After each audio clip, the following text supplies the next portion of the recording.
വന്നിട്ടുണ്ട്. Smart admission കുട്ടികളുടെ ആപ്റ്റിറ്റ്യൂഡും അഭിരുചിയുമെല്ലാം കൃത്യമായി മനസ്സിലാക്കിക്കൊണ്ടുള്ള സ്മാർട്ട് അഡ്മിഷനും ഇൻറ്റേൺഷിപ്പും മെൻറ്റർഷിപ്പും ഓൺ ദി ജോബ് ട്രെയിനിങ്ങും അങ്ങനെ തുടങ്ങിയിട്ടുള്ള വിവിധങ്ങളായിട്ടുള്ള പദ്ധതികളിലൂടെ കുട്ടികളുടെ ഭാവി പരുവപ്പെടുത്തുന്ന സ്പെഷ്യൽ ഒരു ആഴത്തിലുള്ള വിജ്ഞാനം പഠിക്കുന്ന വിഷയത്തിൽ, അത് കൊമേഴ്സ് ആണെങ്കിലും എക്കണോമിക്സ് ആണെങ്കിലും ഏത് സബ്ജക്റ്റ് ആണെങ്കിലും ആ സബ്ജക്റ്റിൽ അവർക്ക് ആഴത്തിലുള്ള വിദ്യാഭ്യാസം ഉണ്ടാവുക എന്നുള്ളത്. നമുക്കറിയാം, ഇന്ന് കൊമേഴ്സും മാനേജ്മെൻറ്റും CA ഒക്കെ പഠിച്ചിട്ടും അവർ മണി ചെയിൻ തട്ടിപ്പിലും ഇൻവെസ്റ്റ്മെൻറ്റ് തട്ടിപ്പിലൊക്കെ ആളുകൾ ചെന്ന് ചാടുന്ന രീതി, അഥവാ പഠിക്കുന്ന സബ്ജക്റ്റിൽ സ്വന്തം ജീവിതത്തിൽ പോലും അത് അപ്ലൈ ചെയ്യാൻ സാധിക്കാതെ വരുമ്പോഴാണ്, വെറും ഒരു ഇൻഫോർമേഷൻ അക്വസിഷനായി മാത്രം വിദ്യാഭ്യാസം ചുരുങ്ങിപ്പോകുമ്പോഴാണ് ഇത്തരം അനുഭവങ്ങൾ ഉണ്ടാവുന്നത്. അതിൽ നിന്ന് വ്യത്യസ്തമായിട്ടുള്ള ഒരു പദ്ധതിയാണ് BA സ്കോളർ പദ്ധതിയിലൂടെ ഡക്സ്ഫോർഡ് മുന്നോട്ട് വെക്കുന്നത്. രണ്ടാമത്തേത്, ഡക്സ്ഫോർഡിൻ വുഡ് ബി ആൻ ഇന്നോവേറ്റീവ്, കാലത്തിനനുസരിച്ച് മാറിക്കൊണ്ടിരിക്കുന്ന കാലത്തിനനുസരിച്ച് അപ്ഡേറ്റ് ചെയ്യാനും. നമുക്കറിയാം, കഴിഞ്ഞ 1860 മുതൽ 960 വരെയുള്ള നൂറ്റാണ്ടിലെ മാറ്റങ്ങളും ജീവിതശൈലികളും നോക്കുകയാണെങ്കിൽ വലിയ വ്യത്യാസങ്ങൾ ഉണ്ടാവില്ല. പക്ഷേ തൊട്ട് ശേഷം വന്ന ഒരു 40 വർഷത്തെ ചേഞ്ചസ് നോക്കുകയാണെങ്കിൽ അത് വളരെ ഫാസ്റ്റാണ്. അങ്ങനെ നോക്കുമ്പോൾ ഇന്ന് അതേ മാറ്റങ്ങൾ അതിൻ്റെ എത്രയോ ഇരട്ടിയായിക്കൊണ്ട് ഓരോ വർഷവും സംഭവിച്ചു കൊണ്ടിരിക്കുന്നു. അതിനെല്ലാം ആർജിക്കുന്ന വിദ്യ ഉപയോഗിച്ചുകൊണ്ട് ഇന്നോവേഷൻ capabilityയോടുകൂടി നേരിടാൻ സാധിക്കുന്ന ഒരു തലമുറയെ വാർത്തെടുക്കുക. അതുപോലെ സോഷ്യലി ഇൻ്റലിജൻ്റ്, ഒരു സാമൂഹ്യ പ്രതിബദ്ധതയുള്ളവനായിരിക്കണം ഒരു ഡക്സ്ഫോർഡിയൻ. വിദ്യാഭ്യാസം നമുക്ക് അറിവ് നൽകും, ഡിഗ്രികൾ നൽകും, അതുപോലെ പല യോഗ്യതകളും അംഗീകാരങ്ങളും പണവും സമ്പാദ്യമൊക്കെ നൽകുമായിരിക്കാം. പക്ഷേ വിദ്യാഭ്യാസത്തിൻ്റെ അറിവിൻ്റെ ആത്യന്തിക ലക്ഷ്യം ഒരു മനുഷ്യനെ നല്ല മനുഷ്യനാക്കി മാറ്റുക, സോഷ്യലി കമ്മിറ്റ്മെൻറ്റുള്ള ഒരു വ്യക്തിയാക്കി മാറ്റി തീർക്കുക എന്നുള്ളതാണ്. നമ്മൾ പഠിച്ചെടുക്കുന്ന ഇൻഫോർമേഷൻസ് നോളജ് വിസ്ഡത്തിലേക്കും കൈമാറ്റം ചെയ്യപ്പെടണം, അതിലേക്ക് പ്രതിഫലിക്കേണ്ടതുണ്ട്. ആ രീതിയിലുള്ളൊരു വിദ്യാഭ്യാസമാണ് നമുക്ക് ആവശ്യമുള്ളത്. ഒരുപാട് പഠിച്ച ഡിഗ്രികളുണ്ടായിട്ടും സ്വന്തം നാട്ടിലെ അല്ലെങ്കിൽ ചുറ്റുവട്ടം നടക്കുന്ന സാമൂഹിക അനീതികളെ, യാതനകളെ ഒരാൾക്ക് തിരിച്ചറിയാൻ സാധിക്കുന്നില്ലെങ്കിൽ ആ വിദ്യാഭ്യാസം അറിവുളവാക്കുന്നതല്ല. ഒരു കവി ഇതിനെ വളരെ കാവ്യാത്മകമായിട്ട് സൂചിപ്പിക്കുകയുണ്ടായി. ഉടുപ്പിൽ തുന്നിച്ചേർക്കും വിദ്യാഭ്യാസം എത്ര താഴ്ത്തിയില്ല നമ്മെ എന്ന് പറഞ്ഞാൽ, ഒരുപാട് വിദ്യാഭ്യാസമുണ്ട്, ഒരുപാട് ഡിഗ്രികളുണ്ട്, ഒരുപാട് സർട്ടിഫിക്കറ്റുകളുണ്ട്. പക്ഷേ അത് അദ്ദേഹത്തിൻ്റെ സോഷ്യൽ കമ്മിറ്റ്മെൻറ്റിനെ അല്ലെങ്കിൽ ഒരു മനുഷ്യനാക്കി മാറ്റുന്നതിൽ ഈ വിദ്യാഭ്യാസം സാധിച്ചിട്ടില്ല എന്നുള്ളതാണ്. അതിൽ നിന്ന് വ്യത്യസ്തമായിട്ടുള്ള അതിനെ ഈ രീതിയിലുള്ളൊരു സോഷ്യൽ കമ്മിറ്റ്മെൻറ്റ് ഡെവലപ്മെൻറ്റ് ചെയ്യാൻ പറ്റുന്ന മൊഡ്യൂളുകളാണ് മൂന്നാമത്തേതായിട്ടുള്ളത്. നാലാമത്തേത് ഒരു IT ലിറ്ററസി ഇല്ലാതെ ഇനി വരുന്ന തലമുറക്കോ ഒരിക്കലും നിലനിൽക്കാൻ സാധിക്കില്ല. നമ്മുടെ ജീവിതത്തിൻ്റെ 60% IT-യിൽ കൺട്രോൾഡാണ്. നമുക്ക് ഒരിക്കലും ഇതിൽ നിന്ന് പുറത്തു കിടക്കാൻ സാധിക്കില്ല. നമ്മുടെ മുമ്പിൽ ആകെ 2 ഓപ്ഷനാണുള്ളത്. ഒന്നുകിൽ നമുക്ക് IT-യെ വളരെ ഫലപ്രദമായിട്ട് ഉപയോഗപ്പെടുത്തുക, അതല്ലെങ്കിൽ IT നമ്മളെ ഉപയോഗിക്കും. ഇപ്പോൾ നമ്മൾ കാരണം ബ്ലൂ വെയിൽ ഗെയിംസും അതുപോലെ ഓജോ ബോർഡ്സ് പോലത്തെ സംഗതികളൊക്കെ IT ആളുകളെ എക്സ്പ്ലോയിറ്റ് ചെയ്യുന്നതിൻ്റെ രൂപാന്തരങ്ങളാണ്. എന്നാൽ അതേ സമയത്ത് ഒരു IT ലിറ്ററസി ഉള്ള ഒരു വ്യക്തി നല്ല രീതിയിൽ കമ്മ്യൂണിക്കേഷൻ നടത്താനും ബിസിനസ് മാനേജ് ചെയ്യാനും ഓട്ടോമേഷൻസ് കൊണ്ടുവരാനും പഠിപ്പിക്കാനും ലേണിങ്ങിലും ടീച്ചിങ്ങിലും ഒക്കെ എല്ലാ മേഖലകളിലും IT ലിറ്ററസി ഉള്ള ആളുകൾക്ക് സാധിക്കും. നമ്മളെ IT ടെക്നോളജികളെ അതിൻ്റെ ഫൗണ്ടേഷൻസ് വിദ്യാർത്ഥികൾക്ക് കൊടുക്കുക. ആർട്ടിഫിഷ്യൽ ഇൻ്റലിജൻസും മെഷീൻ ലേണിങ്ങും ഡാറ്റാ സയൻസും മെറ്റാവേഴ്സും തുടങ്ങിയിട്ടുള്ള സംഗതികളെക്കുറിച്ചുള്ള ഒരു ബേസിക് ഫൗണ്ടേഷൻ ഇല്ലാതെ ഒരു ഗ്രാജുവേറ്റ് ഈ സ്ഥാപനത്തിൽ നിന്ന് ഡക്സ്ഫോർഡിൽ നിന്ന് പുറത്തിറങ്ങാൻ പാടില്ല എന്നുള്ള ഒരു നിർബന്ധ ബുദ്ധി ഇതിൻ്റെ കരിക്കുലം ഡെവലപ്മെൻറ്റിൽ ഞങ്ങൾ സ്വീകരിച്ചിട്ടുണ്ട്. അവസാനമായിട്ട് നമ്മളിതിനെ USP ആയിട്ട് പറയുന്ന ഒരു ഘടകമെന്ന് പറയുന്നത് ഒരു ഡക്സ്ഫോർഡിൻ will be a responsible individual, ഉത്തരവാദിത്വ ബോധമുള്ള ഒരു വ്യക്തിയായിരിക്കും. അവൻ ചെല്ലുന്നിടങ്ങളിലൊക്കെ സ്വന്തം ഉത്തരവാദിത്തങ്ങൾ എന്താണ്, റോൾ എന്താണെന്ന് തിരിച്ചറിയുന്നവനായിരിക്കും.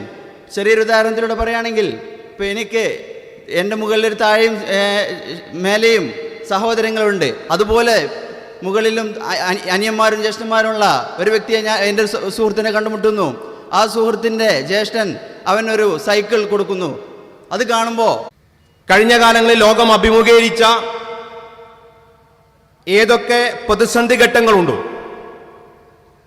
അവിടെ നിന്നൊക്കെ ലോകത്തെ തിരിച്ചു കൊണ്ടുവന്നത്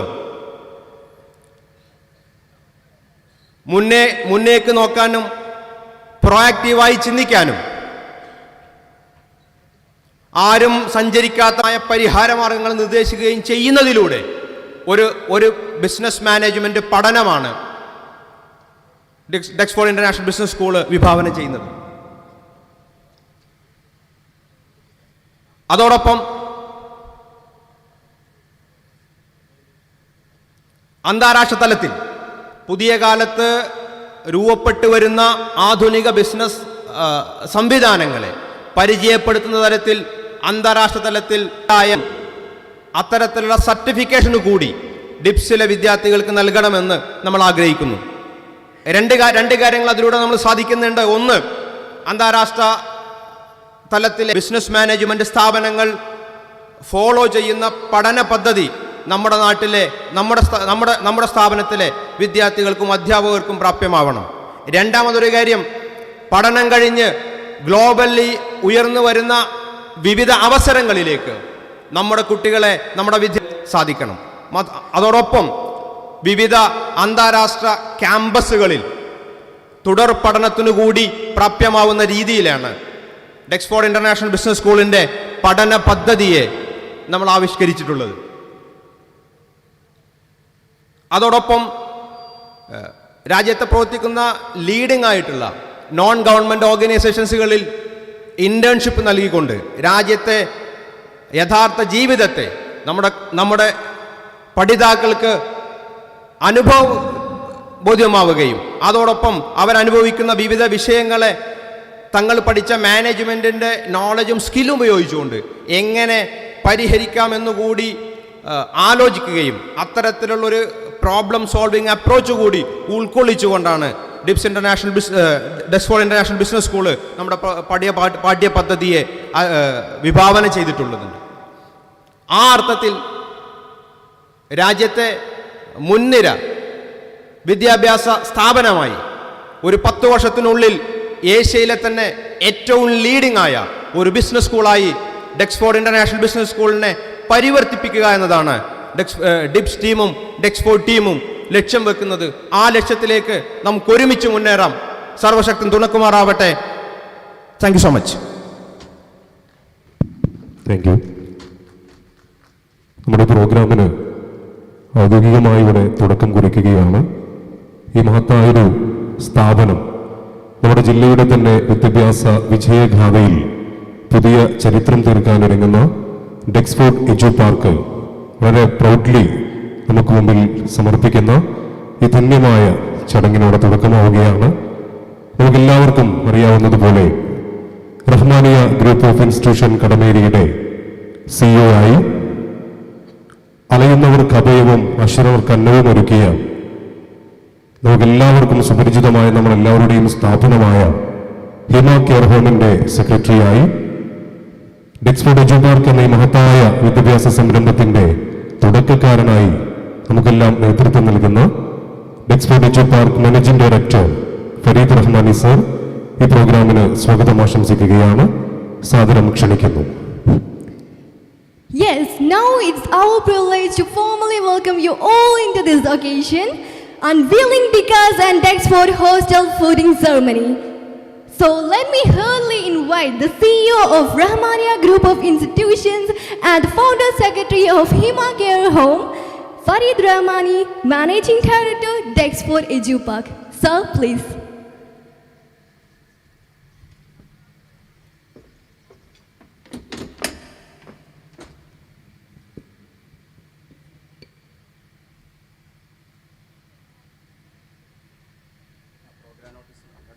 പ്രോഗ്രാം നോട്ടീസ്.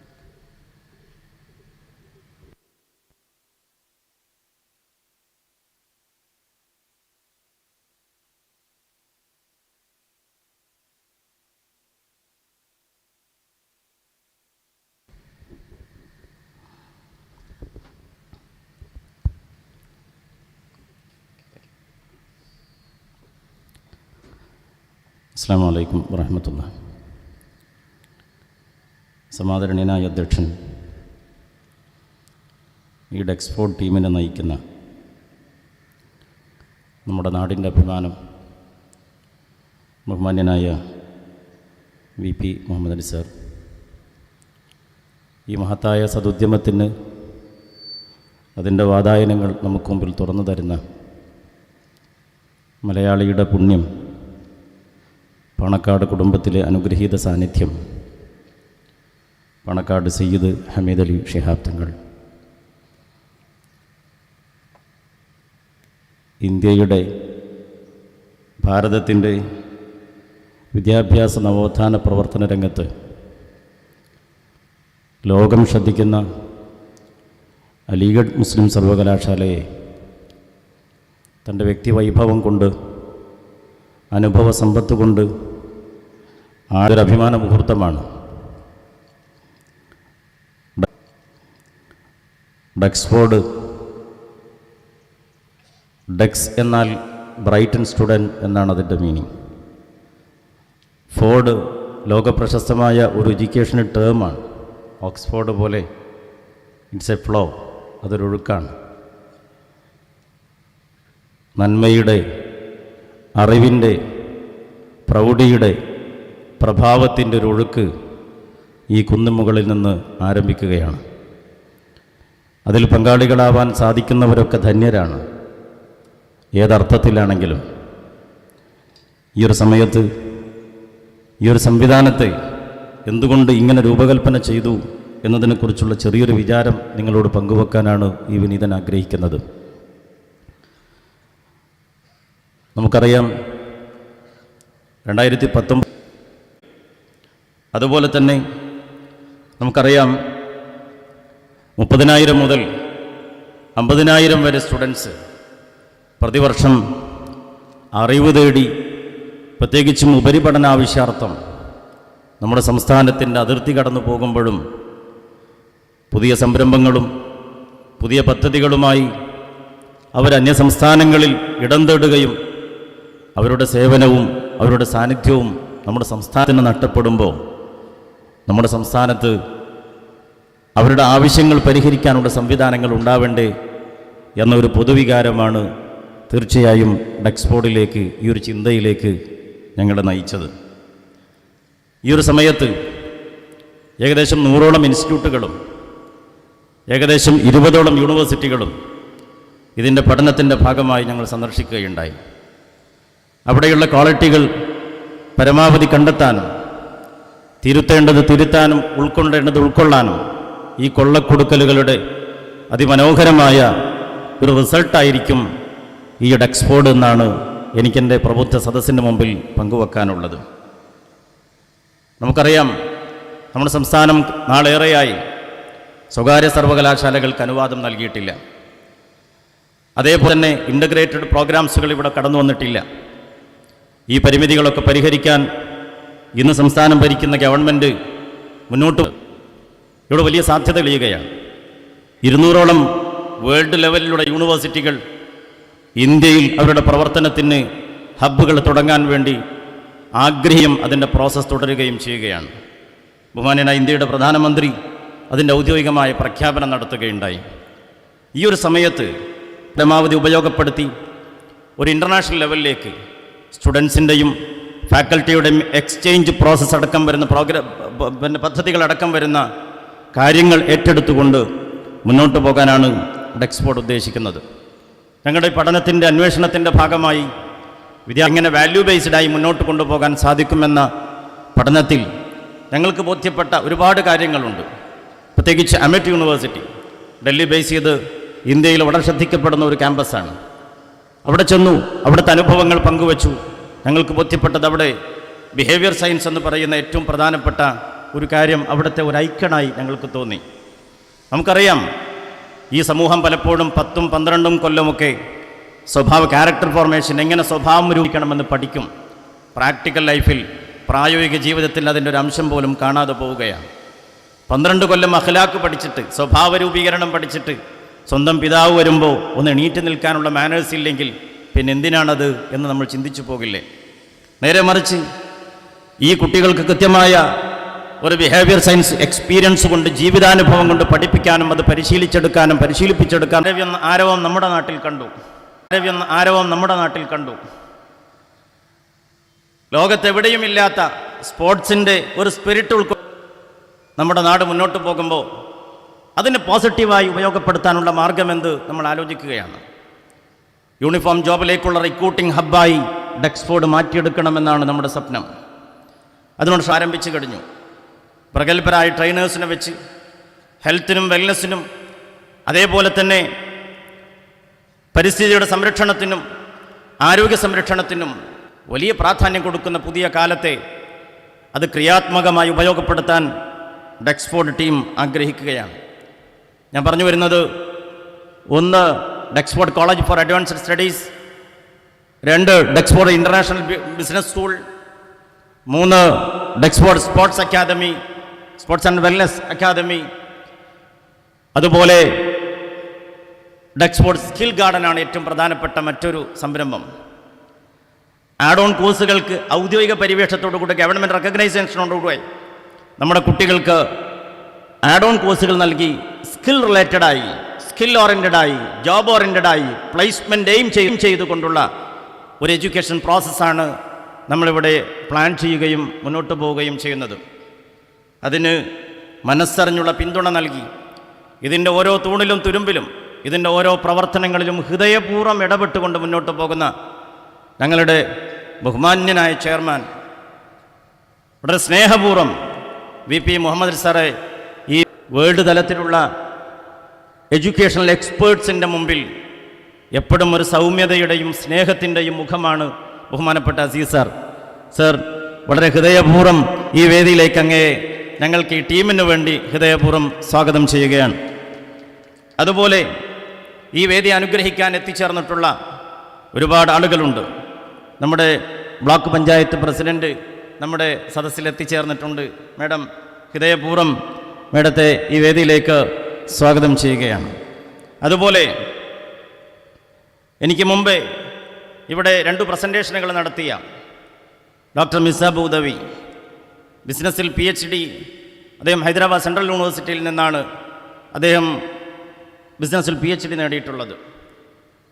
ഈ വിനീതൻ്റെ ഈ പ്രയാണത്തിൽ ഒരു ചിറകായി കൂടെ നിന്നത് എൻ്റെ പ്രിയങ്കരനായ സ്നേഹിതനാണ്. അദ്ദേഹത്തിൻ്റെ കഴിവും ഇടപെടലുകളും ഈ പദ്ധതി യാഥാർത്ഥ്യമാകുന്നതിൽ വലിയ പങ്ക് വഹിച്ചിട്ടുണ്ട്. പ്രിയപ്പെട്ട അനുജ സുഹൃത്തിനെ ഈ സദസ്സിലേക്ക് സ്വാഗതം ചെയ്യുകയാണ്.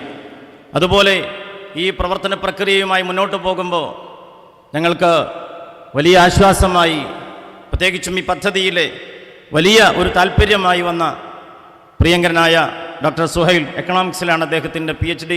ഈ രംഗത്ത് ഏകദേശം 10 വർഷത്തിലേറെ എക്സ്പീരിയൻസ് ഉള്ള ഒരു വലിയ പേഴ്സണാലിറ്റിയുടെ ഉടമയാണ് അദ്ദേഹം. അദ്ദേഹത്തെ ഹൃദയപൂർവ്വം സ്വാഗതം ചെയ്യുന്നു. അതിലെല്ലാം ഉപരി നമ്മുടെ ഏത് നന്മയും തുടങ്ങുന്നത് പാണക്കാട്ട് സാന്നിധ്യം കൊണ്ടാണ്. ബഹുമാന്യനായ മുഹമ്മദ് അലി ശിഹാബ് തങ്ങളുള്ള കാലത്തും പണക്കാട് സയ്യിദ് ഹൈദരലി ശിഹാബ് തങ്ങളുള്ള കാലത്തും ഈ വിനീതൻ്റെ ഒരു 22 വർഷത്തെ 23 വർഷത്തെ പൊതുജീവിതത്തിൽ ഒരു ശുഭകാര്യവും പാണക്കാടിൻ്റെ ഒരു അനുവാദവും ഒരു പൊരുത്തം വാങ്ങാതെ ഇതുവരെ ആരംഭിച്ചിട്ടില്ല. ഈ ഡെക്സ്ഫോർഡിൻ്റെ പ്രവർത്തനവുമായി ആലോചനയുമായി പോയപ്പോഴും ആ കൊടപ്പനക്കൽ തറവാട്ടിൽ നിന്നാണ് ഇതിൻ്റെ ആദ്യത്തെ ഒരു ബറക്കത്ത് എന്ന് വേണമെങ്കിൽ പറയാം, ഒരു സന്തോഷം അവിടെ നിന്ന് സ്വീകരിച്ചുകൊണ്ടാണ് ഇതിൻ്റെ പ്രയാണം ആരംഭിച്ചിട്ടുള്ളത്. ഒന്നുകിൽ അവരുടെ സാന്നിധ്യം കൊണ്ട്, അതല്ലെങ്കിൽ അവരുടെ മനസ്സറിഞ്ഞുള്ളൊരു അനുഗ്രഹം കൊണ്ടല്ലാതെ ഇന്നുവരെ കേരളത്തിൽ പ്രധാന നന്മയും ഉണ്ടായിട്ടില്ല. ഇൻഷാ അല്ലാഹ് ഏതാനും നിമിഷങ്ങൾക്കകം ഈ വേദിയിൽ ഡക്സ്ഫോർഡ് ക്യാമ്പസിന് വിപുലമായൊരു ഹോസ്റ്റൽ ഫെസിലിറ്റി ഇവിടെ ഒരുങ്ങാൻ പോവുകയാണ്. 8 നിലകളിലായി 1,00,000-ലേറെ സ്ക്വയർ ഫീറ്റിൽ വളരെ വിപുലമായ സംവിധാനത്തോടുകൂടെ ലേഡീസിനും ഗേൾസിനും ബോയ്സിനും സെപ്പറേറ്റ് ഹോസ്റ്റൽ ഫെസിലിറ്റിയോടുകൂടെ സ്റ്റാഫ് വളരെ കുറച്ച് ആയതുകൊണ്ട് എനിക്ക് എന്നും വിദ്യാഭ്യാസത്തിനോട് കൂടുതൽ താല്പര്യമാണ്. കാരണം കുട്ടികളെ നന്നായിട്ട് പഠിപ്പിക്കുക, അല്ലെങ്കിൽ നാട്ടിലെ ആൾക്കാരെ കുട്ടികളെ പഠിപ്പിക്കുക, ഈ സ്കൂൾ തുടങ്ങുക, ഇങ്ങനെയുള്ള ഒരു വലിയതാണ്. പക്ഷേ എനിക്ക് വിദ്യാഭ്യാസം കുറവാണെങ്കിലും ഞാൻ കുറഞ്ഞതിന് ശേഷം എനിക്ക് വിദ്യാഭ്യാസം കിട്ടാൻ വേണ്ടി ഞാൻ ഒറ്റയ്ക്ക് ഇരുന്ന് പഠിക്കുന്നുണ്ട്. ഇപ്പോഴും ഞാൻ പഠിച്ചുകൊണ്ടിരിക്കുകയാണ്. ഞാൻ ഓരോരോ സംശയമല്ല, യഥാർത്ഥം ഞാൻ ഓരോരോ കാര്യങ്ങളിലും ഞാൻ ഇപ്പോഴും ദിവസം തോറും ഖുർആൻ എടുത്തുകൊണ്ട് പഠിച്ചുകൊണ്ടിരിക്കുന്നുണ്ട്. അതിലൂടെ നമുക്ക് വേണ്ട ചെറിയ ചെറിയ കാര്യങ്ങളും അതിൻ്റെ കൂടെ പഠിച്ചുകൊണ്ടിരിക്കുന്നുണ്ട്. കാരണം ഒരു കാരണവശാലും നമുക്ക് എഡ്യൂക്കേഷൻ അല്ലാതെ ഈ ലോകത്ത് ജീവിക്കാൻ പറ്റില്ല, ഇത് യാതൊരു സംശയമില്ല. ഇനി ഇവിടുന്ന് അങ്ങോട്ട് പ്രത്യേകിച്ചും. കാരണം ഇനി ഇവിടെ ജീവിക്കേണ്ടത് എങ്ങനെ നമ്മൾ ജീവിക്കണം എന്നുള്ളത് നമ്മൾ തീരുമാനിക്കേണ്ടതാണ്. കാരണം നമ്മുടെ ഗവൺമെൻറ്, നമ്മളെ എല്ലാ ഭാഗങ്ങളും, ഞാൻ അതൊരു കുറ്റമായിട്ട് പറയുന്നില്ല, നമ്മൾ ഓരോരുത്തരും ചിന്തിക്കേണ്ടതാണ്. ഇപ്പം ദിവസം തോറും നടന്നു കൊടുക്കുന്ന ഈ ടി വിയിലും അല്ലെങ്കിൽ മറ്റൊരിടത്തും അല്ലെങ്കിൽ നാട്ടിലും നടന്നു കൊടുക്കുന്ന ഓരോരോ സംഭവങ്ങൾ ഞാൻ ഫസീർ റഹ്മാൻ്റെ ഒരു സംസാരത്തിൽ കേട്ടു. കാരണം വാപ്പന്മാരെയും ഉമ്മമാരെയും കൂടി ബഹുമാനിക്കാൻ പറ്റാത്ത കുട്ടികൾ ആയിട്ട് വരുന്ന ഒരു നാടായിട്ട് നമ്മളെ ഈ ഓരോരോ നാട് നല്ല ലോകം ഒട്ടാകെ ആ രൂപത്തിലേക്ക് വന്നുകൊണ്ടിരിക്കുന്ന ഒരു സാഹചര്യമാണ്. അതിലേക്ക് നമ്മൾ തിരിച്ചു പോകണമെന്നുണ്ടെങ്കിൽ അൽഹംദുലില്ലാ ആ ഒരു രൂപത്തിലുള്ള എഡ്യൂക്കേഷൻ നമുക്ക് വേണം. അപ്പോഴായിരിക്കും നമ്മൾ നടക്കുക.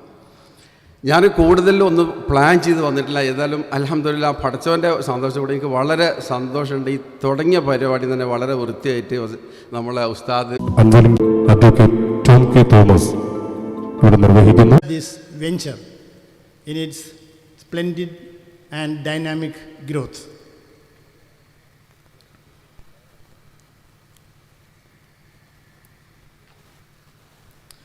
The launching of the Duxford Edu Park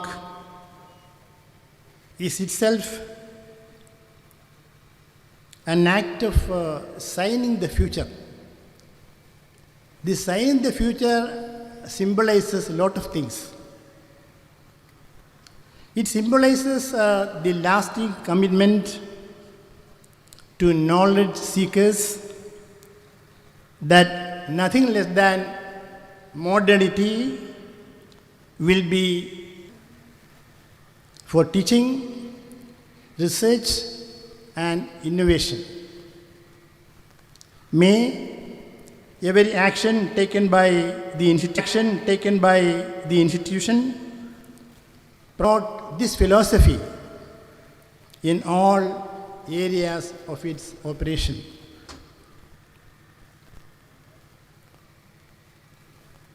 Endorsing with all the emphasis at my command, I extend my fullest support and cooperation in this great endeavor.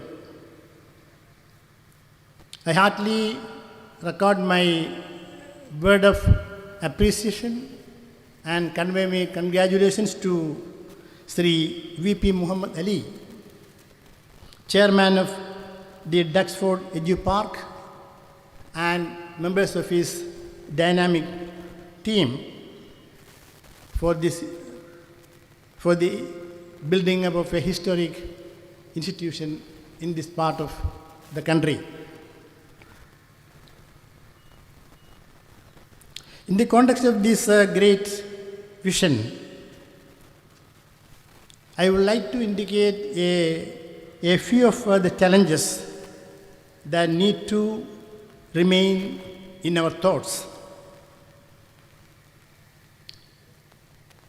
A very important point that we should bear in mind is the new educational policy 2020 approved by the Government of India and is being implemented with a 10-year framework for its completion. The new policy has become essential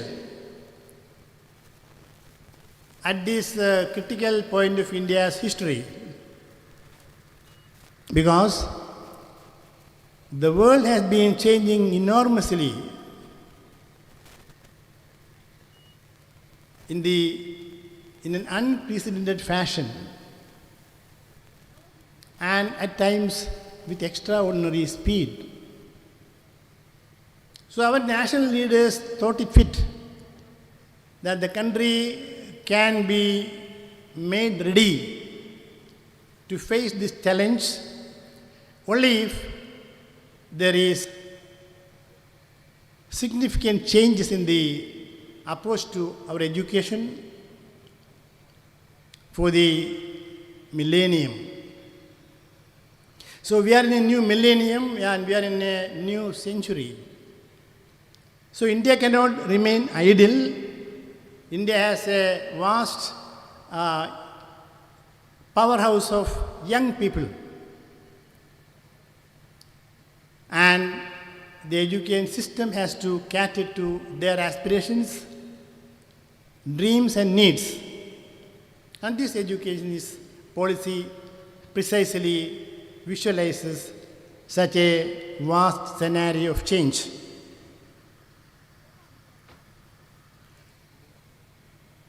The world is facing a remarkable event called climate change. The United Nations has taken up a number of programs. And India stands committed to align itself with the goals set by the United Nations, and the new Education Policy 2020 also has imbibed the idea.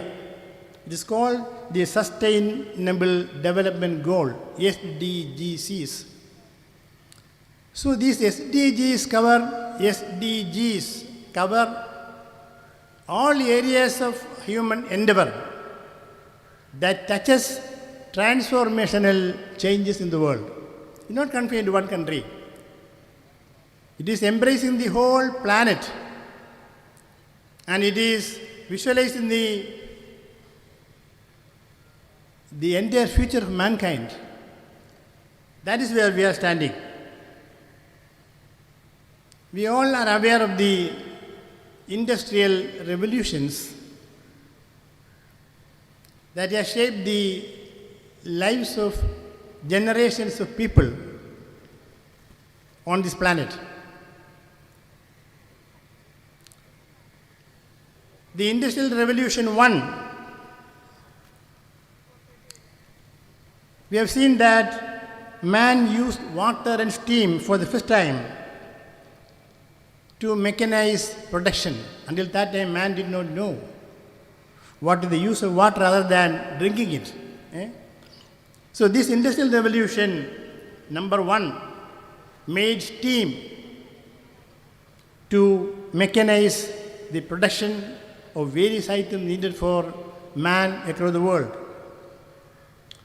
The second Industrial Revolution, man used electrical energy to propel mass production.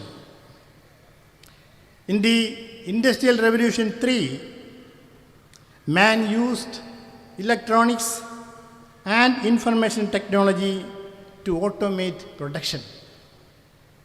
And we are now in the midst of Industrial Revolution 4. And this new policy is precisely designed to address the challenges and create a niche for India in the unfolding scenario of extraordinary transformations happening in the world.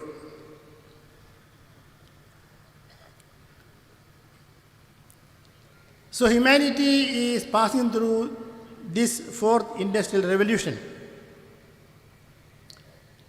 So it is the continuation of the digital revolution that has been taking shape since the middle of the last century.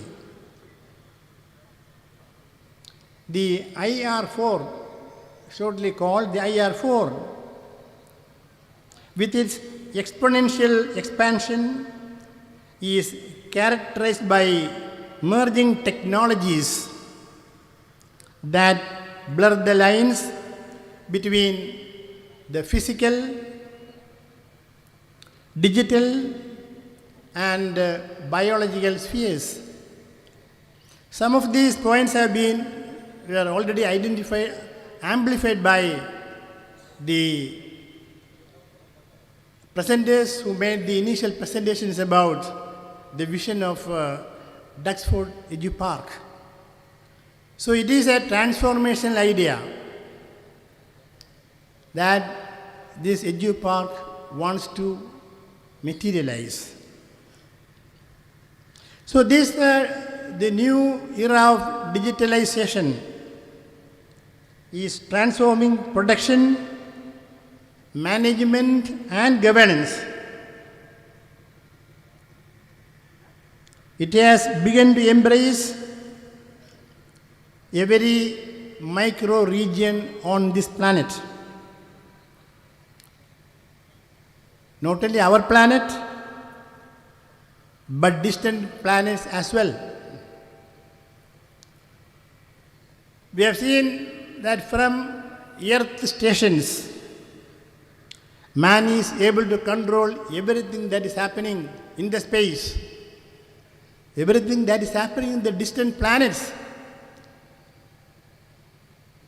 It all has become possible because of massive application of digitalization and development of technology and tools for their application. So IR4 is the first revolution that is rooted in technological phenomenon, not in energy. It is technological phenomenon that is happening in all parts of the world. It is called, as I mentioned, digitalization, rather than in the emergence of a new type of energy. So it's all using this ICT technology in its myriad forms of its development. The digitalization enables man to build a virtual world from which we can steer the physical world. Technologies like biotechnology, nanotechnology, renewable energy, that is sun, wind, and geothermal, they all are going to be the new source of energy that mankind has to tap. The United Nations aims zero carbon emission situation. So if we are not able to bring down the climate variables within the permissible levels as computed by global scientists, the planetic rhythm will be upset in another 50 years. By 2050, the global leaders want the temperature levels to be maintained at 1.5 degrees Celsius. Unless very radical and tight measures are not taken by nations in the world, temperature will get elevated beyond that particular level. Already we have seen enormous changes throughout the world. Extraordinary unseasonal rainfalls, unseasonal floods, unseasonal cyclones, and what not. All these extraordinary changes that the countries are witnessing in the last 20 years are all attributed to climate change events. So the countries are very serious that zero emission is the golden yardstick. It's going to be the benchmark for our natural resources exploitation and management. So technologies like biotechnology, nanotechnology, renewable energy, cloud, big data, analytics, the Internet of Things, and artificial intelligence are all revolutionizing human life in unforeseen manners. Many of my earlier speakers have broadly mentioned all these situations. So it is in this context that I am viewing the launching of this particular center. Duxford College of Advanced Studies. To begin with, we have got only an approval for starting only 3 courses. Well, we have started and started in the best way.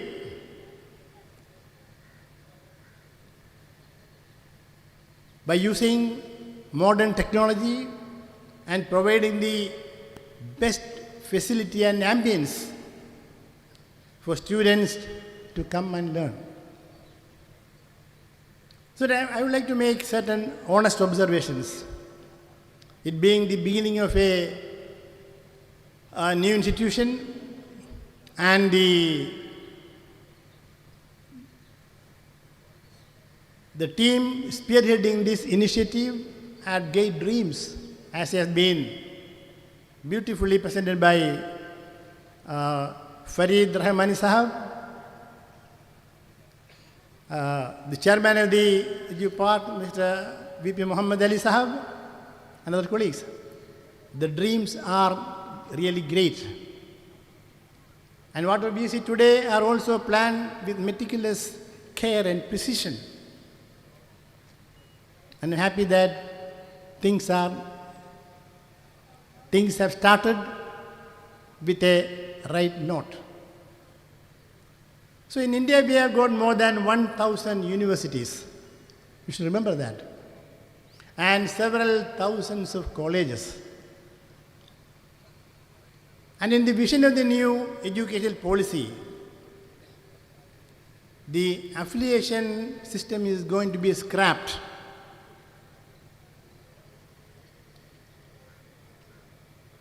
So if we are going to approach the institution without having the flavor of a global standing or a national standing, we will encounter a lot of impediments to realize the goal. Basically, it should have a national vision. And for everything, if we are going to be within the clutches of a university, nothing of our ideas will work. You cannot start a new program without the approval of the Board of Studies constituted by the Calicut University. Because since you are located in Malappuram, Calicut University is your affiliating university. So for everything that you want to do, you have to go to Calicut University and get it. Our universities are so archaic. None of the universities in the state are in a proper order. We have seen the clumsy way in which vice chancellors are appointed, in which registrars are appointed, in which controllers of examiners are appointed, and so on. So it's all in shambles. We should remember that we are trying to build a world-class institution within this framework. So unless you aim to establish a private university at your own cost, or a deemed to be university at your own cost, none of the things that you have mentioned here will materialize. It will be just like another college that you find in the neighborhood. So please kindly take it from me that this launch is great, but you have to go with a tremendous drive to establish a university, private university. Otherwise it will remain just on the ground. You will teach in Malayalam, you will translate every business in Malayalam, and you will be just like Indian institute. I don't want this campus to use Malayalam in any of its programs. Why don't everybody was speaking in Malayalam? That is not the foundation for an international university. That is not the foundation of even a national university. You understand? You should make your children speak in English. And we all should transact the business only in English. Everything is in English. Then why did you hope to speak in Malayalam? I was so surprised from a very, very beginning. Our youngsters were firing in the air with their vocabulary in Malayalam. I am happy. But they should have the same vocabulary in English. Otherwise, you are not going to be accepted anywhere. None of the multinational companies will want a student from Duxford if he is not able to communicate well in English. No company will take a student if he does not know English. He should know English, he should know Malayalam, he should know Hindi. A multilingual person is what is needed by the companies, because they are not going to appoint people only in Kerala. They would appoint them in in the northern part of the country, where Hindi is spoken so widely. They will be appointed places where Urdu is being used so popularly. They will send him to Saudi Arabia, where Arabic is the lingua franca. Like that, this center should have a facility to provide multilingual education. High quality English, high quality Malayalam, high quality Hindi, high quality Urdu, and other languages as well. And the ability to interact with people. Why the students from our colleges are saying now, we have for the last 25 years, we have been seeing that all the major companies are hunting for the best brain in the Indian campuses. Initially, they were going to only prestigious institutions. Later, they began to scan even local colleges. And now even they go to prestigious colleges that had built up a reputation of high quality English speaking education. And that is why for the last 20-25 years we see young graduates who are getting highly paid jobs in Infosys, Wipro and so on. These companies have become global. Infosys has branches in almost all continents. Wipro has branches. All multinational companies have become globally accepted because they have, with this manpower, our companies were able to show a work culture where projects are implemented on time, started on time, proceeding on time, completing on time, delivering on time. What more do you need? Some 20 years ago, I visited the training center of Mr. Wipro, run by Mr. Narayana Murthy. He took me around the campus. It was a 250-acre campus full of building. It's a training center for people whom Wipro has recruited from all over the country. Nobody is sent to the work table without getting him through a grueling training session. That is what skilling they do. So this 250-acre campus full of buildings, that campus was managed by only 9 people. Only 9 people. He told me, Vice Chancellor, this campus is run by only 9 people. That means everything is digital. Everything is digital, only people who understand the digital management system of the campus, they alone will be able to move around. Somebody was telling that they have visited MIT University. What is their campus? You see the investment MIT man has made in establishing a campus totally digitally controlled. Your car cannot enter the gate of MIT University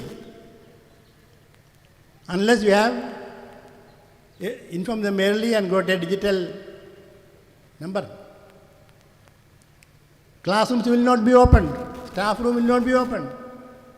So he has built up a campus just like that, invested money in building a modern campus. So what is important is investment, initial investment with a vision. And that is very crucial. Getting the manpower. Where are you going to get the people? We are telling of this college. From where are you going to get the highly qualified, visionary teacher who will join your faculty and contribute to its growth? So you have to hunt for the best brain across the country. You want to have an international focus, you should even bring teachers from abroad, from English-speaking countries, from Arab-speaking countries. I will just mention one thing. See, in Saudi Arabia in the last 20 years, what they have done. When I was working in 2000, 2019 to 1999 to 2000, a few years I worked there. At that time, they had only two universities, Jeddah University and King Fahd University of Petroleum, then a third one in Dammam. So I was wondering why Saudi Arabia is not focusing on education. See now, Saudi Arabia has universities, 3 of them. They are in the top 200 of the QS world ranking. And even UAE has 2 universities in the top 200 in the world. India has none. Although we have 1,000 universities, we have none in the top 200. The best in the country is only in the 250 ranking. How Saudi Arabia done it? When they started new universities, they brought in Nobel laureates. You understand? They have brought in Nobel laureates to head various departments. The university was run by the Saudi personnel, but each department, they have made several departments where they brought in Nobel laureates by giving them a paradise on earth in terms of salary and perks. They were there for 5 to 10 years, brought in international faculty. And every faculty was given encouragement provided he conducts research. If he publishes papers, he is given 1 lakh riyals in Saudi Arabia. A colleague of mine in the Aligarh University, he got 5 lakh riyals in 5 years. Every year he was publishing a paper with outstanding international acceptance. So that is how Saudi Arabia has become a major player in the field of higher education in the world today. India also, we have seen some private university, the MIT University, how much money they have spent. You should ask the chairman of that trust. So, bringing high quality faculty should be a focal point which the Duxford Edu Park team would focus on from day one. Even for the Duxford College of Advanced Studies, the DIBS, both these visionary ideas need the best mind from the world. Then only you can aspire to be a highly ranking educational center in the country. Like that, this College of Advanced Studies is focusing on BA, BSc, BCom and such other programs. If you are going to stay within the framework of the Calicut University, nothing will happen. You will adopt all the programs offered by Calicut University, syllabus, where syllabus revision had not taken for many years. If you are becoming a private university, you should be able to think outside the box. Youngsters can be attracted only when you are offering new programs. They don't want the traditional BA, they don't want the traditional history, they don't want the traditional psychology. They want these knowledge that are of immediate relevance across the world.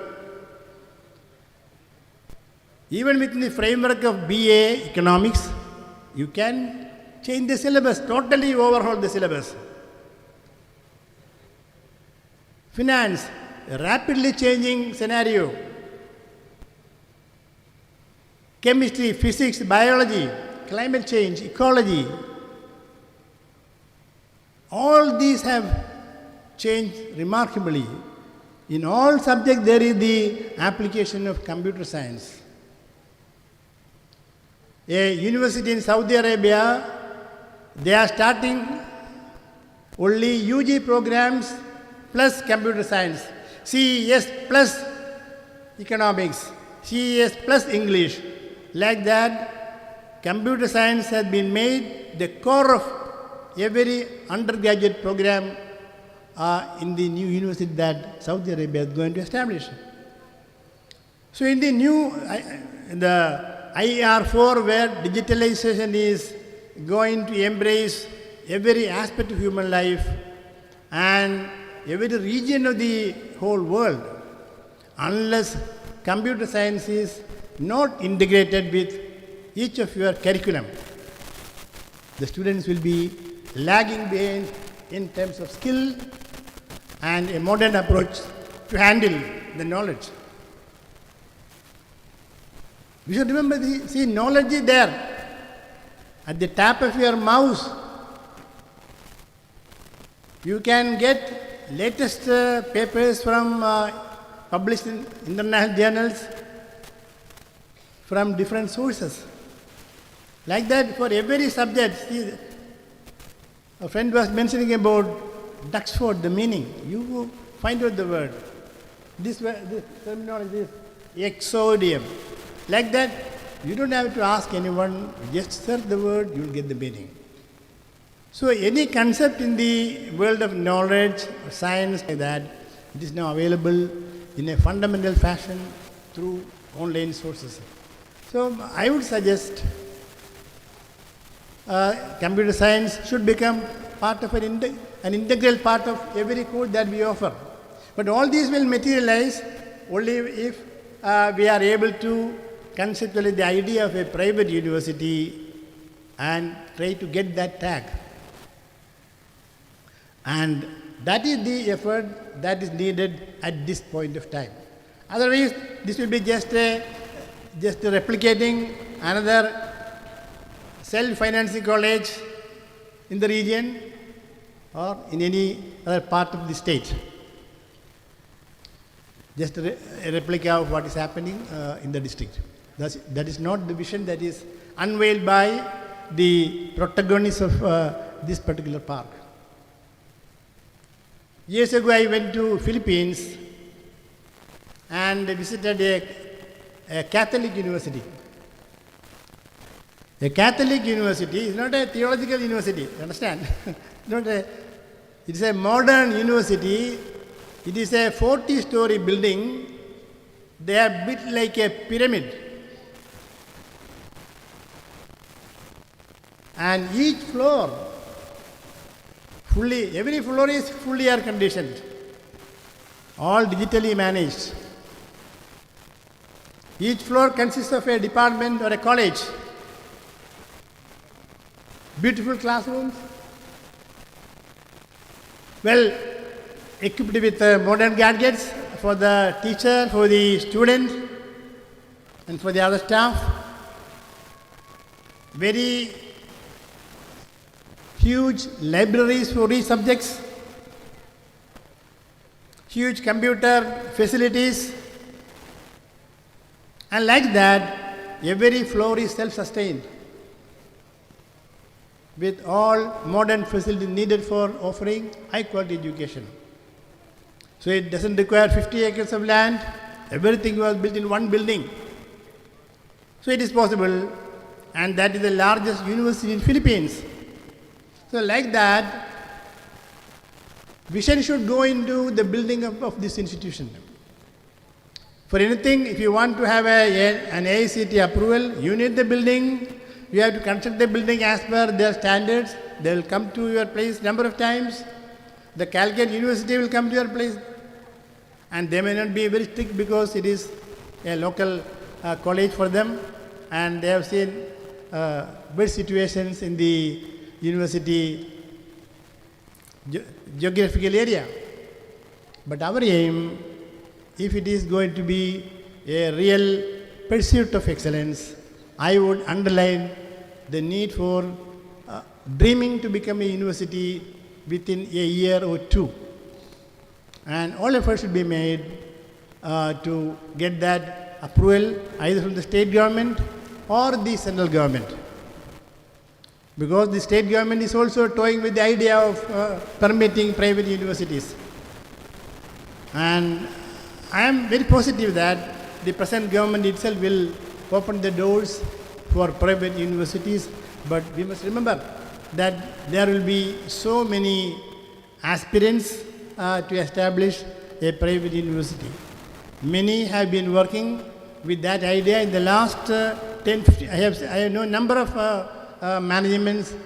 They were creating top-class facilities with the aim to become a university the moment the government opened the doors for permission. So it is going to happen. So let us resolve ourselves that we will leave no stones unturned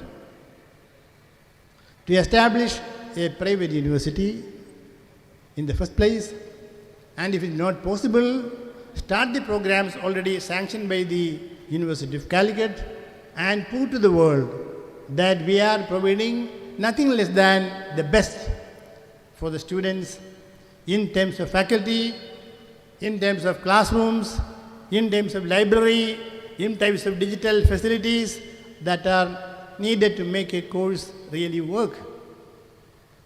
And once we show that we mean business, we honor our commitments to our students, we honor our commitment to our parents, we honor our commitment to the villages around. They are weaving huge dreams. You should remember, just our chairman was visualizing.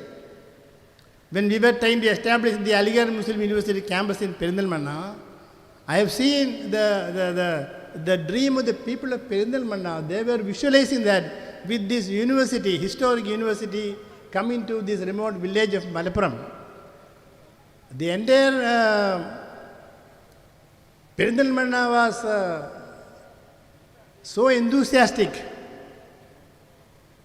and I could see their excitement, the hope that the AMU Center has created in the minds of the people, that it is going to contribute immensely for the all-round growth and development of Perindalmanna and nearby regions.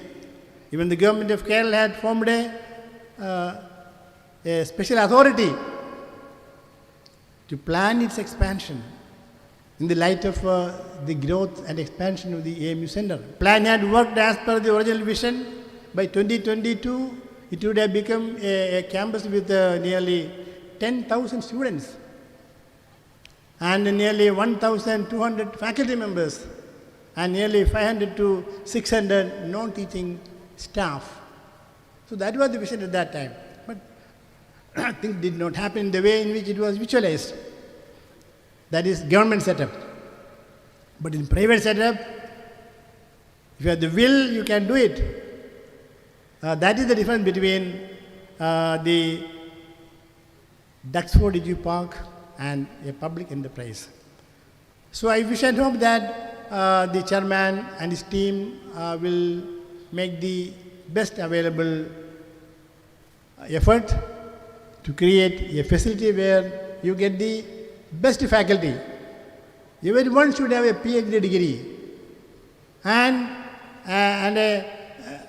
a proven record of excellence, immersive research, publications, and so on.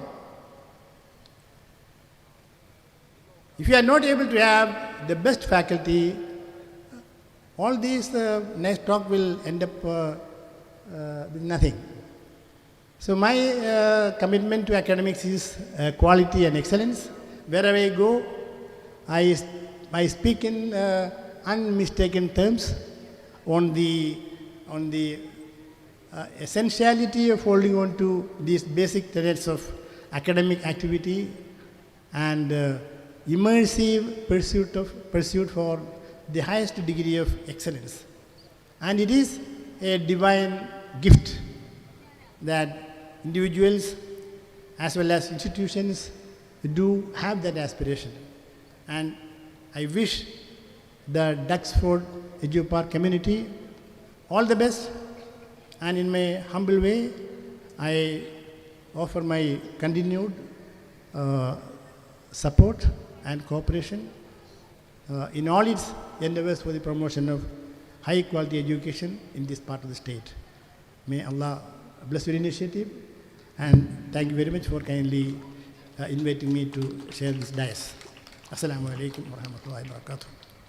Thank you sir. സാറിനൊരു സ്നേഹോപഹാരമുണ്ട്, ശേഷം വേദിയിൽ നിറങ്ങണമെന്ന് അഭ്യർത്ഥിക്കുകയാണ്. Unveiling ഡിക്കാസ് നിർവഹിച്ച സർവാധരണീയരായ CUSAT and Aligarh യൂണിവേഴ്സിറ്റികളുടെ വൈസ് ചാൻസലറായിരുന്ന നമ്മുടെ ഈ പരിപാടിയുടെ മുഖ്യ അതിഥി കൂടിയായ പി കെ അബ്ദുൽ അസീസ് സാറിനുള്ള ഡെക്സ്ഫോർഡ് ടീമിന്റെ ഈ കുടുംബത്തിന്റെ ഒരു സ്നേഹോപഹാരം ആദരണീയരായ chairman V P Muhammad Ali സാറിന്റെ സാന്നിധ്യത്തിൽ managing director Farid Rahmani sir memento ഇവിടെ ഹാൻഡ് ഓവർ ചെയ്യുകയാണ്.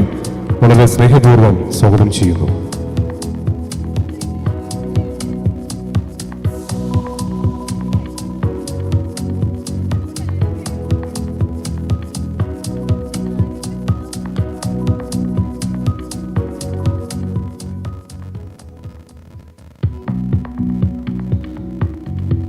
Thank you, sir.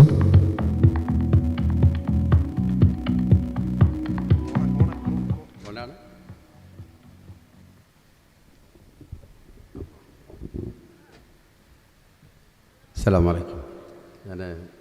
Sir, I had completely and listened your speech. It was very good. Alhamdulillah. I am appreciating you, sir. And definitely, inshallah, very soon, we will try to communicate in English language all of our speech or with the children. But this time, because only for our neighborhood, some of them, they don't know English, some of them knows English, but we should obey our mother language. That's why mother language. That's why we used Malayalam this time. Inshallah, we will try to speak English later for all our functions. Inshallah. Even though my language is not poor, inshallah, definitely I will improve my language through this college. Definitely, I will come and sit and learn my language properly to speak with all our audience. Inshallah. Thank you very much, sir. This is my promise. Next time when you come, we will try to speak in English only. Thank you. We are waiting for your speech, sir. Inshallah. Thank you. Akhir dawan, sir. Thank you. Thank you, sir.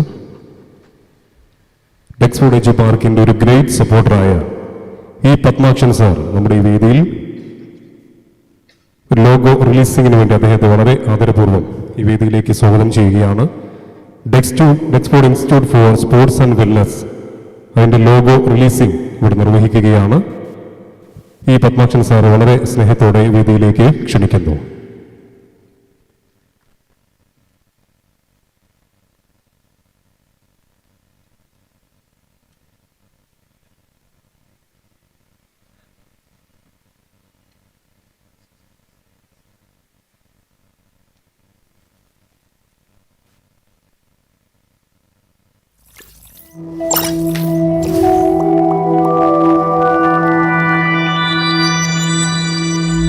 നിരവധിയായ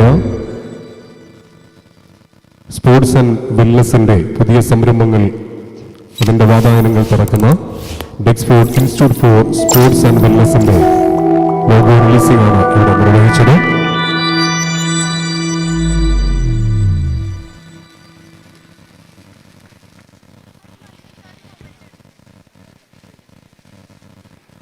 ഈ മഹത്തായ സ്ഥാപനത്തിന്റെ തുടക്കം മുതൽ ഓരോ ഘട്ടങ്ങളിലും ഇതിന്റെ വലിയ പിന്തുണയായി കൂടെ നിൽക്കുന്ന ഈ പത്മാക്ഷൻ സർ നമ്മെ അഭിസംബോധന ചെയ്തുകൊണ്ട് സംസാരിക്കുകയാണ്. വളരെ സ്നേഹപൂർവ്വം അദ്ദേഹത്തെ ക്ഷണിക്കുന്നു.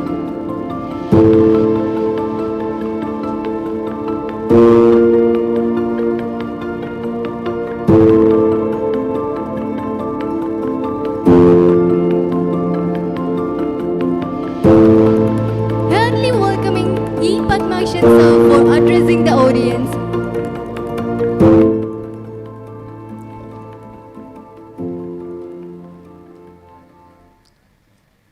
പ്രിയപ്പെട്ട സുഹൃത്തുക്കളെ,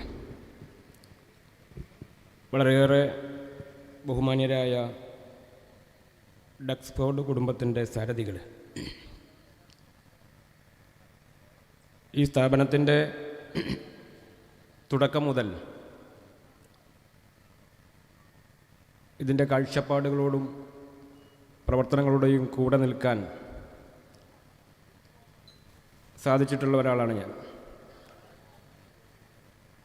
സാധാരണയായി പ്രിയപ്പെട്ട ഫരീദ് റഹ്മാനിയും അഷ്റഫുമൊക്കെ എന്നെ സമീപിക്കാറുള്ളത് യൂണിവേഴ്സിറ്റിയുമായും ഒക്കെ ബന്ധപ്പെട്ട ചില പ്രശ്നങ്ങൾ ഉയർന്നു വരുമ്പോൾ ആ പ്രശ്നങ്ങൾ കൂടി പരിഹരിച്ചു പോകാൻ ആശംസിക്കുന്നതിനായി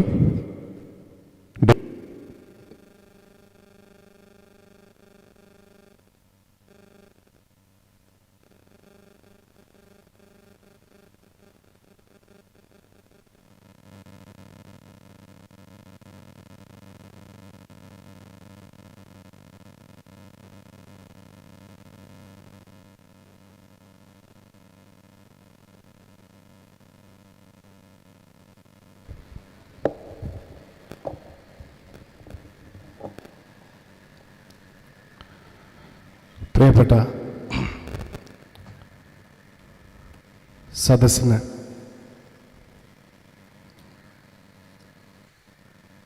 ഡക്സ്ഫോർഡ് എഡ്യൂപാക്കിൻ്റെ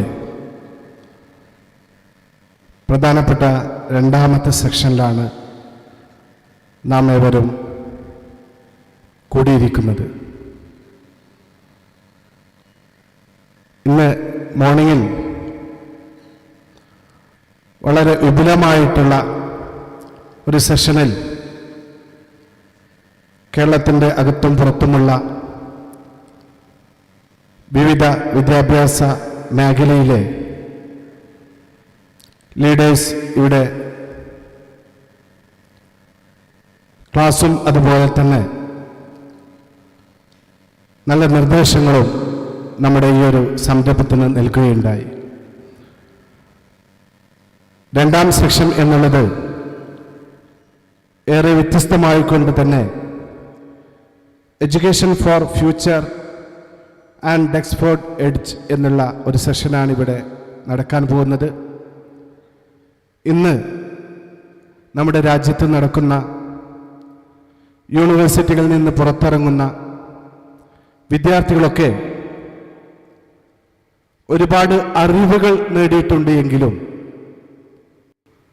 അവർ ചെന്നെത്തുന്ന മേഖലകളിൽ ആ മേഖലകൾക്ക് ആവശ്യമായിട്ടുള്ള സ്കില്ല് ലഭിക്കാത്ത ഒരു തലമുറയാണ് ഇന്ന് യൂണിവേഴ്സിറ്റികളിൽ നിന്ന് പുറത്തു വരുന്നത്.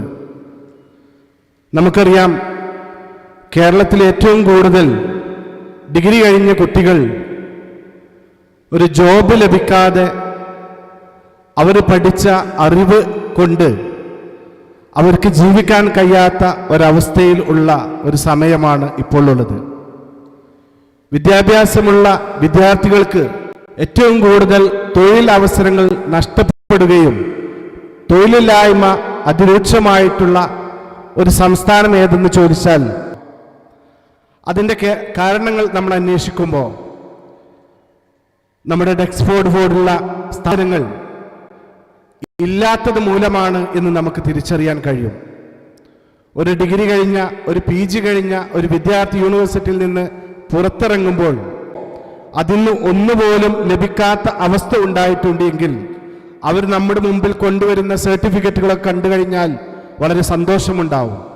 പക്ഷേ എന്ത് നിങ്ങൾക്ക് ഈ സ്ഥാപനത്തിന് നിങ്ങളുടെ സ്കില്ല് ഉപയോഗിച്ച് ചെയ്യാൻ സാധിക്കുമെന്ന് ചോദിച്ചാൽ വ്യക്തമായിട്ട് ആൻസർ നൽകാൻ കഴിയാത്ത ഒരു തലമുറയാണ് ഇന്നൊക്കെ വാർത്തെടുക്കുന്നത്.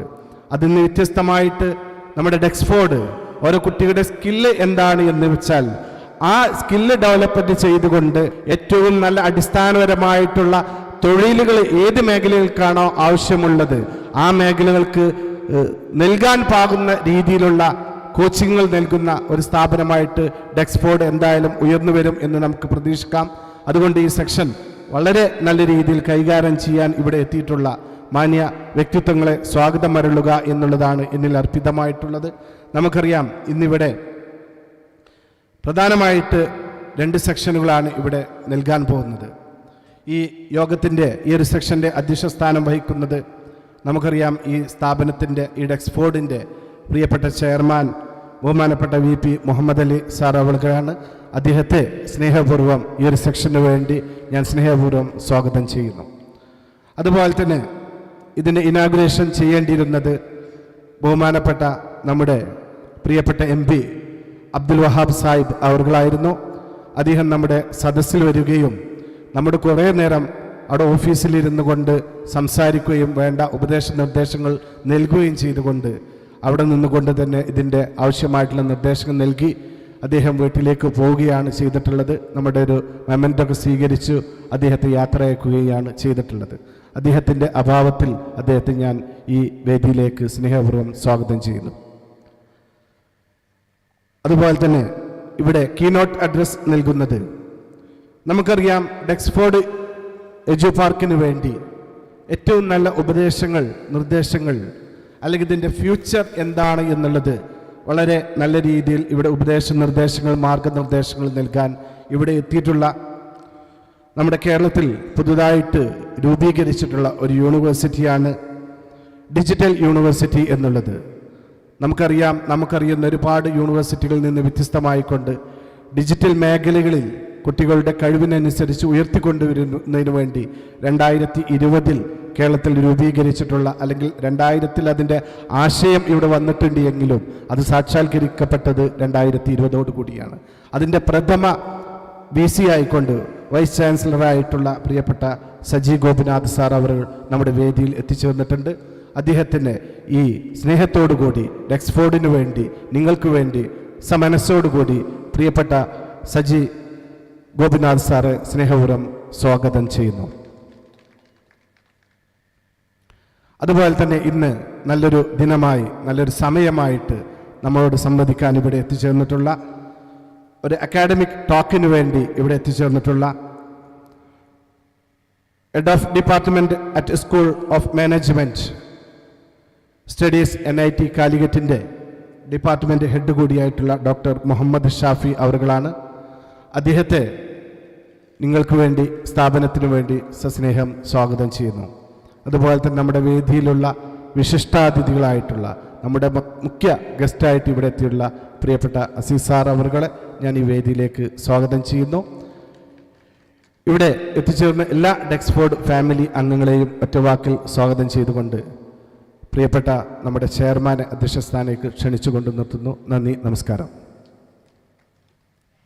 Thank you, sir. Now, let us invite VP Muhammad Ali, Chairman Dexford Edu Park, for a presidential address. Sir, heartily welcoming you.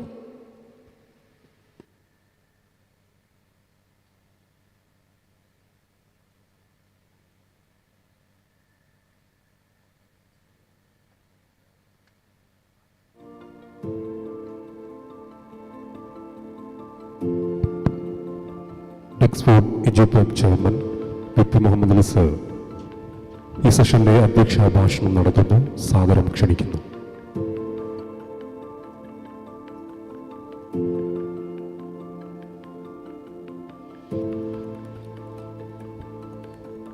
അൽഹംദുലില്ലാഹി റബ്ബിൽ ആലമീൻ വസ്സലാത്തു വസ്സലാമു റസൂലിൽ അമീൻ വഅലാ ആലിഹി വസ്ഹബിഹി അജ്മഈൻ. ബിസ്മില്ലാഹിർ റഹ്മാനിർ റഹീം. ഖുൽ ഹുവല്ലാഹു അഹദ് അല്ലാഹു സമദ് ലം യലിദ് വലം യൂലദ് വലം യകുൽ ലഹു കുഫുവൻ അഹദ്.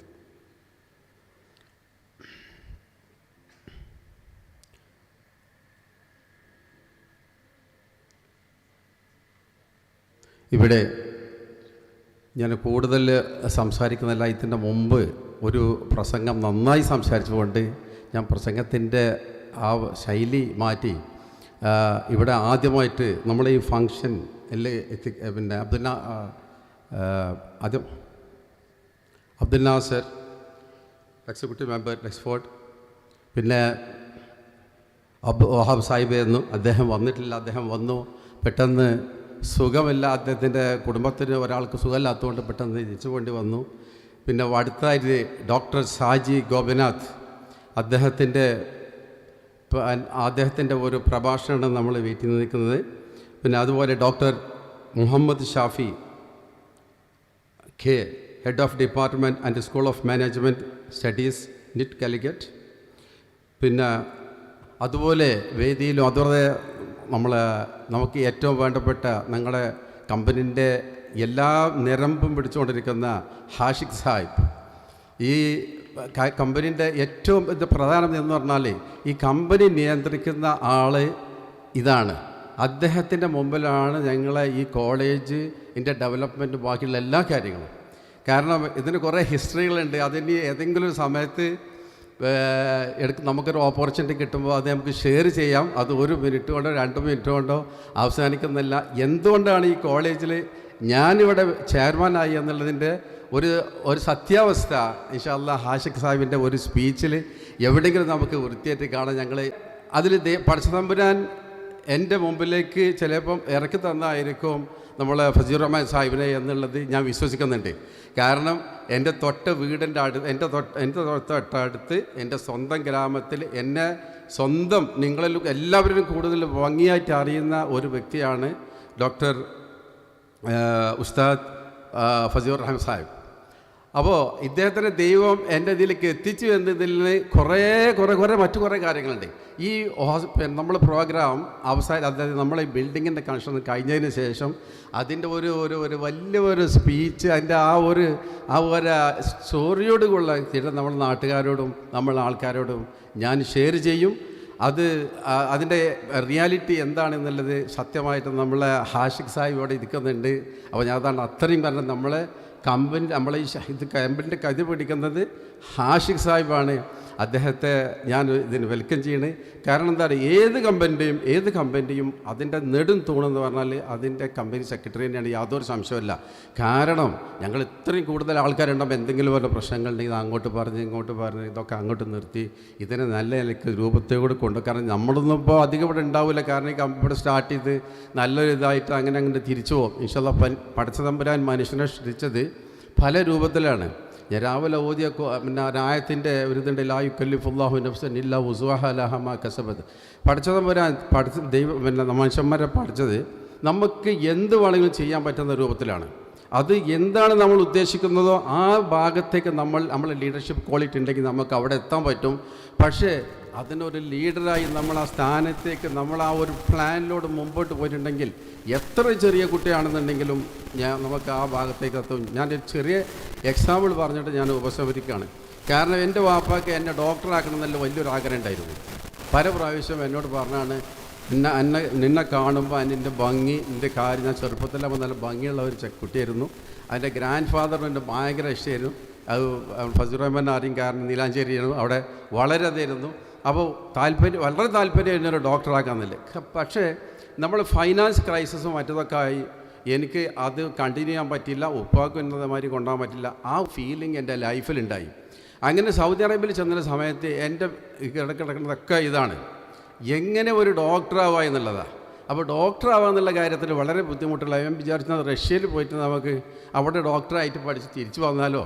അപ്പോൾ പിന്നെ ഞാൻ വിചാരിച്ചു പിന്നെ എങ്ങനെയാണ് നമ്മളെ ഫാമിലി ബാക്കിയുള്ള കാര്യങ്ങളൊക്കെ തിരിച്ച് പോവുക എന്നുള്ള അങ്ങനെ ഒരു ചിന്തിച്ചു.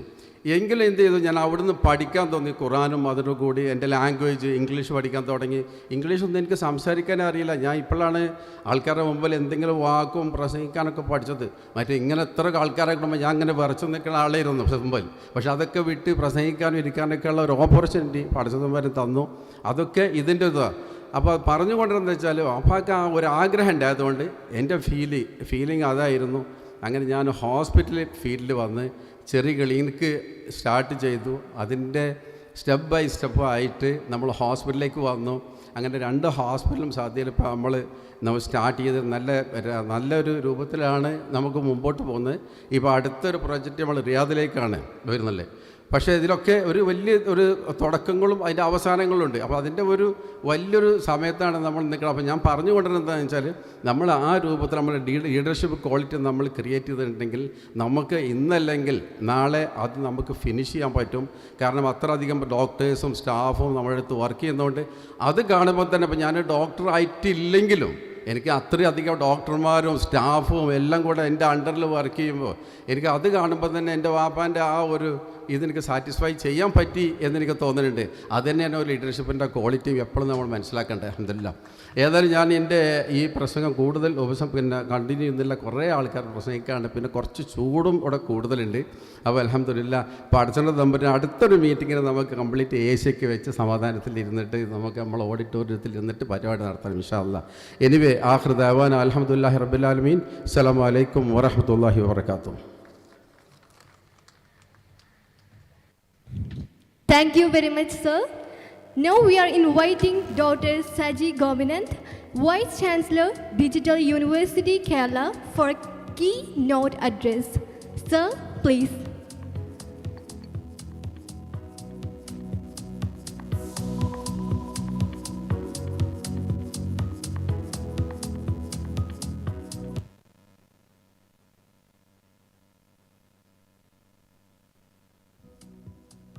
പ്രിയപ്പെട്ടവരെ, നമ്മുടെ ഈ സെഷനിൽ സുപ്രധാനമായ 2 ടോക്ക്, 2 ഇൻട്രാക്ഷൻ നടക്കാനിരിക്കുകയാണ്.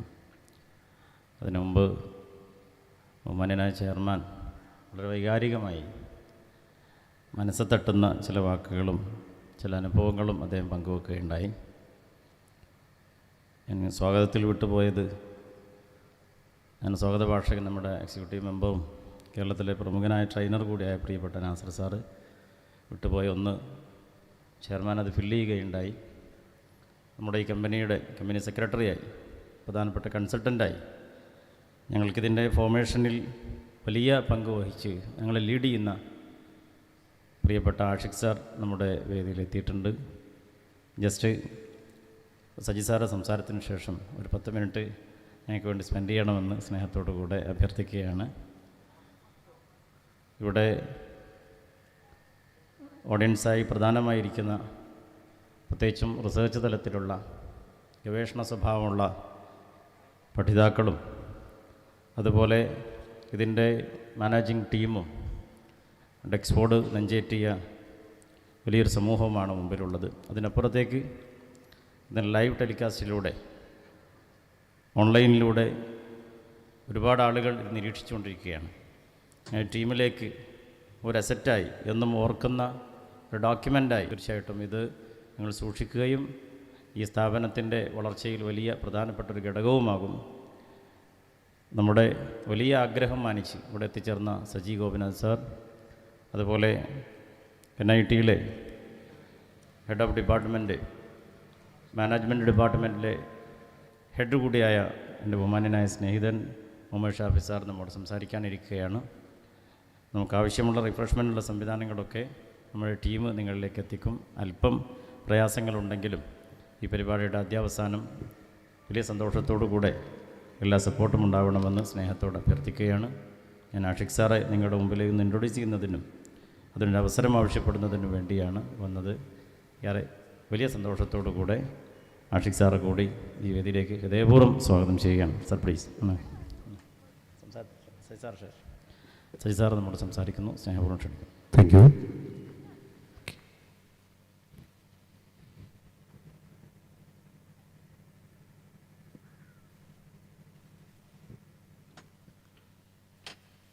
ഡിജിറ്റൽ യൂണിവേഴ്സിറ്റി കേരളയുടെ vice chancellor doctor Saji Gopinath sir ഈ സെഷനിലെ മുഖ്യ പ്രഭാഷണം നടത്തുന്നു. സാദരം ക്ഷണിക്കുന്നു.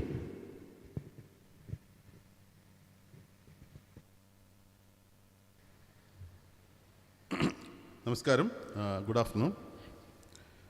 Respected Chairman of Duxford Edu Park, Sri VP Muhammad Ali, ഡക്സ്ഫോർഡ് ഫാമിലിയിലെ മറ്റ് വിശിഷ്ട വ്യക്തികളെ, എൻ്റെ പ്രിയ സുഹൃത്ത് ഡോക്ടർ ഷാഫി, മറ്റ് പ്രമുഖ വ്യക്തിത്വങ്ങളെ, ആദ്യമായിട്ട് ഇന്ന് ഇവിടെ തുടക്കം കുറിക്കുന്ന ഡക്സ്ഫോർഡ് എഡ്യു പാർക്കിൻ്റെ ജേർണിക്ക് എല്ലാവിധ ആശംസകളും നേരുകയാണ്. ശ്രീ നാസർ തുടക്കത്തിൽ പറഞ്ഞതുപോലെ നമ്മുടെ വിദ്യാഭ്യാസ മേഖലയിൽ സമൂലമായ കുറേ മാറ്റങ്ങൾ വരേണ്ട സമയം അതിക്രമിച്ചിരിക്കുകയാണ്. അതിൻ്റെ നാന്ദിയായിരിക്കും, അതിനു വേണ്ടിയിട്ടുള്ള ചലനാത്മകമായ ഒരു പ്രസ്ഥാനമായിട്ടായിരിക്കും ഡക്സ്ഫോർഡ് എഡ്യു പാർക്ക് വരുന്നത് എന്നത് വളരെ സന്തോഷമുള്ള കാര്യമാണ്. ഒരുപക്ഷെ ഏറ്റവും ഉചിതമായ ഒരു സമയത്താണ് ഇത് തുടക്കം കുറിക്കുന്നതെന്ന് വേണമെങ്കിൽ പറയാം. കാരണം ഇവിടെ ഇരിക്കുന്ന ഒരുപാട് പേര് ബിസിനസ് മേഖലയിലുള്ളവരാണ് എന്നെനിക്കറിയാം. നമ്മളൊരു 10 20 കൊല്ലത്തിൽ 25 കൊല്ലത്തിന് മുമ്പ് 90കളിൽ പോവുകയാണെങ്കിൽ, 90കളിൽ പോവുകയാണെങ്കിൽ നമുക്ക് ബിസിനസ് മേഖലയിലും വ്യവസായ മേഖലയിലും ഇന്ത്യയിൽ ഏറ്റവും കൂടുതൽ മാറ്റം വന്നൊരു സമയമായിരുന്നു. 90കളിൽ ലിബറലൈസേഷൻ വന്നപ്പോൾ നമ്മുടെ വ്യവസായങ്ങളും നമ്മുടെ ബിസിനസ്സും എങ്ങനെ മാറിയെന്ന് അന്ന് അത് ചെയ്തിരുന്ന ആൾക്കാർക്ക് അറിയാം. അല്ലെങ്കിൽ അതിന് മുമ്പേ ചെയ്തിരുന്ന ആൾക്കാരോട് ചോദിച്ചു കഴിഞ്ഞാലും അറിയാൻ പറ്റും എന്തൊക്കെ വിഷമങ്ങളായിരുന്നു അവർ ഒരു ബിസിനസ് നടത്തുവാൻ ഇന്ത്യയിൽ, പ്രത്യേകിച്ചൊരു ഇൻഡസ്ട്രി നടത്തുവാൻ ശ്രമിച്ചിരുന്നതെന്ന്. ഒരു ടെലിഫോൺ കിട്ടാൻ വേണ്ടിയിട്ട് ഒരുപക്ഷെ 3 കൊല്ലം വെയിറ്റ് ചെയ്യുക, ഒരു കാറ് കിട്ടാനായിട്ട് 10 കൊല്ലം വെയിറ്റ് ചെയ്യുക, ഒരു സ്കൂട്ടർ കിട്ടാൻ വേണ്ടിയിട്ട് MLAയുടെയും MP യുടെയും റെക്കമെൻഡേഷൻ വേണ്ടി വരിക. ഇങ്ങനെ ഒരു കാലത്തായിരുന്നു നമ്മൾ ഒരിക്കൽ ജീവിച്ചിരുന്നത്. ഒരുപക്ഷെ ഇന്നത്തെ പുതുതലമുറയോട് ഇത് പറയുകയാണെങ്കിൽ, നേരെ പോയൊരു മൊബൈൽ ഫോൺ വാങ്ങിക്കുന്ന ഒരാളോട് ഒരു ടെലിഫോൺ കിട്ടാൻ വേണ്ടി ആൾക്കാർ മാസങ്ങളോളം അല്ലെങ്കിൽ വർഷങ്ങളോളം കാത്തിരുന്നു എന്നും നമ്മുടെ ഏറ്റവും പ്രമുഖനായ ആൾക്കാരുടെ റെക്കമെൻഡേഷൻ ഉണ്ടെങ്കിലേ കിട്ടുള്ളൂ എന്ന് പറഞ്ഞു കഴിഞ്ഞാൽ ആരും വിശ്വസിക്കില്ല. അപ്പോൾ അന്ന് നടന്നിരുന്നത് വ്യവസായ മേഖലയെയും ബിസിനസ് മേഖലയെയും എല്ലാം ഒരു പർട്ടിക്കുലർ പോളിസി, പല പോളിസികളും പല റെഗുലേഷൻ കൊണ്ടും നമ്മൾ കണ്ടെയ്ൻ ചെയ്ത് വെക്കുകയായിരുന്നു. അതിൻ്റെതായ കാരണങ്ങളും റീസണും ഉണ്ടാവും, ഞാൻ അതിലേക്ക് പോകുന്നില്ല. അതൊരു പൊളിറ്റിക്കൽ ഡിബേറ്റ് അല്ലെങ്കിൽ പൊളിറ്റിക്കൽ ഡിസ്കഷനിലേക്ക് പോകുന്നൊരു കാര്യമാണ്. പക്ഷേ 90-കൾക്ക് മുമ്പേ നമുക്കുണ്ടായിരുന്ന ഒരു വലിയ ചേഞ്ച് എന്ന് പറയുന്നത് നമ്മുടെ റെഗുലേറ്ററി സിസ്റ്റം എന്ന് പറയുന്നത്, ബിസിനസ്സിനെ കൺട്രോൾ ചെയ്യുന്ന റെഗുലേറ്ററി സിസ്റ്റം വളരെ വളരെ സ്ട്രോങ് ആയിരുന്നു. ഇന്ന് അതേപോലെയുള്ള ചേഞ്ചാണ് എഡ്യൂക്കേഷൻ മേഖലയിലുള്ളത്. ഒരുപക്ഷെ എഡ്യൂക്കേഷൻ മേഖലയിൽ പ്രവർത്തിക്കുന്ന ആൾക്കാർക്കറിയാം, ഇന്ന് എഡ്യൂക്കേഷൻ മേഖല എക്സ്ട്രീംലി റെഗുലേറ്റഡ് ആയിട്ടുള്ളൊരു മേഖലയാണ്. പല കാര്യങ്ങളും നമുക്ക് ചെയ്യാൻ കഴിയില്ല. നമ്മൾ ഉദ്ദേശിപ്പോൾ കുറച്ച് കാലത്തിന് മുമ്പ് വരെ കാലിക്കറ്റ് യൂണിവേഴ്സിറ്റിൻ്റെ ഒരു എക്സാമ്പിളാണ്. ഇപ്പം ഡോക്ടർ നാസർ പറഞ്ഞൊരു ഇമ്പോർട്ടൻറ്റ് പോയിൻ്റാണ്. അതായത് എന്തുകൊണ്ടാണ് വിദ്യാർത്ഥികൾ പഠിച്ചിറങ്ങുമ്പോൾ സ്കില്ലുണ്ടാവാതിരിക്കുന്നത് എന്ന്. കാരണം കോളേജുകൾ പലപ്പോഴും ഫോക്കസ് ചെയ്യുന്നത് നോളജിനാണ്. അപ്പോൾ സ്കില്ലിന് നമ്മൾ അഡീഷണൽ കോഴ്സ് ചെയ്യണം. അങ്ങനെ ഒരു അഡീഷണൽ കോഴ്സ് കോഴിക്കോട് യൂണിവേഴ്സിറ്റിയിൽ, കാലിക്കറ്റ് യൂണിവേഴ്സിറ്റി കോളേജ് ചെയ്ത് കഴിഞ്ഞാൽ ആ കോളേജിനെ ഡീബാർ ചെയ്യുന്ന ഒരു കാലം നമുക്ക് അത്ര വിദൂരമൊന്നും അല്ലായിരുന്നു, അടുത്ത കാലം വരെ ഉണ്ടായിരുന്നു. ഇന്ന് ന്യൂ എഡ്യൂക്കേഷൻ പോളിസിയുടെ കാലത്ത് ഇതെല്ലാം മാറുകയാണ്. അപ്പോൾ ഇവിടെ ഒരു വലിയൊരു മാറ്റം, ഇന്നലെ വരെ വിചാരിച്ചതുപോലെ അല്ല NEP നമ്മുടെ മുമ്പിൽ വിഭാവനം ചെയ്യുന്നത്. NEPയുടേതായിട്ടുള്ള നെഗറ്റീവ്സ് ഉണ്ടാവാം, അതിനുവേണ്ടിയുള്ള ചലഞ്ചസ് ഉണ്ടാവും, അതൊന്നും ഞാനിവിടെ ചർച്ച ചെയ്യാൻ ഉദ്ദേശിക്കുന്നില്ല. ആർക്കെങ്കിലും ചോദ്യങ്ങളുണ്ടെങ്കിൽ നമുക്ക് പറയാം. പക്ഷേ NEP കൊണ്ടുവരുന്ന ഒരു മാറ്റം എന്ന് പറയുന്നത്, എന്തായിരുന്നു ലിബറലൈസേഷൻ നമ്മുടെ മുമ്പിൽ കൊണ്ടുവന്ന മാറ്റം, അതേപോലെ ഒരു മാറ്റമാണ്. ഇനി നമ്മൾ നോക്കുകയാണെങ്കിൽ ലിബറലൈസേഷൻ വന്നതുകൊണ്ട് എല്ലാവരും നന്നായില്ല, അല്ലെങ്കിൽ എക്കണോമിക് ഒരു ഓപ്പൺ അപ്പ് ചെയ്തതുകൊണ്ട് എല്ലാവരും നന്നായില്ല. നമ്മുടെ ചുറ്റുമുള്ള പല ബിസിനസ്സുകളും അതുകൊണ്ട് തകർന്നു പോയിട്ടുണ്ട്. നമ്മുടെ മുമ്പിലുള്ള പല പബ്ലിക് സെക്ടർ ഓർഗനൈസേഷൻസ് അതോടുകൂടി ഇന്ന് നമ്മൾ ഒരുപക്ഷെ HMT ഒരു ക്ലാസിക് എക്സാമ്പിളാണ്, നമുക്കറിയാവുന്ന ഒരു കമ്പനിയായിരുന്നു. ഇന്ന് HMT എന്ന് പറയുന്ന ആർക്കും ഒരുപക്ഷെ കേൾക്കാൻ വളരെ വളരെ തുലവും കേൾക്കുന്ന ഒരു കമ്പനിയാണ്. നമ്മുടെ നാട്ടിലെ പല പബ്ലിക് സെക്ടർ കമ്പനികളും ആ ഒരു ലിബറലൈസേഷൻ അതിനെ മാനേജ് ചെയ്യാൻ പറ്റാതെ മാറുകയുണ്ടായി. ഇതേ മാറ്റം വിദ്യാഭ്യാസ മേഖലയിലും ഉണ്ടാവും. ഇന്ന് വിദ്യാഭ്യാസ മേഖലയിൽ വളരെ പ്രശസ്തമായി നിൽക്കുന്ന പല സ്ഥാപനങ്ങളും മാറിയില്ല എന്നുണ്ടെങ്കിൽ അവരെ കാലം മാറ്റും, അല്ലെങ്കിൽ അവയെ കാലം വിസ്മൃതിയിലേക്ക് തള്ളിക്കളയും. ഇതായിരുന്നു നമ്മൾ ബിസിനസ് മേഖലയിൽ നിന്ന് പഠിച്ചത്. അതേപോലെയുള്ളൊരു ചലഞ്ച് നമ്മുടെ മുമ്പിൽ വരികയാണ്. അപ്പോൾ when you are thinking about future of education എന്ന് നമ്മൾ ഇന്ന് ചിന്തിക്കുമ്പോൾ നമ്മൾ ആദ്യമായിട്ട് മനസ്സിൽ വയ്ക്കേണ്ടത് നമ്മുടെ ചുറ്റും വരുന്ന വളരെ ഫാസ്റ്ററായിട്ടുള്ള മാറ്റമാണ്. ആ മാറ്റം ഒരുപക്ഷെ നമ്മൾ ഉൾക്കൊണ്ടിട്ടേ ഉണ്ടാവില്ല, കാരണം അത്ര വലിയൊരു മാറ്റമാണ് നമ്മുടെ മുമ്പിൽ വരുന്നത് എന്നതാണ്. ഇതിനെ 3 ഘടകങ്ങളായിട്ട് നമുക്ക് തിരിക്കാം. ലോകത്തിലുണ്ടാവുന്ന മാറ്റങ്ങൾ, നമ്മുടെ ഇന്ത്യയിലുണ്ടാവുന്ന മാറ്റങ്ങൾ, നമ്മുടെ സംസ്ഥാനത്തിലുണ്ടാവുന്ന മാറ്റങ്ങൾ. ഈ 3 തലത്തിൽ നമ്മൾ നോക്കുകയും അവിടെ എങ്ങനെ നമുക്ക് എക്സൽ ചെയ്യാൻ പറ്റും, അത് വ്യക്തികൾക്കാവാം, അല്ലെങ്കിൽ സ്ഥാപനങ്ങൾക്കാവാം, എഡ്യൂപാർക്ക് പോലെയുള്ള പുതുതായിട്ട് വരുന്ന സ്ഥാപനങ്ങൾക്കാവാം. കാരണം പുതിയൊരു സ്ഥാപനത്തിനുള്ള ഏറ്റവും വലിയ അഡ്വാൻറ്റേജ് ഒരു ബാഗേജ് ഇല്ല എന്നതാണ്. അതുകൊണ്ട് തന്നെ അവർക്ക് വളരെ പെട്ടെന്ന് മുമ്പിലേക്ക് പോകാൻ കഴിയും. ഇതൊക്കെ എല്ലാം ആവാം. അപ്പോൾ എന്തൊക്കെയാണ് ഈ മാറ്റങ്ങൾ എന്ന് പറയുന്നത്? ഇപ്പോൾ ലോകത്തിലുണ്ടാവുന്ന മാറ്റങ്ങൾ നമുക്കറിയാവുന്നതുപോലെ പാൻഡമിക്, നമ്മുടെ ജീവിതത്തിനെ മാറ്റിമറിച്ച ഒരു പാൻഡമിക് ഒരുപാട് മാറ്റങ്ങൾ നമ്മുടെ മുമ്പ് കൊണ്ടുവന്നു. അതിൻ്റെ ഏറ്റവും വലിയൊരു മാറ്റം വന്നത് വിദ്യാഭ്യാസ മേഖലയിലാണ്. അന്ന് വരെ ഒരു പക്ഷേ നമ്മൾ ഒരിക്കലും വിചാരിച്ചിരുന്നില്ല ഒരു ക്ലാസ് റൂം എന്ന് പറയുന്നത് ഒരു റിമോട്ടായിട്ട് ചെയ്യാൻ കഴിയുന്നവയാണ് എന്ന് നമ്മൾ ഒരിക്കലും വിചാരിച്ചിരുന്നില്ല. ഇൻഫാക്റ്റ് കോഴിക്കോട് IIM-ൽ ഞാൻ എൻ്റെ കൂടുതൽ സമയവും സ്പെൻഡ് ചെയ്തത് കോഴിക്കോട് IIM-ലാണ്. കോഴിക്കോട് IIM-ൻ്റെ തുടക്കം മുതലുള്ള ഒരു അധ്യാപകനായിരുന്നു. കോഴിക്കോട് IIM-ൽ ഞങ്ങൾ കോഴിക്കോട് IIM തുടങ്ങുന്ന സമയത്ത് ഒരു ബിസിനസ് സ്കൂളിൻ്റെ ഏറ്റവും വലിയ ആവശ്യമെന്ന് പറയുന്നത് ബിസിനസ്സുമായിട്ട് കണക്ട് ചെയ്യപ്പെടുക എന്നുള്ളതാണ്. നമ്മുടെ നാട്ടിൽ ബിസിനസ്സുമായിട്ട് കണക്ട് ചെയ്യാനുള്ള അവസരങ്ങളുണ്ടായില്ല. എക്സിക്യൂട്ടീവ് എഡ്യൂക്കേഷൻ പ്രോഗ്രാമുകൾ ചെയ്യാനുള്ള അവസരം ഉണ്ടായില്ല. കാരണം ഒരു ബോംബെയിൽ നിന്നോ ഡൽഹിയിൽ നിന്നോ ഒരാൾക്ക് കോഴിക്കോട് വന്ന് ഒരു കോഴ്സ് അറ്റൻഡ് ചെയ്ത് പോകണമെന്നുണ്ടെങ്കിൽ 2-3 ദിവസത്തിൻ്റെ സമയം വേസ്റ്റ് ഉണ്ട്. അങ്ങനെയാണ് 2000 തന്നെ ഇന്ന് നമ്മളെല്ലാവരും ഫെമിലിയർ ആയിട്ടുള്ള എഡ്യൂക്കേഷണൽ ടെക്നോളജി എന്ന് പറയുന്നത്, അതായത് റിമോട്ട് എഡ്യൂക്കേഷൻ ടെക്നോളജി എന്നുള്ളത് IIM നമ്മൾ പ്രാവർത്തികമാക്കുകയുണ്ടായി. പക്ഷേ അത് ലോകത്ത് പല ചെറിയ ചെറിയ സ്ഥലങ്ങളിൽ മാത്രമേ ഉണ്ടായിരുന്നുള്ളൂ. പക്ഷേ ഈ കോവിഡ് സമയത്ത് നമുക്ക് അറിയാവുന്ന പോലെ വിദ്യാഭ്യാസ മേഖല വളരെ പെട്ടെന്ന് ഇതിലേക്ക് അഡോപ്റ്റ് ചെയ്യപ്പെട്ടു. ഇന്ന് ഒരു വിദ്യാർത്ഥിക്ക് അവരെന്ത് പഠിക്കാൻ വേണമെങ്കിലും ഉള്ള അവസരം അവരുടെ മുമ്പിലുണ്ട്. ഒരു സ്ഥാപനത്തിന് ആ വിദ്യാർത്ഥിക്ക് ഏറ്റവും നല്ല എഡ്യൂക്കേഷൻ കൊടുക്കണമെന്നുണ്ടെങ്കിൽ അതിനുവേണ്ടിയുള്ള എല്ലാ 100% അധ്യാപകരെ അവരുടെ കയ്യിൽ കൊണ്ടുവരണമെന്നില്ല. അവർക്ക് ലോക നിലവാരത്തിലുള്ള കോഴ്സുകൾ അവരുടെ പ്രോഗ്രാമിലേക്ക് ആക്സസ് ചെയ്യാനുള്ള അവസരമുണ്ട്. ഈവൻ UGC പോലും 30 മുതൽ 70% വരെ കോഴ്സ് കണ്ടൻറ്റ് ബ്ലെൻഡഡ് ലേണിംഗ് എന്നുള്ള മോഡൽ ചെയ്യാനുള്ള അവസരമുണ്ട്. അപ്പോൾ ഫോർ എക്സാമ്പിൾ നാളെ ഇപ്പോൾ കാളികാവിലാണ്, അല്ലെങ്കിൽ കുറച്ച് റിമോട്ടായിട്ടുള്ള ഏരിയയാണ്, അതുകൊണ്ട് നമുക്ക് ഏറ്റവും പുതിയ മേഖലയിലുള്ള കോഴ്സ് നടത്താനുള്ള ഒരു അധ്യാപകനെ കിട്ടുമോ എന്നുള്ളൊരു പേടിയുടെ ആവശ്യമേ ഇല്ല. കാരണം നിങ്ങൾക്ക് ചെയ്യാവുന്നത് നിങ്ങളുടെ കോഴ്സിൽ ഹാർവാർഡ് യൂണിവേഴ്സിറ്റിയുടെയോ പ്രിൻസ്റ്റൺ യൂണിവേഴ്സിറ്റിയുടെയോ വാട്ടർ യൂണിവേഴ്സിറ്റിയുടെയോ പ്രൊഫസേഴ്സിൻ്റെ കണ്ടൻറ്റ്, അവരുടെ ക്ലാസ്സുകൾ 0 കോസ്റ്റിൽ, ഞാൻ എഗെയിൻ പറയുന്നു 0 കോസ്റ്റിൽ കൊണ്ടുവരാൻ കഴിയുമെന്നുള്ളതാണ്. ഇങ്ങനെയുള്ള അവസരങ്ങൾ ഉപയോഗിച്ചില്ല എന്നുണ്ടെങ്കിൽ നമ്മൾ വീണ്ടും പഴയതുപോലെ ചെയ്യുകയാണ്. ആ മാറ്റമാണ് നമ്മൾ ഉൾക്കൊള്ളേണ്ടത്. കാരണം ഇന്ന് നമ്മുടെ റെഗുലേഷൻ ഇത് അലോ ചെയ്യുന്നുണ്ട്, ഒരുപാട് പേര് അത് റെസിസ്റ്റ് ചെയ്യുന്നുണ്ട്. In fact I was giving A talk earlier. അപ്പോൾ ഒരു അധ്യാപകൻ ചോദിച്ചതാണ്, ഫറൂഖ് കോളേജിൽ ഒരു നല്ല ഫിസിക്സ് ടീച്ചറുണ്ട്, ഗുരുവായൂരപ്പൻ കോളേജിൽ ഉള്ള ഫിസിക്സ് ടീച്ചർ നല്ലതല്ല. അപ്പോൾ ഗുരുവായൂരപ്പൻ കോളേജിലെ കുട്ടി ഫറൂഖ് കോളേജിലെ ടീച്ചറിൻ്റെ എടുക്കുകയാണെങ്കിൽ ഈ ടീച്ചർ എന്ത് ചെയ്യും? അതിന് ഉത്തരം ആ ടീച്ചറിന് അവിടെ റിലവൻസ് ഇല്ല എന്ന് തന്നെയാണ്. ഇന്നലെ വരെ അങ്ങനെയല്ല, നമ്മൾ കുട്ടികളെ അടിമകളാക്കി നമ്മുടെ മുമ്പിൽ വയ്ക്കുകയായിരുന്നു. അതിൽ നിന്ന് മാറിയിട്ട് കുട്ടികൾക്ക് അവർക്കുള്ള അവസരം പ്രദാനം ചെയ്യുന്ന ഒരു പുതിയൊരു റെഷീമാണ് നമ്മുടെ മുമ്പിൽ വരുന്നത്. നമുക്കറിയാവുന്ന പോലെ ഏത് പോളിസി ചേഞ്ചും നേരെ ചെയ്യുകയും നേരെ ഇംപ്ലിമെൻ്റ് ചെയ്താൽ മാത്രമേ അതിന് പോസിറ്റീവ് ഉണ്ടാവുള്ളൂ. അവയ്ക്കുള്ള പ്രശ്നങ്ങളും അതിനോടൊപ്പം ഉണ്ട്. അത് നമുക്ക് പിന്നീട് വേണമെങ്കിൽ ആർക്കെങ്കിലും സംശയമുണ്ടെങ്കിൽ ഡിസ്കസ് ചെയ്യാം. പക്ഷേ പുതിയതായിട്ട് വരുന്ന ഒരു ഇൻസ്റ്റിറ്റ്യൂഷന് പ്രത്യേകിച്ച് ഉണ്ടാകുന്ന ഏറ്റവും വലിയ ചലഞ്ച് എന്ന് പറയുന്നത് റിസോഴ്സ് കൺസ്ട്രെയിൻ്റ് ആണ്. അത് റിസോഴ്സ് കൺസ്ട്രെയിൻ ഞാൻ പറയുന്നത് ഒരു ഫിനാൻഷ്യൽ റിസോഴ്സിൻ്റെ കാര്യമല്ല പറഞ്ഞത്, മറിച്ച് നമുക്ക് ഒരു 50 കൊല്ലം പഴക്കമുള്ള ഒരു ഇൻസ്റ്റിറ്റ്യൂഷനുമായിട്ട് എങ്ങനെ കോമ്പീറ്റ് ചെയ്യാൻ പറ്റും എന്നൊരു ചോദ്യം ചോദിച്ചു കഴിഞ്ഞാൽ അതൊരു ചലഞ്ചാണ്. ആ ചലഞ്ചിനെ അഡ്രസ്സ് ചെയ്യാൻ പറ്റുന്ന ഒരു എക്കോസിസ്റ്റം മൂവ്മെൻറ്റ് ഇപ്പോൾ നടക്കുന്നുണ്ട്. അത് അഡോപ്റ്റ് ചെയ്യുക എന്നതായിരിക്കണം ഒരുപക്ഷെ ഡക്സ്ഫോർഡ് എഡ്യൂ പാർക്കിൻ്റെ ഡക്സ്ഫോർഡ് എഡ്ജ് എന്ന് പറയുന്നതിലേക്കുള്ള കൊണ്ടുവരാനുള്ള കാര്യം. അതിൻ്റെ ഉദാഹരണം നമുക്കുണ്ട്. ഉദാഹരണമായിട്ട് നമ്മുടെ നാട്ടിൽ എത്രയോ യൂണിവേഴ്സിറ്റികളുണ്ട്. പക്ഷെ നമ്മളൊരു ടോപ്പ് 10 യൂണിവേഴ്സിറ്റികൾ എടുക്കുകയാണെങ്കിൽ കഴിഞ്ഞ ഒരു 50 കൊല്ലം അല്ലെങ്കിൽ 40 കൊല്ലമായിട്ട് അത് തന്നെയായിരിക്കും.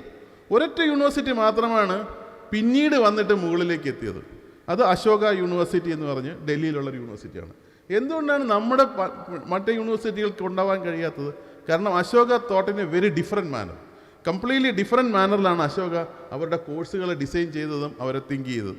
അതാണ് അവരെ മുമ്പിലേക്ക് എത്തിച്ചത്. അപ്പോൾ ഈ ഒരു മാറ്റം, ടെക്നോളജി കൊണ്ടുവരുന്നൊരു മാറ്റം നമ്മുടെ മുമ്പിലുണ്ട്. പക്ഷെ അതിനേക്കാൾ ഉപരിയായിട്ടൊരു മാറ്റം എന്ന് പറഞ്ഞാൽ നമുക്ക് കുറച്ചുകൂടി ഹിസ്റ്റോറിക്കലായിട്ട് പോകേണ്ട ആവശ്യമുണ്ട്. നമുക്ക് നമ്മുടെ വ്യവസായങ്ങൾ എങ്ങനെയാണ് വളർന്നത് എന്ന് നോക്കണം. ഒരു 100-200 കൊല്ലത്തിന് പഴക്കം പോവുകയാണെങ്കിൽ നമ്മുടെ വ്യവസായങ്ങളും നമ്മുടെ ഉൽപ്പാദനമെല്ലാം ചെറിയ മേഖലയിൽ ഒതുങ്ങിയിരുന്നു, ഗ്രാമങ്ങളിൽ ഒതുങ്ങിയിരുന്നു. അതിൽ നിന്ന് എത്രയാണോ എക്സസ് ഉണ്ടാവുന്നത് അത് നമ്മൾ മറ്റൊരു സ്ഥലത്തേക്ക് കൊണ്ട് വിൽക്കുന്നു.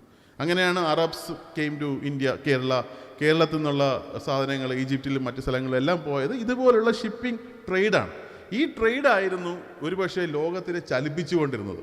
ഇന്നും നമ്മുടെ നാട്ടിലെ ഒരു നല്ലൊരു എക്കണോമിക് റിലേഷൻ ഈ ട്രേഡ് വഴിയാണ്. പക്ഷെ കഴിഞ്ഞ 100 കൊല്ലങ്ങളിൽ ഒരു മാറ്റം വന്നു. നമുക്ക് പെട്ടെന്ന് ഒരു സ്ഥലത്ത് നിന്ന് മറ്റൊരു സ്ഥലത്തേക്ക് പോകാനുള്ളൊരു കഴിവുണ്ടായി. അങ്ങനെ വന്നപ്പോൾ നമുക്ക് ഇന്ന് നമ്മൾ വിചാരിച്ചു കഴിഞ്ഞാൽ 3 മണിക്കൂർ കൊണ്ട് സൗദിയിലോ ഒമാനിലോ ഖത്തറിലോ അല്ലെങ്കിൽ ദുബായിലോ ഒക്കെ പോകാൻ കഴിയും. അതിനർത്ഥം suddenly you see that man power ഇല്ലാത്ത ഒരു കേപ്പബിലിറ്റി ഇല്ലാത്ത ഒരു സ്ഥലത്തിന് പോലും പെട്ടെന്ന് വികസിപ്പിക്കാൻ കഴിയും.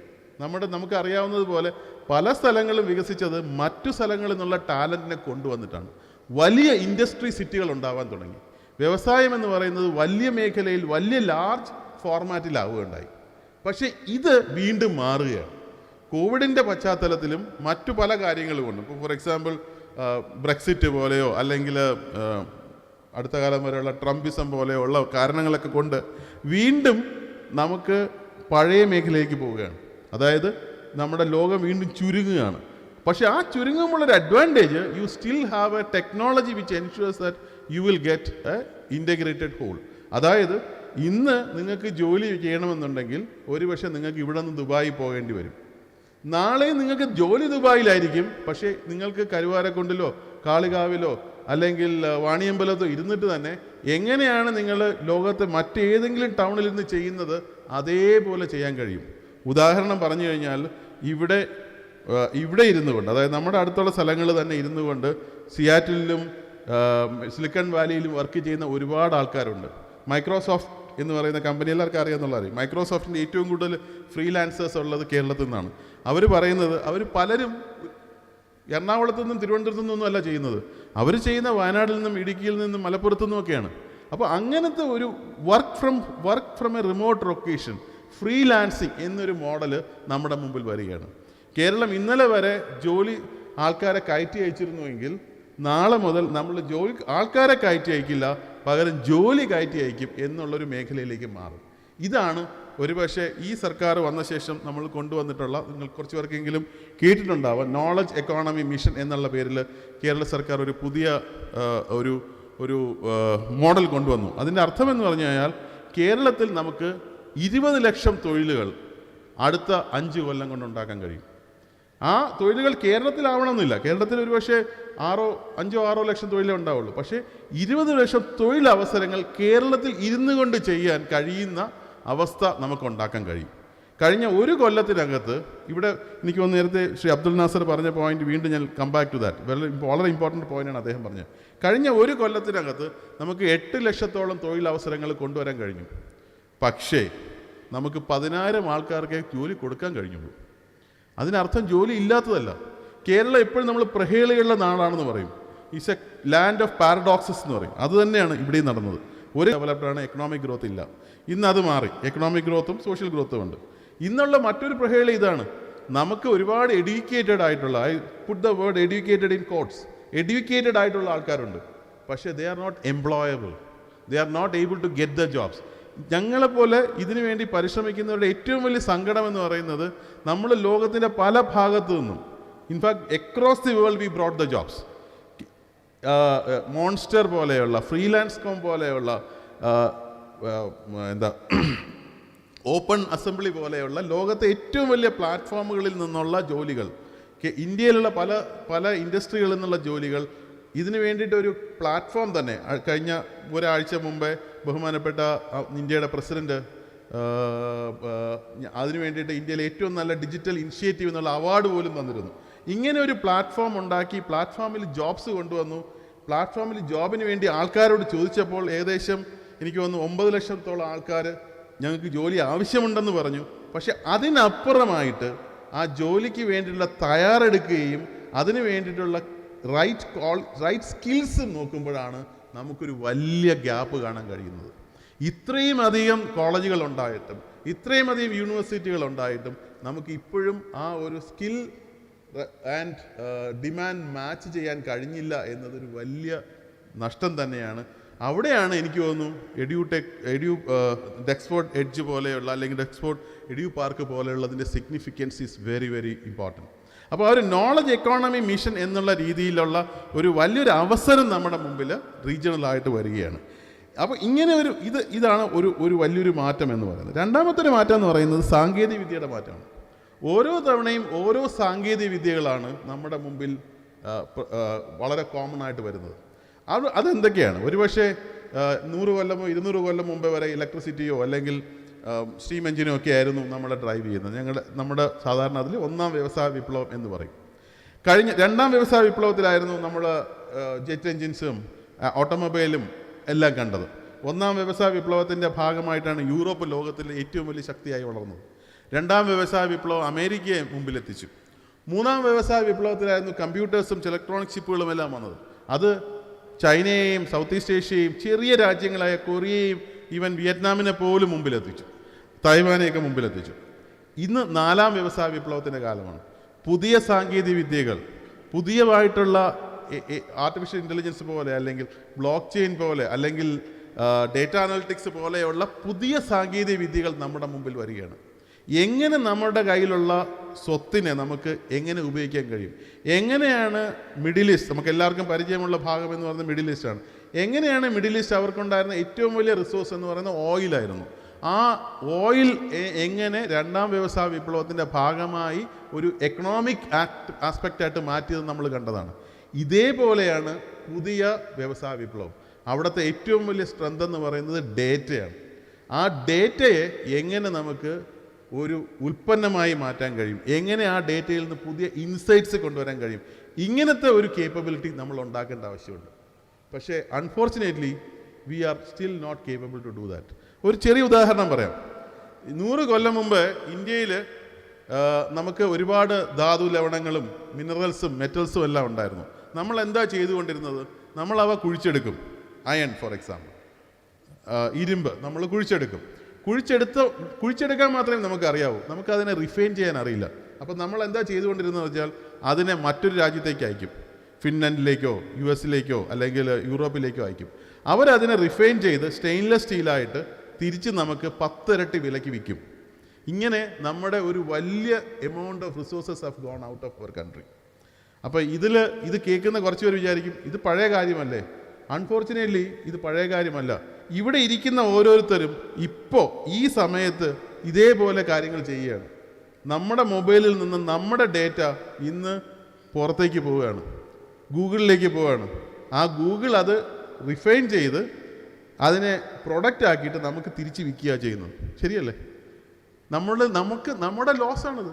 എന്തുകൊണ്ട് നമുക്കിത് ചെയ്യാൻ കഴിയുന്നില്ല?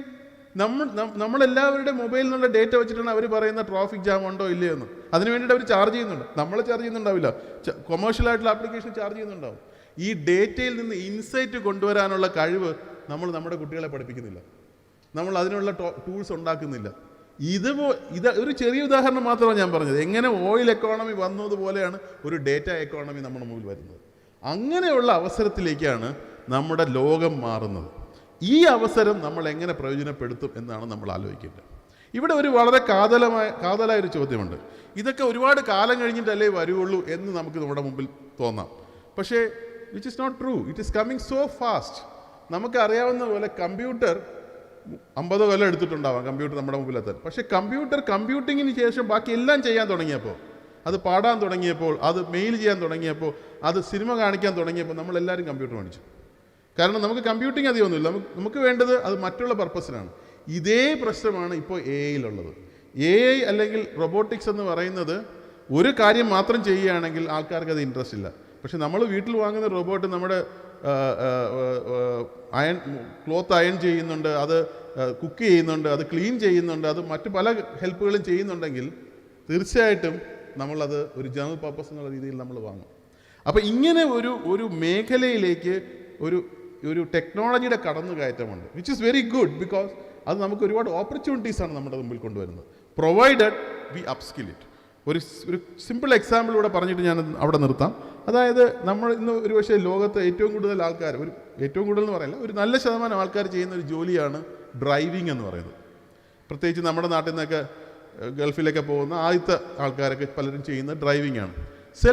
ഡ്രൈവർലെസ് കാറുകൾ വന്നു കഴിഞ്ഞാൽ ഡ്രൈവർ എന്ന് പറഞ്ഞ ജോലിക്ക് പ്രസക്തിയുണ്ടോ? കംപ്ലീറ്റ്ലി ആ ജോബ് പോവുകയാണ്.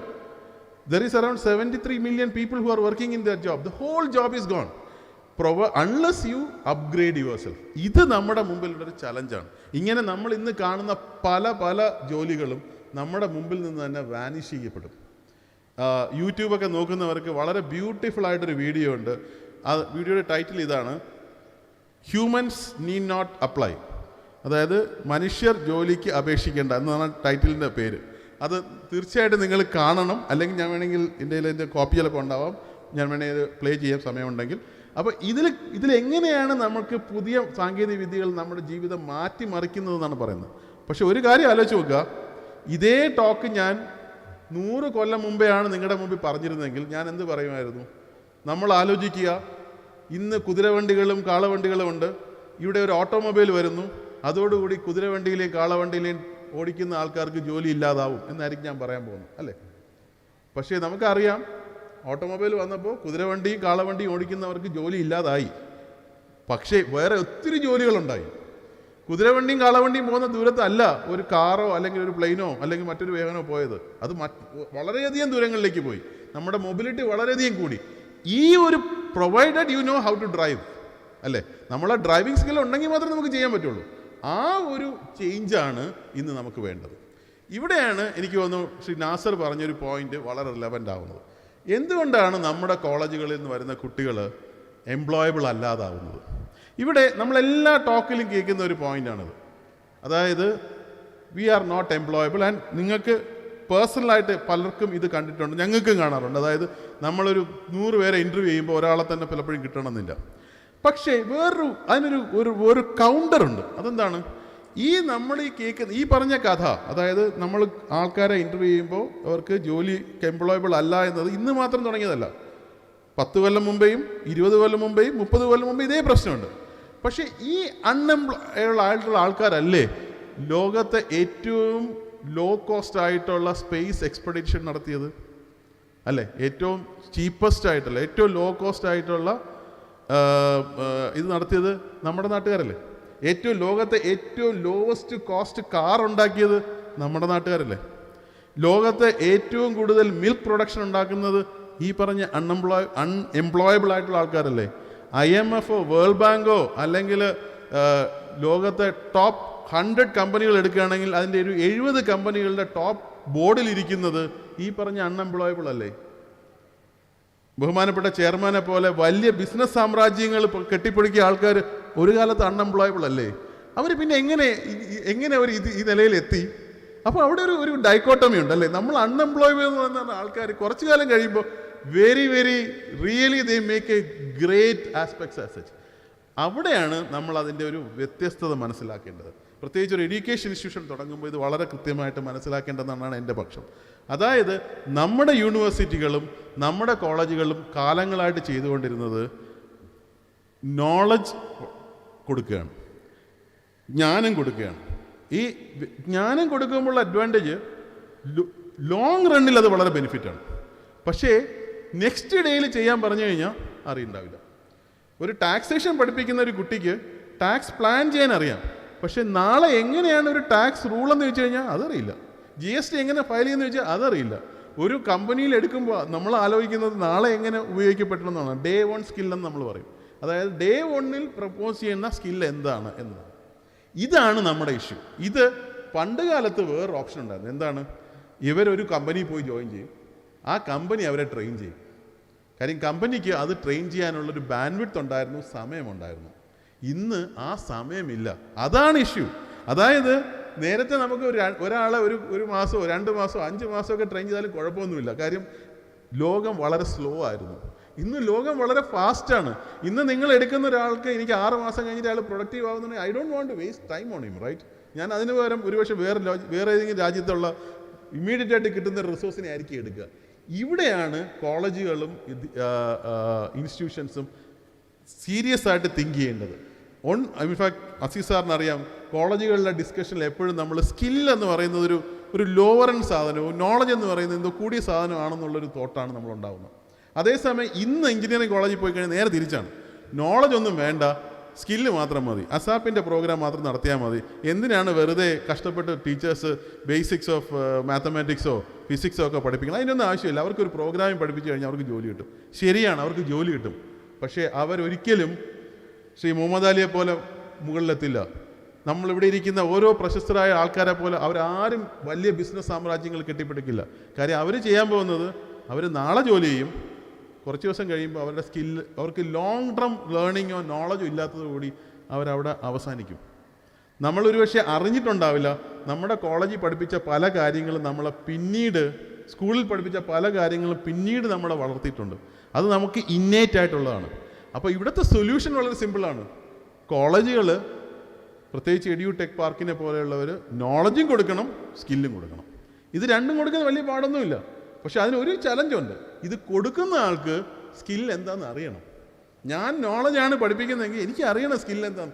ഞാനൊരു ബിസിനസ് ചെയ്യാത്ത ഒരാൾ പോയിട്ട് BCom പഠിപ്പിച്ചിട്ട് എന്താ കാര്യമുള്ള, അയാൾക്ക് ഒരു ഐഡിയ ഉണ്ടാവില്ല, അല്ലേ? തീർച്ചയായിട്ടും. അതേസമയം തിരിച്ചായാലും പ്രശ്നമാണ്. അതായത് കോളേജ് ഒരു അധ്യാപകൻ അല്ലെങ്കിൽ അധ്യാപകനം അറിയാത്ത ഒരാൾ ഒരു ബിസിനസ് മാത്രം ചെയ്യുന്ന ഒരാൾ വന്നു കഴിഞ്ഞാൽ എന്ത് പറ്റും? അദ്ദേഹത്തിൻ്റെ സ്റ്റോറികൾ പറയും. അതൊരു ചട്ടക്കൂട്ടിലേക്ക് കൊണ്ടുവരാൻ അദ്ദേഹത്തിന് കഴിയണമെന്നില്ല. ഇത് രണ്ടും കൂടെയുള്ള കോമ്പിനേഷനാണ് നമ്മൾ കൊണ്ടുവരേണ്ടത്. അത് കൊണ്ടുവന്നില്ല എന്നുണ്ടെങ്കിൽ നമുക്ക് വലിയ ഒരു പ്രതിസന്ധി നമ്മുടെ മുമ്പിൽ വരും. ഞാൻ നേരത്തെ 8 ലക്ഷം ജോബിൽ 10,000 പേർക്കേ അവസാനം കിട്ടുന്നുള്ളൂ എന്ന് പറഞ്ഞു കഴിഞ്ഞാൽ it's something really seriously wrong with us, right? അത് നമ്മൾ മാറ്റേണ്ട സമയം തീർച്ചയായിട്ടും അതിക്രമിച്ചിരിക്കുന്നു. അപ്പോൾ നമ്മുടെ edutech park future of education, future of plan ചെയ്യുമ്പോൾ ഇതിൽ തയ്യാറാവുന്ന വിദ്യാർത്ഥികൾ ആലോചിക്കേണ്ട കാര്യം, ഇനിയത്തെ ലോകത്ത് നമുക്ക് ഒരു കാര്യം കൊണ്ട് മാത്രം നമുക്ക് എക്സൽ ചെയ്യാൻ പറ്റില്ല. You really require A multitude of things. നിങ്ങൾ സ്പോർട്സിൽ വളരെ മിടുക്കനാണ്, അതുകൊണ്ട് ഞാൻ പഠിക്കില്ല എന്ന് വിചാരിക്കാൻ പറ്റില്ല. You need to have what we call as N O and world, this and that sort of a world. അതാണ് പുതിയ സാഹചര്യങ്ങളിലുള്ള എഡ്യൂക്കേഷൻ ഇൻസ്റ്റിറ്റ്യൂഷൻസ് കൊടുക്കേണ്ടത്. ഇത് കൊടുക്കുമ്പോൾ നമുക്ക് തീർച്ചയായിട്ടും നമ്മുടെ മുമ്പിൽ വരുന്നൊരു ചോദ്യമുണ്ട്, ഇത്രയും കൊടുക്കാൻ നമുക്ക് ഒരുപാട് കോസ്റ്റ് ആവില്ലേ? ഇത്രയൊക്കെ ചെയ്യാൻ നമുക്ക് എവിടെ നിന്ന് അധ്യാപകരെ കൊണ്ടുവരാൻ കഴിയും? എവിടെ നിന്ന് റിസോഴ്സസ് കൊണ്ടുവരും? അവിടെയാണ് ഞാൻ തുടക്കത്തിൽ പറഞ്ഞത്, NEP-യുടെ അടിസ്ഥാനത്തിൽ we are now allowed to combine the resources. ഇപ്പോൾ ഹാർവാർഡ് യൂണിവേഴ്സിറ്റിയിലെ ഒരു ലോ പ്രൊഫസറുടെ ഏറ്റവും നല്ല ക്ലാസ് നമ്മുടെ കയ്യിലുണ്ടെങ്കിൽ നമ്മൾ എന്തിനാണ് ഒരു ലോ പ്രൊഫസർ ഇവിടെ നിന്ന് വയ്ക്കേണ്ട കാര്യം? അതെടുത്താൽ പോരെ? നമ്മൾ തന്നെ എല്ലാം ചെയ്യണം എന്നുള്ളൊരു കൺസെപ്റ്റ് മാറേണ്ട സമയമായി. ടീച്ചിങ് എന്നതിൽ നിന്ന് ലേണിംഗ് എന്നുള്ള സമയത്തേക്ക് പോകേണ്ടായി. ലോക്കസ് ഓഫ് കൺട്രോൾ എന്ന് പറയുന്നത് നമ്മുടെ കയ്യിലല്ല, നമ്മുടെ കയ്യിൽ ആവണമെന്നില്ല, നമുക്ക് ചുറ്റുമുള്ളവരുടെ നിന്ന് വന്നാൽ മതി. In fact I was very excited when honourable chairman spoke about how his dream of becoming a doctor translate to something which manages a set of doctors. അതാണ് നമ്മൾ പഠിക്കേണ്ടത്. അതാണ് എനിക്ക് ഒരു അധ്യാപനം പഠിക്കേണ്ടത്. എല്ലാം തന്നെ ചെയ്യുമെന്നുള്ള രീതിയിൽ നിന്ന് മാറിയിട്ട് നമ്മൾ എങ്ങനെ ഇതിനെ മൾട്ടിറ്റ്യൂഡിനെ മാനേജ് ചെയ്യാൻ പറ്റും എന്നൊരു മേഖലയിലേക്ക് കൊണ്ടുവരണം. അങ്ങനെയുള്ള അധ്യാപകരെയാണ് എനിക്ക് തോന്നുന്നു നമ്മൾ സെലക്ട് ചെയ്യേണ്ടത്. ഒരുപക്ഷെ കൺവെൻഷണൽ യൂണിവേഴ്സിറ്റികളിലൊക്കെ കാണുന്ന ഒരു ചലഞ്ച് എന്ന് പറയുന്നത് ഇത് ചെയ്യാൻ പറ്റുന്നില്ല എന്നാണ്. ഞാൻ ഒരു കാര്യം കൂടി പറഞ്ഞിട്ട് നിർത്താം. ഇത് നേരത്തെ പറഞ്ഞതുപോലെ നമുക്കൊരു കൃത്യമായിട്ട് സ്കില്ല് കൊടുക്കണമെന്നുണ്ടെങ്കിൽ, സ്കില്ലും കൊടുക്കണമെന്നുണ്ടെങ്കിൽ നോളജ് കൊടുക്കുന്ന ആൾ സ്കില്ലും കൂടി ചെയ്യണം, എന്നാലേ പറ്റുള്ളൂ. ഇപ്പോൾ ഡിജിറ്റൽ യൂണിവേഴ്സിറ്റിയുടെ കേസിൽ എടുക്കുകയാണെങ്കിൽ, ഡിജിറ്റൽ യൂണിവേഴ്സിറ്റി അടുത്ത് തുടങ്ങിയൊരു യൂണിവേഴ്സിറ്റിയാണ്. ഞങ്ങൾ ആദ്യം തന്നെ സർക്കാരിനോട് പോയി പറഞ്ഞത് ഞങ്ങളുടെ അധ്യാപകർക്ക് ശമ്പളം കൊടുക്കണ്ട എന്നാണ്. In fact honourable industries minister Shri Rajeev ആയിരുന്നു ഞങ്ങളുടെ ബില്ല് ഫോർവേഡ് ചെയ്തത്. അപ്പോൾ അദ്ദേഹത്തിനോട് ഞങ്ങൾ ആദ്യമേ തന്നെ പറഞ്ഞു, ഞങ്ങളുടെ അധ്യാപകരുടെ ശമ്പളം സർക്കാർ കൊടുക്കരുത്. കാര്യം സർക്കാർ കൊടുത്തു കഴിഞ്ഞാൽ naturally that become a very safe bet. Instead we will earn. Because ഓരോ അധ്യാപകനും IT മേഖലയിൽ വരുന്ന ഓരോ അധ്യാപകനും IT ഡെവലപ്പ് ചെയ്തില്ലേ, പിന്നെ എന്താണ് IT പഠിപ്പിക്കാൻ പറ്റുക? IT ഡെവലപ്പ് ചെയ്യാൻ അറിയാതെ പോയി IT പഠിപ്പിച്ചൊരു കാര്യമുണ്ടോ? മറ്റേ നമ്മുടെ ജാവ പോലെ ആയിപ്പോയി അല്ലേ? ആ ഒരു ലെവലിലേക്ക് നമ്മൾ പഠിപ്പിക്കുക. നമ്മൾ ശരിക്കും ചെയ്യുകയാണെങ്കിൽ, നമ്മൾ ശരിക്കും പ്രൊഡക്റ്റ് ഡെവലപ്പ് ചെയ്യുകയാണെങ്കിൽ തീർച്ചയായിട്ടും നമ്മൾ പഠിപ്പിക്കുന്നതിൽ അത് റിഫ്ലക്റ്റ് ചെയ്യപ്പെടും. നമ്മുടെ ഇതുപോലെയുള്ള മേഖലകളിൽ അത് വളരെ വലിയ അവസരമാണ്. കാര്യം നമ്മളൊരു സിറ്റിയിലാണ് ചെയ്തിരുന്നെങ്കിൽ ഒരുപക്ഷെ അവസരം ഉണ്ടാവില്ല. ഒരു ഗ്രാമീണ മേഖലയിൽ ഉണ്ടാകുന്ന ഒരു ഇൻസ്റ്റിറ്റ്യൂഷൻ്റെ ഏറ്റവും വലിയ അവസരം എന്ന് പറയുന്നത് ഗ്രാമീണ മേഖലയ്ക്ക് വേണ്ടിയിട്ടുള്ള ഡെവലപ്മെൻറ്റ് കൊണ്ടുവരാൻ കഴിയുന്നുള്ളതാണ്. ഒരു സിലിക്കൺ വാലിയെ വളർത്താൻ സ്റ്റാൻഫോർഡ് യൂണിവേഴ്സിറ്റി കഴിയുമെങ്കിൽ എന്തുകൊണ്ട് നമുക്ക് കരുവാരക്കുണ്ടിനെയും കാളികാവിനെയും എല്ലാം പുതിയ സ്ഥലത്തേക്ക് കൊണ്ടുവരാൻ കഴിയില്ല? ഒരു ഉദാഹരണം ഞാൻ പറയാം. പലപ്പോഴും നമ്മൾ ചർച്ച ചെയ്യുമ്പോൾ ആൾക്കാർ പറയുന്നതാണ്, ഇതൊന്നും നടക്കണ കാര്യമല്ല, ഞങ്ങൾക്ക് റിമോട്ടാണ്, ഞങ്ങൾക്ക് നെറ്റ്വർക്ക് കണക്ഷൻ ഇല്ല, നമ്മുടെ കോളേജുകൾ നല്ലതല്ല. ഞങ്ങളിതൊരു എക്സ്പെരിമെൻ്റായിട്ട് എടുത്തു. ഒരുപക്ഷെ കുറച്ച് പേർക്ക് അറിയാമായിരിക്കും. സൈൻ എന്ന് പറഞ്ഞിട്ടൊരു സംഘടനയുണ്ട്, വയനാടുള്ള സംഘടനയാണ് സൈൻ. ഒരു കോളേജ് അക്സെപ്റ്റ് ചെയ്തു. അത് താളൂർ എന്ന് പറയുന്ന സ്ഥലമാണ്. താളൂർ ഒരുപക്ഷെ റിമോട്ടസ്റ്റ് വില്ലേജ് എന്ന് വേണമെങ്കിൽ പറയാം. കേരള തമിഴ്നാട് ബോർഡറിലെ ഒരു സാധനമാണ്. ഏറ്റവും വിഷമകരമായ അവസരത്തിൽ വയനാട്ടിൽ നമുക്കറിയാമല്ലോ, വളരെ ചലഞ്ചിങ് ആയിട്ടുള്ളതാണ്. പക്ഷേ we wanted to make a transformation there. ഇന്ന് നിങ്ങൾ ആ കോളേജിൽ പോവുകയാണെങ്കിൽ you will see robots welcoming you. അവിടുത്തെ സ്റ്റുഡൻസിനെ റിക്രൂട്ട് ചെയ്യാൻ വേണ്ടിയിട്ട് അക്സെഞ്ചറും IBM-ഉം ഇൻഫോസിസും എല്ലാം അവിടെ വരാറുണ്ട്. ഭാരതീയർ യൂണിവേഴ്സിറ്റിയിലെ ഏറ്റവും നല്ല കോളേജായിട്ട് താളൂരിലുള്ള ഈ കോളേജ് മാറി. ഈ മാറ്റം നമുക്ക് പറ്റും. മറ്റൊരു ഉദാഹരണം പറയുകയാണെങ്കിൽ ബെണ്ണാരിയമ്മൻ കോളേജ് എന്നൊരു കോളേജുണ്ട്. സത്യമംഗലം ഫോറസ്റ്റിനെ കുറിച്ച് നമുക്ക് എല്ലാവർക്കും അറിയാം. നമ്മൾ കേട്ടിട്ടുള്ളതെല്ലാം വീരപ്പൻ്റെ കഥകൾ കൊണ്ടാണ്. പക്ഷേ സത്യമംഗലത്തുള്ള ഒരു കോളേജാണ് ബെണ്ണാരിയമ്മൻ കോളേജ്. ഇന്ന് ഒരുപക്ഷെ ഇന്ത്യയിലെ ഏറ്റവും നല്ല എഞ്ചിനീയറിംഗ് കോളേജ് ബെണ്ണാരിയമ്മൻ കോളേജായിരിക്കും. കാരണം അവർ പഠിപ്പിക്കുന്നത് കൺവെൻഷണൽ രീതിയിലേ അല്ല. അവിടുത്തെ അധ്യാപകർ അവരുടെ ക്ലാസ് റെക്കോർഡ് ചെയ്ത് കുട്ടികൾക്ക് കൊടുക്കും. ശനിയും ഞായറും കുട്ടി അത് കാണണം. തിങ്കളാഴ്ച വന്നു കഴിഞ്ഞാൽ കുട്ടിക്ക് ഒരു ക്വിസ് കൊടുക്കും. He or she will answer that. ചൊവ്വാഴ്ച മുതൽ ശനിയാഴ്ച വരെ അവർ ലാബിലും ഹാക്കത്തോണിലും വർക്കിലും ടീച്ചേഴ്സും കുട്ടികളും കൂടെ ഒരുമിച്ച് പ്രൊഡക്റ്റ് ഡെവലപ്പ് ചെയ്യും. സോഹോ എന്ന് പറഞ്ഞിട്ട് പക്ഷേ IT യിലുള്ളവർക്ക് അറിയാമായിരിക്കും. ഇന്ത്യയിൽ നിന്ന് ഏറ്റവും സക്സസ്ഫുൾ ആയിട്ടുള്ള കമ്പനിയാണ് സോഹോ. സോഹോയുടെ ഫൗണ്ടർ ശ്രീധർ വെമ്പു പത്മശ്രീയാണ്. അദ്ദേഹം പറയായിരുന്നു, പത്മഭൂഷണാന്ന് തോന്നുന്നു. അദ്ദേഹം പറയുണ്ടായി, ഞാൻ ആ കോളേജിൽ പോയി കഴിയുമ്പോൾ I was so excited to see real merge of knowledge and skills. എങ്ങനെയാണ് നോളജ് സ്കിൽസും കൂടെ ഒരുമിച്ച് കൊണ്ടുവരാൻ കഴിയുന്നത്? ഇതാണ് നമ്മുടെ ഫ്യൂച്ചർ എന്ന് പറയുന്നത്. The future education is like that. The future education not only in classrooms. ഒരു ക്ലാസ് റൂമിൽ ലെക്ചർ ചെയ്യുന്നു, അത് കഴിഞ്ഞ് പരീക്ഷ എഴുതുന്നു, പരീക്ഷ പാസ്സാവുന്നു, ഈ മോഡൽ പോയി. ഇതിനർത്ഥം അത് വേണ്ടെന്നല്ല, അതൊക്കെ വേണം. പക്ഷേ അത് മാത്രം പോരാ എന്നുള്ളതാണ്. അത് മാത്രമാണെങ്കിൽ ശ്രീ നാസർ പറഞ്ഞതുപോലെ വരും, നല്ല ഡിഗ്രികളുമായിട്ട് വരും. പക്ഷേ നമ്മൾ ചോദിക്കുന്നതിനൊന്നും അവർക്ക് ആൻസർ ചെയ്യാനും കഴിയില്ല. They will actually go into a downward spiral. പക്ഷേ ആ വരുന്ന ഡിഗ്രിയെ നമുക്ക് വാല്യൂ കൊടുക്കണം എന്നുണ്ടെങ്കിൽ തീർച്ചയായിട്ടും അവർക്ക് നോളജിനോടൊപ്പം തന്നെ സ്കില്ലും കൂടി കൊണ്ടുവരേണ്ട ആവശ്യമാണ്. ഇത് നമ്മുടെ മുമ്പിൽ കൊണ്ടുവരിക എന്നതാണ് നമ്മൾ ചെയ്യേണ്ടത്. അവസാനമായിട്ട് പറയുകയാണ്, ഇതിനു വേണ്ടിയിട്ട് ഇത് ഈ പറഞ്ഞ ഒരു skill knowledge combination and looking at multiple sources from the world to create the new education is something which we need to look at. Last point is, നമുക്കറിയാവുന്ന പോലെ ലോകത്ത് ഒരുപാട് പ്രശ്നങ്ങൾ ഉണ്ടാവാറുണ്ട്. ഒരുപാട് തവണ ബിസിനസ് ഫെയിലിയർ ഉണ്ടാവാറുണ്ട്.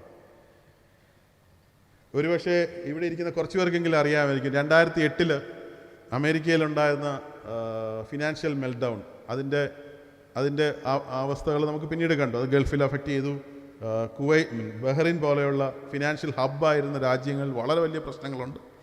പക്ഷേ ഇത് വന്നപ്പോൾ അമേരിക്കയിലെ മാനേജ്മെൻറ്റ് തിങ്കേഴ്സ് ചോദിച്ചു, ഈ പറഞ്ഞ ലോകത്തെ ഏറ്റവും വലിയ കമ്പനികളിലുള്ളവരെല്ലാം ടോപ്പ് മാനേജ്മെൻറ്റ് ഇൻസ്റ്റിറ്റ്യൂട്ടിൽ നിന്ന് പോകുന്നവരാണ്. ഹാർവർഡിൽ നിന്നും സ്റ്റാൻഫോർഡിൽ നിന്നും MIT നിന്നും ലണ്ടൻ ബിസിനസ് സ്കൂളിൽ നിന്നൊക്കെ പോകുന്നവരാണ്.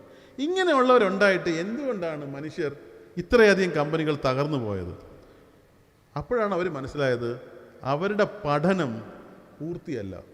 കാര്യം അവർ പഠിപ്പിക്കുന്ന നോളജുണ്ട്, സ്കില്ലുണ്ട്, പക്ഷെ അവർ പഠിപ്പിക്കാത്തൊരു കാര്യമുണ്ട്, വിച്ച് ഇസ് കോൾഡ് വാല്യൂസ്. അതാണ് നമ്മുടെ ഏറ്റവും third most important element. So they came with a new model. Harvard has came with a new model which says that if education should be complete, there should be 3 aspects. You should know, അതായത് നമ്മുടെ theory, practicals, അങ്ങനെയുള്ള കാര്യങ്ങളെല്ലാം അതിൽ പാർട്ടായിട്ട് വരും, which they call as knowing. Second is doing. ഞാൻ അതാണ് നേരത്തെ പറഞ്ഞ എക്സാമ്പിൾ. നമ്മൾ കൃത്യമായിട്ട് ചെയ്ത് പഠിക്കേണ്ട ആവശ്യമുണ്ട്. We a part of it. നമുക്ക് പ്രൊജക്റ്റുകളിലും അതൊക്കെ വെച്ച് അത് ചെയ്യാൻ പറ്റും. പക്ഷേ മൂന്നാമതൊരാവശ്യമാണ്, which is called being. The ethics, values, the spiritual part of it, the capability to take decisions in an ethical manner. ഞങ്ങൾക്കൊരു വലിയ ലാഭം ഉണ്ടാവുമെങ്കിലും അത് സൊസൈറ്റിയെ അഫക്റ്റ് ചെയ്യുന്നതാണോ, അതുകൊണ്ട് സസ്റ്റൈനബിൾ ആണോ, അത് മറ്റുള്ള മനുഷ്യനെ വേദനിപ്പിക്കുന്നതാണോ, അതൊരു എത്തിക്കലായിട്ടുള്ള ഡിസിഷനാണോ, ഇങ്ങനെയുള്ള ചോദ്യങ്ങൾക്കുള്ള ഉത്തരം ആ മൂന്നാമത്തെ എലിമെൻറ്റിലാണുള്ളത്. അങ്ങനത്തെ ഒരു കോംപ്രിഹെൻസീവ് മോഡൽ ഉണ്ടായാൽ മാത്രമേ എഡ്യൂക്കേഷൻ കംപ്ലീറ്റ് ആവുകയുള്ളൂ. അങ്ങനെ ഒരു comprehensive model of education Duxford city കൊണ്ടുവരുമെന്നാണ് എൻ്റെ പ്രതീക്ഷ. അതിനു വേണ്ടിയിട്ടുള്ള എല്ലാ ഭാവങ്ങളും നേരുന്നു. അതിനുവേണ്ടിയുള്ള എല്ലാ തയ്യാറെടുപ്പിനും എന്ത് സഹായവും പേഴ്സണൽ എന്ന രീതിയിൽ എനിക്ക് I will be happy to extend and wish all the very best for the entire family of Duxford. നേരത്തെ ബഹുമാനപ്പെട്ട ചെയർമാൻ പറഞ്ഞതുപോലെ മേ ബി 1 കൊല്ലം കഴിഞ്ഞു, 2 കൊല്ലം കഴിഞ്ഞു നമ്മളിവിടെ വീണ്ടും വരുമ്പോൾ എയർ കണ്ടീഷൻ ക്യാമ്പസിനോടൊപ്പം തന്നെ വളരെ പ്രശസ്തമായ നിലയിലുള്ള, വളരെ ഇമ്പാക്റ്റ്ഫുൾ ആയിട്ടുള്ള പ്രൊജക്റ്റുകൾ ചെയ്തിട്ടുള്ള, വളരെ ഇമ്പാക്റ്റുള്ള ഗ്രാജുവേറ്റ്സ് ഉണ്ടായിട്ടുള്ള ഒരു സ്ഥാപനമായിട്ട് ഡക്സ്ഫോർഡ് വളരട്ടെ എന്ന് പ്രാർത്ഥിച്ചുകൊണ്ട് നിർത്തുന്നു. Thank you very much. Thank you sir. Sir 1 minute please. Sir പോലെയുള്ള ഗസ്റ്റുകൾ വളരെ യുണീക്കായി ഞങ്ങൾക്ക് ലഭിക്കുന്ന ഗസ്റ്റുകളാണ്. ചെറിയൊരു ഇൻട്രാക്ഷൻ സാറുമായി നടത്താൻ ഈ സദസ്സ് ആഗ്രഹിക്കുകയാണ്. Sir, ഡെക്സ്ഫോർഡ് എഡ്യൂപാർക്ക് ഇതിൻ്റെ തുടക്കം മുതൽ തന്നെ ICTയും ഇമ്മേഴ്സീവ് ലേണിങ്ങും എട്ടെക്കും എല്ലാം ഉപയോഗപ്പെടുത്തിക്കൊണ്ടുള്ള ഒരു എഡ്യൂക്കേഷൻ സംവിധാനമാണ് പ്ലാൻ ചെയ്തിട്ടുള്ളത്. അപ്പോൾ ഈ ഡിജിറ്റൽ യൂണിവേഴ്സിറ്റിയുമായി ഡെക്സ്ഫോർഡ് എഡ്യൂപാർക്കിനെ എങ്ങനെ അസോസിയേറ്റ് ചെയ്യാം എന്നതിനെ കുറിച്ചൊന്ന് പറഞ്ഞു. ഡിജിറ്റൽ യൂണിവേഴ്സിറ്റി ഒരു പോസ്റ്റ് ഗ്രാജുവേറ്റ് റിസർച്ച് യൂണിവേഴ്സിറ്റിയാണ്. പക്ഷെ അതോടൊപ്പം തന്നെ നമ്മൾ ഒരുപാട് ഡിജിറ്റലായിട്ടുള്ള കോഴ്സുകൾ ചെയ്യുന്നുണ്ട്. അപ്പോൾ ഇതിനൊരു ചെറിയൊരു ഉദാഹരണം പറയാം. ഒരു 2-3 കൊല്ലം മുമ്പേ ഈ പുതിയ കുറച്ച് ബാക്ക്ഗ്രൗണ്ടായിട്ട് പോവുകയാണെങ്കിൽ നമ്മുടെ ഒരു ഹിസ്റ്ററി എടുക്കുകയാണെങ്കിൽ കേരളം ഒരു കാലത്ത് മറ്റുള്ള സംസ്ഥാനങ്ങളെക്കാളും മുമ്പിലായിരുന്നു, പ്രത്യേകിച്ച് എഡ്യൂക്കേഷനിൽ. നമുക്ക് ഇനഫ് മെഡിക്കൽ കോളേജുകളൊന്നും ഉണ്ടായിരുന്നില്ല, പക്ഷെ നമ്മൾ ഒരുപാട് നഴ്സുമാരെ സൃഷ്ടിച്ചു. നമുക്ക് ഒരുപാട് ഇൻഡസ്ട്രി ഒന്നും ഉണ്ടായില്ല, പക്ഷെ നമ്മൾ ഒരുപാട് ITIകളും പോളിടെക്നിക്കുകളും ഉണ്ടായിരുന്നു. ഇതാണ് ശരിക്കും പറഞ്ഞാൽ നമ്മുടെ ഗൾഫ് ബൂമും ജർമ്മൻ ബൂമും ഒക്കെ കൊണ്ടുവന്നത്. സത്യം പറഞ്ഞു കഴിഞ്ഞാൽ ഇവരാണ് പോയിട്ട് നമുക്ക് കൊണ്ടുവന്നത്. പക്ഷേ പിന്നീട് ഏതോ സമയത്ത് നമ്മളത് മിസ് ചെയ്തു പോയി. IT വന്നപ്പോഴോ മറ്റൊക്കെ നമ്മൾ മിസ് ചെയ്തു പോയി. അപ്പോൾ ഇത് കറക്റ്റ് ചെയ്യാൻ വേണ്ടിയിട്ട് നമ്മളൊരു മോഡൽ എടുത്തു. പുതിയ സാങ്കേതിക വിദ്യയിൽ we will actually started creating talent. അങ്ങനെ ബ്ലോക്ക് ചെയിൻ എന്ന് പറയുന്ന സാങ്കേതിക വിദ്യയ്ക്ക് വേണ്ടിയിട്ട് സർക്കാർ ഒരു പുതിയ ഇത് കൊണ്ടുവന്നു. 20,000 ബ്ലോക്ക് ചെയിൻ സ്പെഷ്യലിസ്റ്റുകളെ കേരളത്തിൽ നിന്ന് ഉണ്ടാക്കും. അതിനുവേണ്ടിയുള്ള കംപ്ലീറ്റ് സഹായവും സർക്കാർ ഫ്രീ ആയിട്ട് കൊടുക്കും. അതിനുവേണ്ടിയുള്ള കണ്ടൻറ്റ് വി ഹാവ് ഡെവലപ്ഡ്. ലോകത്തെ ഏറ്റവും വലിയ ബ്ലോക്ക് ചെയിൻ സ്ഥാപനങ്ങളായിട്ടുള്ള ലിനക്സ് ഫൗണ്ടേഷൻ, IBM ഇവരെല്ലാം സർട്ടിഫൈ ചെയ്യും. പക്ഷേ ഈ പ്രൊജക്റ്റിൽ നമുക്ക് കേരളത്തിൽ നിന്ന് ഇനഫ് ആൾക്കാരെ കിട്ടിയില്ല. ഫ്രീ ആയിരുന്നു, ആൾക്കാരെ കിട്ടിയില്ല. എന്തുകൊണ്ടാണെന്ന് എനിക്കറിയില്ല. ഒരുപക്ഷെ അവർക്ക് PSC എഴുതാനായിരിക്കും കൂടുതൽ താല്പര്യം ഉണ്ടാവുക, വാട്ട് എവർ ബി. പക്ഷേ ഇന്ന് ആ പ്രോഗ്രാമിൽ നമുക്ക് ഏകദേശം 30,000 ആൾക്കാർ പഠിക്കുന്നുണ്ട്. 63 രാജ്യങ്ങളിൽ നിന്ന് പഠിക്കുന്നുണ്ട്. അപ്പോൾ ഇതിൻ്റെ പകുതി പ്രോഗ്രാമുകളും ഫ്രീ ആണ്, കംപ്ലീറ്റ്ലി ഫ്രീ ആണ്. അങ്ങനെയുള്ള പ്രോഗ്രാമുകൾ നിങ്ങൾക്ക് വേണമെങ്കിൽ അഡോപ്റ്റ് ചെയ്യാം. അതാണ് ഒരു ഏറ്റവും ഈസിയർ ആയിട്ടുള്ള കാര്യം. In fact so much so that we are actually now translating that to Spanish and giving it to Latin American countries. ചിലിയാണ് ആദ്യമായിട്ട് തുടങ്ങുന്നത്, മറ്റു പല രാജ്യങ്ങളിലും കൊടുക്കുകയാണ്. അപ്പോൾ രണ്ടാമത്തത്, സ്പെസിഫിക് ആയിട്ടുള്ള പ്രൊജക്റ്റുകൾക്ക് നമുക്ക് വേണമെങ്കിൽ അസോസിയേറ്റ് ചെയ്യാൻ കഴിയും.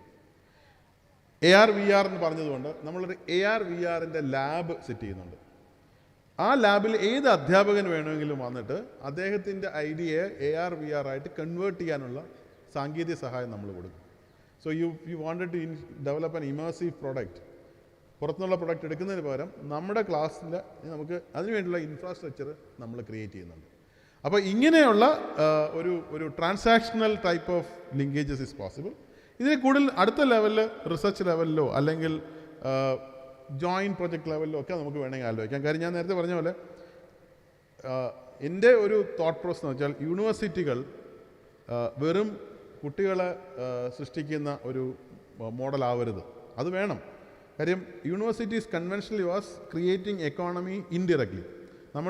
ഒരാളെ പഠിപ്പിക്കുന്നു, അയാൾ എക്കോണമി ക്രിയേറ്റ് ചെയ്യുന്നു.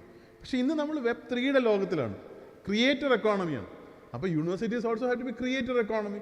യൂണിവേഴ്സിറ്റീസ് ഡയറക്റ്റായിട്ട് എക്കോണമി റൺ ചെയ്യണം. സ്റ്റാൻഫോർഡ് യൂണിവേഴ്സിറ്റിക്ക് സിലിക്കൺ വാലി ഉണ്ടാക്കാമെന്ന് ഈ ഡിജിറ്റൽ യൂണിവേഴ്സിറ്റിക്ക് എന്തുകൊണ്ട് പുതിയൊരു വാല്യൂ ഉണ്ടാക്കിക്കൂടാ?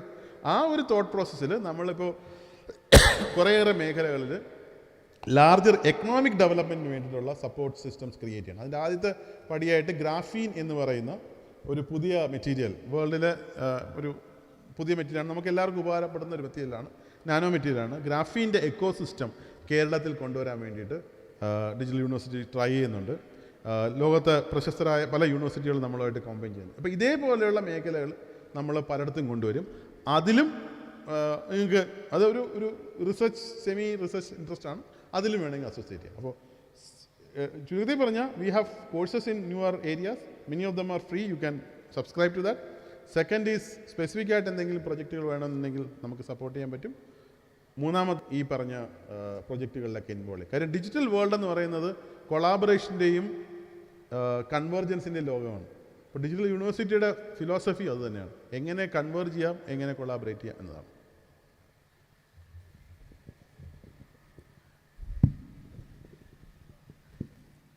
സർ, ഈ ഡിജിറ്റൽ കാലഘട്ടങ്ങളിൽ ഇൻ്റർനാഷണൽ കമ്പനികൾ, ആമസോൺ അതുപോലെയുള്ള കമ്പനികളൊക്കെ 10,000 ജോലിക്കാരെ പിരിച്ചുവിടുന്നുണ്ട്. ഇത് സത്യത്തിലൊരു ആശങ്കയല്ലേ?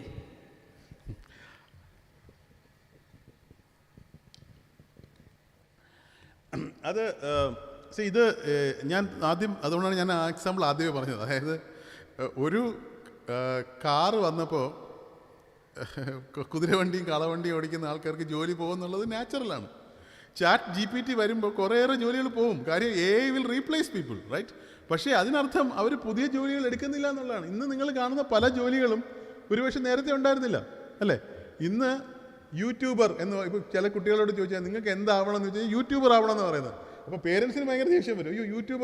യൂട്യൂബിൽ കൂടി ലക്ഷക്കണക്കിന് പൈസ ഉണ്ടാക്കുന്ന ആൾക്കാരുണ്ട്. കാര്യം അവരെ ക്രിയേറ്റീവ് എബിലിറ്റി ഡയറക്റ്റായിട്ട് കൊടുക്കാൻ കഴിയാണ്. ഇൻ്റർമീഡിയറ്റ്സിൻ്റെ ആവശ്യമില്ല. അപ്പോൾ നമ്മൾ കാണാത്ത ഒരുപാട് പുതിയ മേഖലകൾ നമ്മുടെ മുമ്പിൽ വരികയാണ്. അപ്പോൾ ആമസോണിൽ പോയിട്ട് ആമസോണിൽ ഞാനൊരു ലോ എൻഡ് ജോബിലാണ് ചെയ്യുന്നതെങ്കിൽ ആ ലോ എൻഡ് ജോബിനെ എന്തായാലും ഓട്ടോമേഷൻ കുറേ കഴിയുമ്പോൾ റിപ്ലേസ് ചെയ്യും. അപ്പോൾ നാച്ചുറലി അവർക്ക് ജോലി മാറും. പക്ഷെ അവർ അപ്ഗ്രേഡ് ചെയ്യുകയാണെങ്കിൽ, except some companies like Twitter, which is an exception, we will not speak about that, but in general people don't do that, right? അവരെ റിട്ടേൺ ചെയ്യാൻ നോക്കുകയുള്ളൂ. അപ്പോൾ നമുക്ക് വേണ്ടത് ആലീസ് ഇൻ വണ്ടർലാൻഡിലെ പുസ്തകം വീണ്ടും വായിക്കുക എന്നുള്ളതാണ്. അതിലൊരു ഇൻസ്റ്റൻസ് ഉണ്ട്. ആലീസും കൂടെ ഓടും. കുറേ ഓടിക്കഴിഞ്ഞിട്ട് ആലീസ് നോക്കുമ്പോൾ എവിടെ നിന്നാണോ തുടങ്ങി അവിടെ തന്നെ നിൽക്കുക. അപ്പോൾ ആലീസ് ക്യൂനോട് പറയും, എൻ്റെ രാജ്യത്തായിരുന്നു ഞാൻ എവിടെയൊക്കെ എത്തിപ്പോയനെ. അപ്പോൾ ക്യൂൻ പറയും, അതൊരു സ്ലോ കൺട്രിയാണ്. ഈ രാജ്യത്ത് എവിടെ നിൽക്കണം എന്നുണ്ടെങ്കിൽ ഓടണം. മുമ്പോട്ട് പോകണമെങ്കിൽ ഭയങ്കര ഫാസ്റ്റായിട്ട് ഓടണം. നമ്മുടെ കണ്ടീഷൻ ഇപ്പോൾ അതാണ്. അത് നമ്മൾ മനസ്സിലാക്കിയാൽ പ്രശ്നമില്ല. അതായത് ഞാനൊരു ഗ്രാജുവേഷൻ കഴിഞ്ഞു, ഇനി പഠിത്തമൊക്കെ കഴിഞ്ഞു, ഇനി ഒന്നും ചെയ്യേണ്ട എന്ന് പറഞ്ഞ് നിൽക്കുകയാണെങ്കിൽ തീർച്ചയായിട്ടും നമ്മൾ ബാക്കിലേക്ക് പോകും. നമുക്ക് ഇവിടെ ഇരിക്കുന്ന സക്സസ്ഫുൾ ആയിട്ടുള്ള ബിസിനസ്മാൻമാരോട് ചോദിച്ചു നോക്കൂ, അവരെല്ലാവരും പറയും അവർ ഓരോ ദിവസവും പഠിക്കുകയാണ്. പുസ്തകം വെച്ച് പഠിക്കുകയല്ല, പക്ഷെ അവർ ഒരു ജീവിത അനുഭവങ്ങൾക്ക് പഠിക്കുകയും അപ്ഗ്രേഡ് ചെയ്യുകയും പുതിയ കാര്യങ്ങൾ ചെയ്യുകയും ചെയ്യണം. അത് ചെയ്തു കഴിഞ്ഞാൽ നമുക്ക് പോകാൻ ഒരു പ്രശ്നമില്ല. There is absolutely no worry about the jobs. കാര്യം സിമ്പിൾ അല്ലേ? കാര്യം ഇപ്പം ഞാനിപ്പം ഒരു എക്സാമ്പിൾ പറയുകയാണെങ്കിൽ, നമ്മുടെ പ്രധാനമന്ത്രി പറഞ്ഞു അടുത്ത 25 കൊല്ലം അമൃതകാലമാണ്. ആ 25 കൊല്ലം കൊണ്ട് ഇന്ത്യ ഒരു 30 ട്രില്യൺ എക്കോണമി ആവണം. ഇന്ന് നമ്മുടെ എക്കോണമി 3 ട്രില്യണാണ്. 10 ഇരട്ടിയാണ് പറഞ്ഞിട്ടുള്ളത്. 10 ഇരട്ടി വളരണമെന്നുണ്ടെങ്കിൽ നമ്മൾ ഒരു കൊല്ലം 12% വെച്ച് ഗ്രോ ചെയ്യണം. ഇന്ത്യ എൻ്റയർ ഹിസ്റ്ററിയിൽ നമ്മൾ 7% മാക്സിമം ഗ്രോ ചെയ്തിട്ടുള്ളത്. അപ്പോൾ 7 നിന്ന് 12 കൺസിസ്റ്റൻ്റ് ആയിട്ട് ഗ്രോ ചെയ്യണമെന്നുണ്ടെങ്കിൽ എത്രമാത്രം തൊഴിലവസരങ്ങളായിരിക്കും സൃഷ്ടിക്കപ്പെടുക? എത്രമാത്രം അവസരങ്ങളാണ് നമ്മുടെ മുമ്പിലുള്ളത്? അത് ചെയ്യാൻ ആളില്ല എന്നതാണ് നേരത്തെ ശ്രീ നാസർ പറഞ്ഞ point. I completely say that we never have a shortage. At least ഇന്ത്യയിൽ നമുക്ക് ഷോർട്ടേജ് ഓഫ് ജോബ്സ് ഉണ്ടാവുകയില്ല. പക്ഷേ shortage of right people to do the jobs ഉണ്ടാവാം. അത് കറക്റ്റ് ചെയ്യുക എന്നതാണ് നമ്മളെ പോലെയുള്ള സ്ഥാപനങ്ങളുടെയും ഉദ്ദേശം. അത് നമുക്കൊരു നല്ല ഓപ്പർച്യൂണിറ്റി ആയിട്ടാണ് നമ്മൾ കരുതുന്നത്.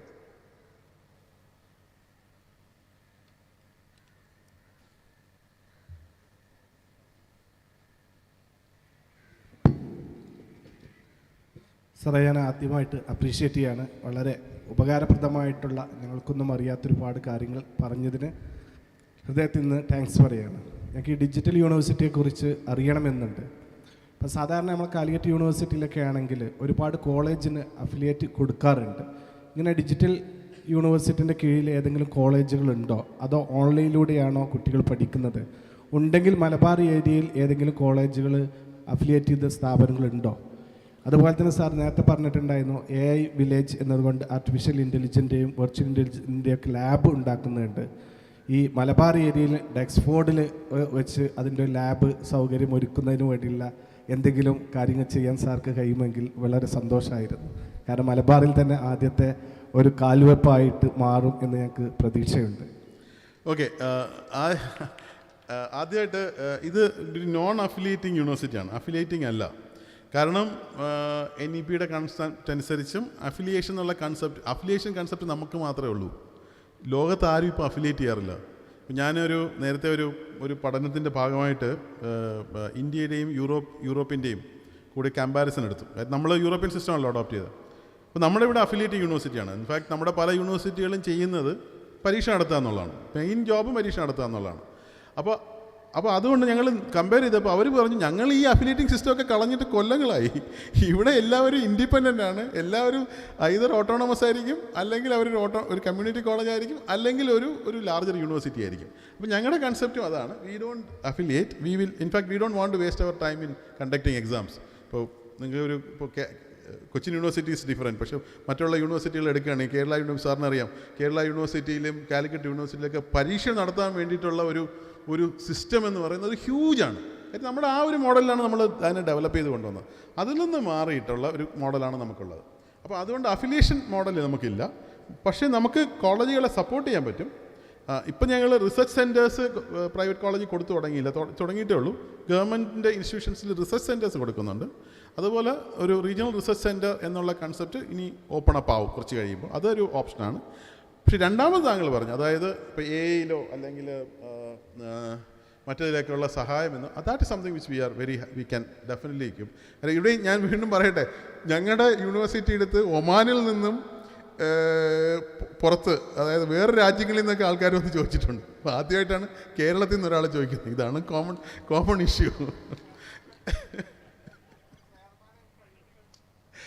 അപ്പോൾ naturally you will be very happy. കാര്യം നമ്മുടെ ഉദ്ദേശം എന്ന് പറയുന്നത് തന്നെ ഈ എക്കോസിസ്റ്റം വളർത്തുക എന്നുള്ളതാണല്ലോ. ഒരു യൂണിവേഴ്സിറ്റിയുടെ കേരളം മൊത്തത്തിൽ നമുക്ക് ഉണ്ട്, റീജിയണൽ അല്ല, ക്യുസാറ്റ് പോലെയാണ്, എല്ലായിടത്തും ചെയ്യാവുന്ന ഒരു യൂണിവേഴ്സിറ്റിയാണ്, മൾട്ടി ഡിസിപ്ലിനറിയാണ്. പക്ഷെ ഞങ്ങളുടെ ഒരു വ്യത്യാസം എന്ന് പറയുന്നത്, വി ആക്ച്വലി ബിലീവ് ദാറ്റ് എല്ലാ മേഖലയിലുള്ളവർക്കും ഡിജിറ്റലിലേക്ക് വരാമെന്നുള്ളതാണ്. നിങ്ങൾ പഠിക്കുന്നത് ബയോളജിയാണെന്ന് വയ്ക്കുക. ഇപ്പോൾ 10ാം ക്ലാസ് കഴിഞ്ഞ് ഞാൻ ബയോളജി എടുത്തു, പിന്നെ എനിക്ക് ഡിജിറ്റലിലേക്ക് പോകാൻ പറ്റില്ല എന്നുള്ളതാണല്ലോ ഇന്നത്തെ കൺസെപ്റ്റ്. അത് മാറിയിട്ട് we actually take people from biology and convert them into bio AI specialists. So we have a program on bio AI, bio data analytics. ഒരു ക്ലാസിക് എക്സാമ്പിൾ പറഞ്ഞാൽ നമുക്കറിയാം, അടുത്ത കാലത്തുള്ള Nobel laureate in medicine is actually on the digital thing, right? ഒരു gene എഡിറ്റിങ്ങിനാണ് കിട്ടിയത്. അപ്പോൾ അങ്ങനെ ഒരു മേഖലയിലേക്ക് കുട്ടികളെ കൊണ്ടുവരിക. നിങ്ങൾ പഠിച്ചത് ജിയോളജി ആണെങ്കിൽ special analyst. If you are done physics, can you become A computational data scientist? അങ്ങനെ നോൺ എഞ്ചിനീയറിംഗ് മേഖലയിൽ നിന്നുള്ള കുട്ടികളെ പുതിയ ലോകത്തിലേക്ക് കൊണ്ടുവരാൻ പറ്റുന്ന ഒരു ഇതിലാണ് നമ്മൾ ചെയ്യുന്നത്. ഞങ്ങളുടെ PhD പ്രോഗ്രാം 100% ഫ്രീ ആണ്. We are giving them stipend also. PG program ഏകദേശം 30% കുട്ടികൾക്ക് കംപ്ലീറ്റ്ലി ഫ്രീ ആണ്. അത് 2 കൊല്ലം കൊണ്ട് കംപ്ലീറ്റ്ലി ഫ്രീ ആക്കണമെന്നുള്ളതാണ് നമ്മുടെ ആഗ്രഹം. അപ്പോൾ അപ്പോൾ നിങ്ങളുടെ PG, നിങ്ങൾ അണ്ടർ ഗ്രാഡ് കോളേജ് തുടങ്ങുന്നുണ്ടല്ലോ, അണ്ടർ ഗ്രാഡ് കോളേജിലുള്ള കുട്ടികൾക്ക് ഇതിലേക്ക് വരണോ, അല്ലെങ്കിൽ അവർക്കൊരു അഡീഷണൽ കോഴ്സ്, ഇപ്പോൾ ബ്ലോക്ക് ചെയിനിലൊരു കോഴ്സ് അവർക്ക് ആദ്യം മുതൽ ചെയ്യണോ, ഇല്ലെങ്കിൽ ഏതെങ്കിലും പ്രൊജക്റ്റ് ഇൻവോൾവ് ചെയ്യണോ, ഇൻറ്റേൺഷിപ്പിന് വേണ്ടിയിട്ട് വരും, ഇതെല്ലാം we will be very happy to do it, provided they are ready to work. അത് ഇമ്പോർട്ടൻ്റ് ആണ്. അങ്ങനെ ചെയ്യാന്നുണ്ടെങ്കിൽ we will be very very happy to associate. Thank you sir. Thank you. Thank you very much. Thank you. Sir, one time, please. Sir, one more person, please.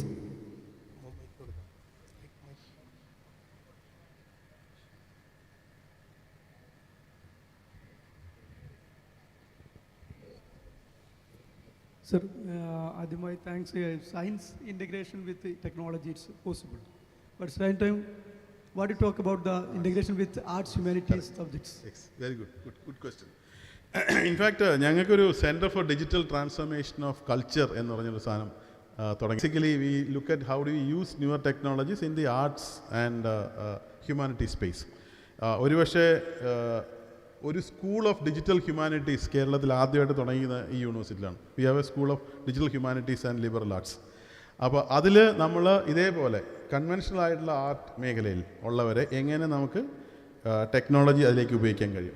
ഒരു ഉദാഹരണം പറഞ്ഞാൽ journalism പണ്ട് കാലത്ത് ഒരു ജേർണലിസം പഠിക്കുന്ന ഒരാളാണ് ജേർണലിസ്റ്റ് ആവുന്നത്. ഇന്ന് നമ്മൾ കേൾക്കുന്ന പല ന്യൂസുകളും ജേർണലിസ്റ്റുകൾ ഉണ്ടാക്കിയതല്ല. ലോക്കലായിട്ടുള്ള ആൾക്കാർക്ക് ഒരു മൊബൈൽ ഉണ്ടെങ്കിൽ അയാൾക്കൊരു ന്യൂസ് ഉണ്ടാക്കാം. അതാണ് മെയിൻ സ്ട്രീം മീഡിയ ഉണ്ടാക്കുന്നത്. അപ്പോൾ അതേസമയം ഈ ജേർണലിസ്റ്റിക് എബിലിറ്റി ഒരാൾക്ക് ഡേറ്റ ജേർണലിസത്തിലേക്ക് വളരെ പെട്ടെന്ന് വരാം. അപ്പോൾ we are actually starting a program on data journalism. Judiciary, we are doing a course on digital judiciary. ആർട്ടിൽ എങ്ങനെ നമുക്ക്, music is a classic example, full of digital. അപ്പോൾ അങ്ങനെയുള്ള മേഖലകളിലേക്ക് കൊണ്ടുവരികയാണ്. പക്ഷേ ഇതൊന്നും മുഴുവനായിട്ടില്ല. കാര്യം നമുക്ക് അതിനുവേണ്ടിയുള്ള എക്സ്പെർട്ടൈസ് ഉള്ള ആൾക്കാരെ കൊണ്ടുവരണം, നല്ല യൂണിവേഴ്സിറ്റികളുമായിട്ടുള്ള ടൈപ്പ് വേണം. But that is exactly the way we are thinking about. കാര്യം നമ്മുടെ നല്ല കുട്ടികൾ പോകുന്ന കോഴ്സുകളാണ് നമ്മുടെ പല ആർട്ടും basic BA and other thing. കാര്യം പലരും ഇൻട്രസ്റ്റോട് കൂടി പോകുന്നവരാണ്. അങ്ങനെയുള്ള കുട്ടികളെ നമുക്ക് പുതിയ മേഖലയിലേക്ക് കൊണ്ടുവരാൻ പറ്റുകയാണെങ്കിൽ something great. Content editing, writing for ഇപ്പോൾ ചാറ്റ് GPT കുറിച്ച് നമ്മളെല്ലാവരും പറയും, പക്ഷെ അതിന് എഴുതണ്ടേ?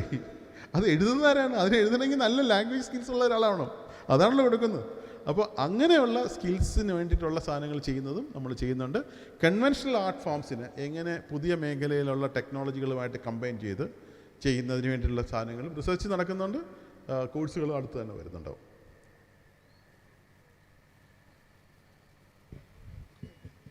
ഒരു ഇൻപുട്ട് എന്നുള്ളതൊക്കെ എനിക്ക് തോന്നിയത്, ഇപ്പോൾ India is going for digitalisation of civilisations, means digitalizing the civilizational depositories. Yes. So there, I feel there is no department in Kerala under the Kerala government for digitalizing our the culture, civilization, and other things. Being the vice chancellor of the digital university, could you make an? Yes. In fact, our digital transformation of culture എന്ന് പറയുന്ന centre ഇത് തന്നെയാണ് ഉദ്ദേശിക്കുന്നത്. അതായത് അത് head ചെയ്യുന്ന advisory body head ചെയ്യുന്ന ജയകുമാർ സാറാണ്. നേരത്തെ മലയാള യൂണിവേഴ്സിറ്റി വൈസ് ചാൻസലറായിരുന്ന നമുക്ക് എല്ലാവർക്കും അറിയാമെന്നുള്ളൂ. അദ്ദേഹത്തിന് വളരെ പ്രശസ്തനായ വ്യക്തിയാണ്. അദ്ദേഹമാണത് നമുക്ക് ആ ഡയറക്ഷൻസ് തരുന്നത്. അപ്പോൾ അദ്ദേഹം പറഞ്ഞൊരു പോയിന്റ് താങ്കളീ പറഞ്ഞ തന്നെയാണ്. നമ്മുടെ നാട്ടിൽ ഒരുപാട് കലകളുണ്ട്, ഒരുപാട് കലാകാരന്മാരുണ്ട്. ഇവർ മരിച്ചു പോയി കഴിഞ്ഞാൽ ആ കലയും കലാകാരനും നിന്നു പോവുകയാണ്. ആ കൾച്ചർ തന്നെ പറയണം, പലതും വളരെ യുണീക്കാണ്. Can't you make them immortal using digital technologies? ഇന്ന് നമ്മൾ ചെയ്യാറുണ്ട്. എന്താണ്, നമ്മൾ വീഡിയോ എടുത്ത് വെക്കാറുണ്ടാവും, അല്ലെങ്കിൽ കുറച്ച് ഫോട്ടോസ് എടുത്ത് വെച്ചിട്ടുണ്ടാവും, അല്ലെങ്കിൽ ഫിലിം എടുത്ത് വെച്ചിട്ട് അതിനപ്പുറം അവരുടെ ആ ഫീലിംഗ് തന്നെ കൊണ്ടുവരാൻ നമുക്കിന്ന് ഡിജിറ്റൽ ടെക്നോളജി കഴിയാൻ പറ്റും. അപ്പോൾ നമ്മുടെ കലാകാരന്മാരെ, പ്രശസ്തരായ കലാകാരന്മാരുടെ ഒരു അവതാർ പോലും നമുക്ക് അവരില്ലാത്ത സമയത്ത് നമുക്ക് കൊണ്ടുവരാൻ കഴിയും. അതിന് വേണ്ടിയിട്ട് നമ്മൾ centre for digital technology of culture start ചെയ്തിട്ടുണ്ട്. മലയാള യൂണിവേഴ്സിറ്റിയും സാൻസ്ക്രിറ്റ് യൂണിവേഴ്സിറ്റിയും കലാമണ്ഡലവുമായിട്ട് നമ്മൾ കോർഡിനേറ്റ് ചെയ്തിട്ടായിരിക്കും ഇത് ചെയ്യാൻ ഉദ്ദേശിക്കുന്നത്. തുടങ്ങിയിട്ടേ ഉള്ളൂ, പക്ഷേ that is one of our key priorities. We need a slot for affiliating universities and autonomous colleges in the same project. See, നമുക്ക് ഫോർമലായിട്ട് ഒരു അഫിലിയേഷൻ തരാമെന്നത് ഒഴിച്ച് വ്യക്തികൾക്ക് ഇൻസ്റ്റിറ്റ്യൂഷൻസ് എപ്പോൾ വേണമെങ്കിലും ജോയിൻ ചെയ്യാം. അതിലൊരു പ്രശ്നമില്ല. കാര്യം we will be very happy to do it. കാര്യം ഇതൊന്നും ഒരാളെ കൊണ്ട് ചെയ്യാൻ പറ്റില്ല. ഒരു യൂണിവേഴ്സിറ്റി ഒരു ഇൻസ്റ്റിറ്റ്യൂഷനെ കൊണ്ട് ചെയ്യാനേ പറ്റില്ല. നമുക്ക് കളക്റ്റീവായിട്ട് ചെയ്താൽ മാത്രമേ പറ്റുള്ളൂ. കളക്റ്റീവായിട്ട് നമ്മൾ ചെയ്യുകയാണെങ്കിൽ നമുക്ക് we can do a lot of things. We will be very happy to get into that. And in fact we are talking to some of the government colleges also on that. അങ്ങനത്തെ ഇതിലുള്ള ഒരു കാര്യം, ഒരു കോളേജിൽ ഒരു expert ആയിരിക്കും ഉണ്ടാവുക, വളരെ ഡിസ്പേഴ്സ്ഡ് ആയിരിക്കും. അപ്പോൾ അങ്ങനെയുള്ളവരെല്ലാവരും കൂടെ വന്നൊരു നെറ്റ്വർക്ക് ഉണ്ടാക്കിയാലേ നമുക്കിത് കൊണ്ടുപോകാൻ പറ്റുള്ളൂ. അതിന് വേണ്ടിയിട്ട് if anybody is willing, please do write to me. Bharat Bhavan പോലെയുള്ള കൾച്ചറൽ ഇൻസ്റ്റിറ്റ്യൂഷൻസും കൂടി ഇതിൻ്റെ ഭാഗമായിട്ടുണ്ട്. നമുക്ക് ഒരു ഫോർമൽ മെക്കാനിസം ആയിട്ട് തന്നെ ചെയ്യാൻ പറ്റും. Definitely we will be very happy to do it. Thank you sir. Thank you, sir. You share valuable thought with us. We have to hand over a memento for you. നമ്മുടെ ഈ പ്രോഗ്രാമിലെത്തി വളരെ അർത്ഥവത്തായ ഒരു പ്രഭാഷണം നമുക്ക് മുമ്പിൽ കാഴ്ചവെച്ച ഡോക്ടർ സജി ഗോപിനാഥ് സാറിനുള്ള ഡെക്സ്ഫോർഡ് എഡ്യു പാർക്കിൻ്റെ ഒരു സ്നേഹോപഹാരി വേദിയിൽ സമർപ്പിക്കുകയാണ്.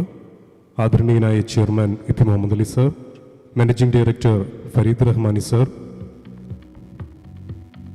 അതോടൊപ്പം നമ്മുടെ ഈ സംരംഭത്തിൻ്റെ മാർക്കറ്റിംഗ് ടീം കൂടിയായിട്ടുള്ള അതിൻ്റെ നേതൃത്വം നൽകുന്ന ആഷിഖ് സാർ കൂടെ ചേർന്നുകൊണ്ട് സജി ഗോപിനാഥ് സാറിനുള്ള ഡെക്സ്ഫോർഡ് എഡ്യു പാർക്കിൻ്റെ സ്നേഹോപഹാരി വേദിയിൽ സമർപ്പിക്കുന്നു.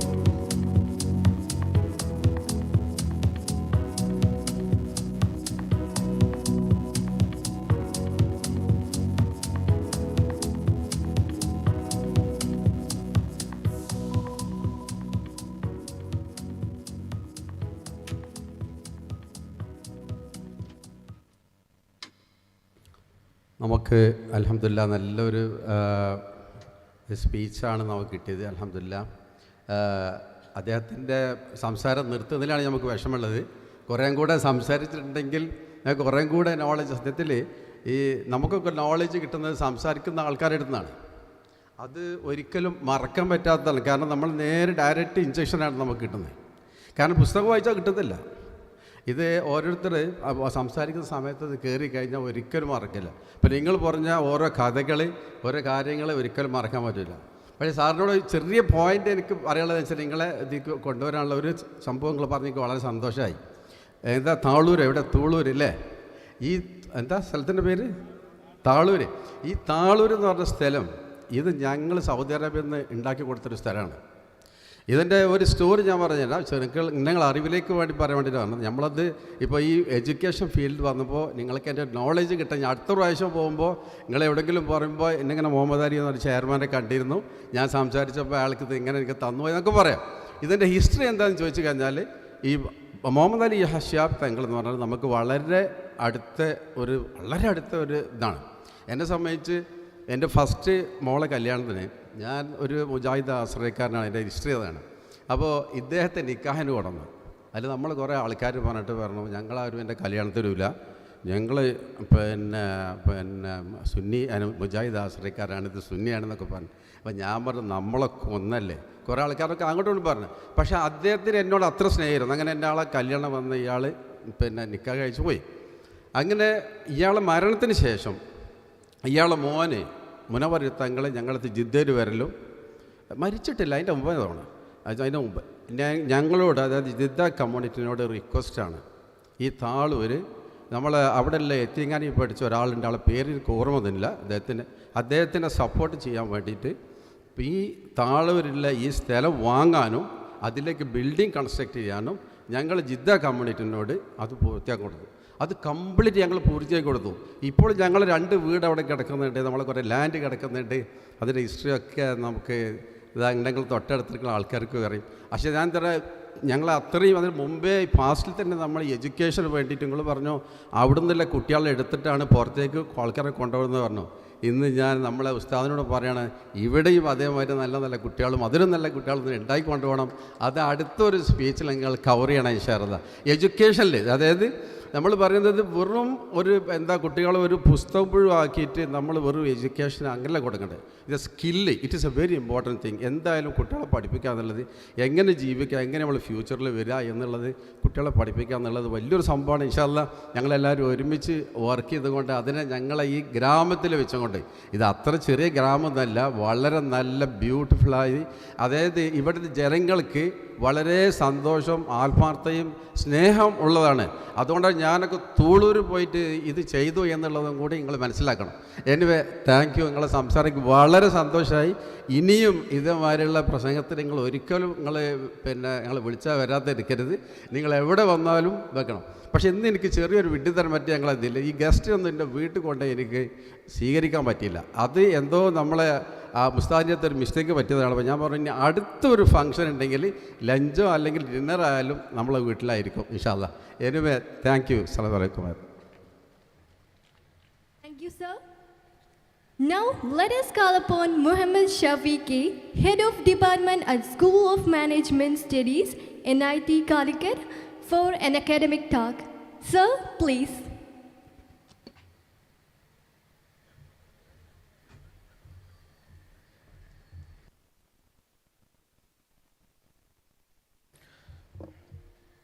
Assalamu alaikum warahmatullah.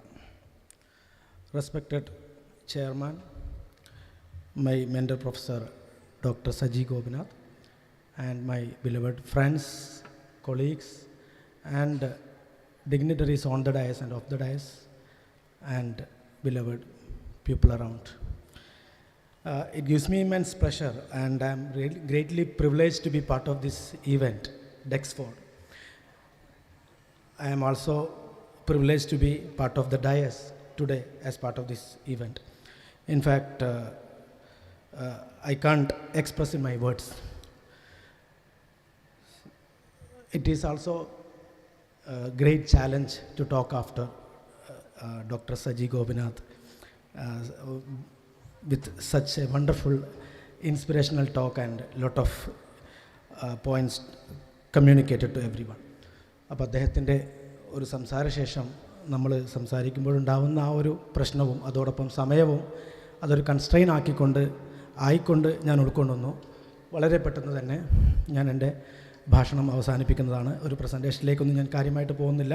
എനിക്കറിയാം ഈ നമ്മളിപ്പോൾ പറഞ്ഞുകൊണ്ടിരിക്കുന്ന വിഷയത്തിൽ എഡ്യൂക്കേഷൻ ഫോർ ഫ്യൂച്ചറിന് പറയുന്ന സമയത്ത് രാവിലെ മുതൽ വൈകുന്നേരം വരെ നിങ്ങൾ പറഞ്ഞുകൊണ്ടിരിക്കുന്ന കാര്യങ്ങൾ ഒരു പരിധി വരെ ഓവർലാപ്പിംഗ് ആയ പല കാര്യങ്ങളുണ്ടാവാം. അപ്പോൾ സ്വാഭാവികമായിട്ടും നമ്മൾ അതിനെക്കുറിച്ച് കൂടുതൽ സമയമെടുക്കാതെ പെട്ടെന്ന് അവസാനിപ്പിക്കാം. ഏതായാലും കഴിഞ്ഞ ദിവസം ഞങ്ങൾക്ക് ഡയറക്ടർക്ക് ഒരു മെയിൽ വന്നായിരുന്നു, NIT കാലിക്കറ്റിലെയും മറ്റ് NITയിലെ മൊത്തം ഡയറക്ടർമാർക്കും. അതിൽ ഗവൺമെൻറ് എഴുതി വച്ചിരിക്കുന്ന മെയിൽ, ഇപ്പോൾ നമ്മുടെ ഗ്രോസ് എൻറോൾമെൻറ്റ് റേഷ്യോ 26.3% എങ്ങാനുമാണ്, ഏതായാലും 30% താഴെയാണ്. അത് 2035 കൂടി 50% ആക്കണം എന്നൊരു ടാർഗറ്റ് അച്ചീവ് ചെയ്യാൻ വേണ്ടിയിട്ട് എത്രയും പെട്ടെന്ന് പരമാവധി സീറ്റുകൾ വർദ്ധിപ്പിക്കുക, ഇയർലി 5% മുതൽ 10% വരെ സീറ്റ് വർദ്ധിപ്പിക്കുക. അതോടൊപ്പം തന്നെ രണ്ടാമത്തെ ഭാഷ, ways to finance the increase through means other than budgetary support. നമ്മളെല്ലായ്പ്പോഴും കേൾക്കുന്ന ഒരു കാര്യമാണ്, ബഡ്ജറ്ററി സപ്പോർട്ട് ഇല്ലാതെ എങ്ങനെ നമ്മൾ ഓട്ടോണമസ് ആയിക്കൊണ്ട് ഇത്തരം ഒരു ബാധ്യത ഓരോ സ്ഥാപനങ്ങളും ഉയർത്തിക്കൊണ്ട് വരിക എന്നുള്ളത്. ഈ 21ാമത്തെ നൂറ്റാണ്ടിൽ അല്ലെങ്കിൽ ഇപ്പോഴത്തെ ഈ പോസ്റ്റ് കോവിഡിൻ്റെ കാലഘട്ടത്തിൽ ഇതൊന്നും ഒരു സ്വാഭാവികമായിട്ട് നമുക്ക് ആൻസർ ചെയ്യാൻ ബുദ്ധിമുട്ടില്ല. കാരണം ബ്ലെൻഡഡ് ലേണിങ്ങും മറ്റ് സംവിധാനങ്ങളും എല്ലാം വന്ന ശേഷം ഇത് വളരെ സ്വാഭാവികമായിട്ട് നമുക്ക് ഉൾക്കൊള്ളാൻ പറ്റുന്നതും എന്നാൽ തന്നെ അത് ബുദ്ധിമുട്ടില്ലാതെ മാനേജ് ചെയ്യാൻ പറ്റുന്ന സാഹചര്യങ്ങൾ ഉരുത്തിരിഞ്ഞു വന്നതിനാലും തീർച്ചയായിട്ടും ഈ ചോദ്യങ്ങൾക്കുള്ള ഉത്തരം പലപ്പോഴും വ്യക്തമാണ്.